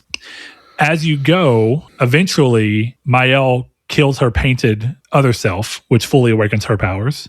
She allows her painted self to be gommaged and done away with, but she doesn't allow that for Verso, which is a really interesting thing. And the final crux of the game is you make it through all this stuff, you get the stuff you need, you go to fight Renoir, and once you beat him, he's basically telling you that he's worried that Mael staying in the painting, which is what she's asking for, she wants to bring everybody back because she views all the people in the canvas as real beings. Even though they're paintings, they have their own lives, and they live, they die, they reproduce, they procreate, they experience feelings and things, and he views them as creations. They're not real. And he's worried that if Mael gets to stay in there, unburnt, able to speak, live a full life within there, he's worried that she's falling victim to what the mother fell victim to, getting lost in this make-believe world instead of facing the real world. Eventually, he decides to allow Mael to stay in the painting, but in the process, he leaves a portal behind as he's exiting to this liminal space between, where Verso is able to go to this boy who's faceless, who you see across some of the game. It's a little boy wearing a hat, and he's painting on this canvas that you see laying down. And Verso goes in there. Mael follows him and confronts him. And Verso asks for Mael to destroy the painting, allow him to die, and go back to the real world. And you have to make the choice whether or not you want to support what Mael wants, or if you want to support what Verso wants. And you get different ending based off of what you choose. And in the ending for Mael, she brings everyone back, restores Lumiere perfectly. The gommage is no longer happening. We see Verso go to stage because, he likes to play piano, which is one of the things he says he wants to do. And you see him on stage, and he's got gray hair, so you can tell he's able to age now. But he has this look in his eye as he stares down at his hands, and you kind of see this shake happen. And then he looks over Mael, and you see Mael's face quickly flash a distortion of like having different colors, like she's being eaten away by the canvas as well, as she's in the crowd with Gustav and everybody. And that's Gustav's it. Back. That's the end. And you're kind of in this thing of like, is this good, bad? How do I feel about this? But in Verso's ending, Mael gets kicked out of the painting, and they destroy the painting, and she's left out in a world with a family that's divided because the mom and dad have been fighting because of this, this painting and grief. And Mael is left to grieve alone, not only the loss of her brother, but also the loss of all these friends she had in the real world that she grew up with. And so both endings have as much good and bad as you see fit, and it's incredible how good they are. Am I crazy, or is Verso's ending the objectively correct choice? Depends on who you are. It was a difficult decision for me because I too have the feeling that what is life if not your ability to make choices, your ability to experience pain, love, death, birth, life. If you have all of those things and you can live a life and you can die, what makes them any less human than Mael in the real world? Their paintings. Yeah. So it's I think it's kind of like our long-term form of does free will exist or not, right? It's all about what is your perspective on it. To me, at the end of the day, it would be hard for me, like in a world where you could have a robot, but it had advanced AI that, as far as we could tell, experienced life ultimately in the same way we did. It got tired, it felt pain, it felt loss, it felt joy, it felt happiness. It had admirations and things it wanted to do, things it didn't want to happen. At what point can I truly say that robot's any less alive than I am? I don't know that I could, but that's a me thing. I'm not saying that that's right or wrong from anybody else, but I think this is what makes the game so interesting is, in one way, if you look at it from Mael's viewpoint, it's genocide. You're killing millions of people. You have been. When you have the ability to undo that and let these people live, you can still kick the mom out of the painting and let her go and be healthy the way she needs to be, but leave the painting alone. Part of the reason Mael doesn't want to leave the painting is because she wants to live a normal life. But she also knows that the moment she leaves the painting, her dad's going to destroy it. So why wasn't the deal just, you can't destroy the painting, but I'll leave? Because it's not said. It's more implied in there that she just understands the moment she leaves, because he kind of gives up and she softens him down and he decides to leave her in there, but it's just kind of understood that the moment she leaves, everybody's gone. So part of her staying in there is also holding on to this life she knows from this world. But also, in a weird way, Mael has been born and lived a full 16 years in this world again. So she's both a painting and a person. So you can kind of understand her viewpoint. All that to be said is that more original than you expected, first and foremost? So is her ha in the painting, but her ka is outside of the painting? Is in a weird Death Stranding 2 type of way, yeah. Okay, well. All that said, there is one problem that comes from this reveal. Yeah. From the time that you go into the barrier, you've played enough. You played to where you're seeing what's going on with Serene. You saw what happened with the Axon with all the masks. By the way, that's Verso. Serene is supposed to be Clair, which is his sister. And then there's a wood thing that you can get to go to in Act 3, which is supposed to be Mael. The Axons are artistic renditions of the way that Renoir sees his children, right? Verso is constantly putting on the mask of whatever he thinks he needs to be to make whoever happy in the moment, constantly hiding his real self behind a mask. Mael's always reaching for the stars but falling short. I really like the way that the game presents all those things. But you saw that everybody has realistic reactions. When something weird happens, they go, what the fuck? And they push and they ask questions like a normal person would. And that makes the game very compelling, because every moment you're like, oh, I get to see Gustav have a breakdown and feel like he's not going to go through. And then he has to be brought back to kind of, hey, Lune's like, hey, this is what we said. This is the point of the group. We have to do what we said we were going to do. And it kind of brings him back. I love that. It makes all the characters feel like I'm just looking into something that's be happening, even if I weren't there. Mm. The problem occurs, you get in the barrier, you see Renoir, you fight him, he talks. Clearly he's referencing some shit. Then you see Mael do this thing that she shouldn't be able to do. No one asks a goddamn question. Then you go up on top of the cliffside to fight the paintress. Verso has this whole conversation with her before, which clearly implies that he knows who it is, first and foremost. He has a history with her, and that there's something more going on there. And no one says what's going on. No one says, Verso, explain. No one even gives, it's just, they just sit there and it's like, it's happening.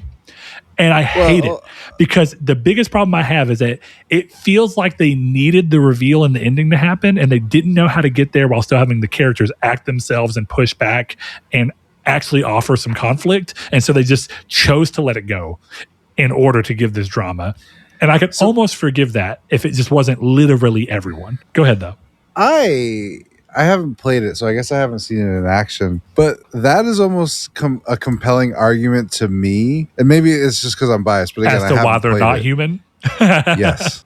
Yeah, actually, yeah. Like, unironically, yes. Because clearly it would imply that the characters are only acting for Mael's benefit, which means that once things are being revealed to her that she now gets information, they no longer have to act surprised. It's not that way, because even Mael should be surprised, because at the time she doesn't know any of this. She has weird visions and feelings, but she doesn't know what's happening until after the Paintress is defeated. So even Mael, who up until that point is constantly questioning and pushing and is a very inquisitive person, and Lune, who's so analytical and wants to know these things and doesn't trust Verso entirely, all of that goes away. And the biggest problem I have is I almost would agree with you, and maybe that's even what the developer was going for. The problem with that is, why didn't that go through anywhere else? Why did that only happen here when you seemingly needed to have a big thing happen, but you didn't need anything to slow it down, and you didn't need anything that could run the risk of stopping it from happening? You needed her to die so that Verso could have his moment where he hopes to get taken away and everybody gets Gamage. You just did it because you needed to get from point B to C. Ultimately, it's worth the totality of the package makes it worth it, but it is such a weird moment in a game that is otherwise, I think, flawlessly written. Fair enough. So, can't even argue it, really. Incredible game, full of unique ideas that I would love. Here's the only problem I think Sandfall's going to have. How do you follow this up? You have to strike again. To really land in the same level of what you did, you can't just do more of this. Make a shooter. In a weird way, I think the reason they gave the name Clair Obscur and they called this Expedition 33 is that this is... trying to think of another. It's their this Final is Fantasy. Basically, Expedition 33 is the sub name of this Clair Obscur, but then they could do another one, and maybe it'll even be about the writers and another group of people, and it'll have a basis that's all around there. But you know what else happens?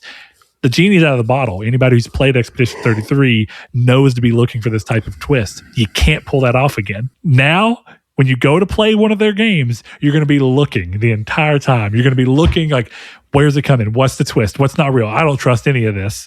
And it's going to detract from the experience, because part of what makes Expedition 33 work is that you believe it until you get told, oh shit, this isn't even real. This is a painting. And there's a whole world outside of this. We're layers deep because we're in a painting of a world of painters who were in a world inside of a fucking video game.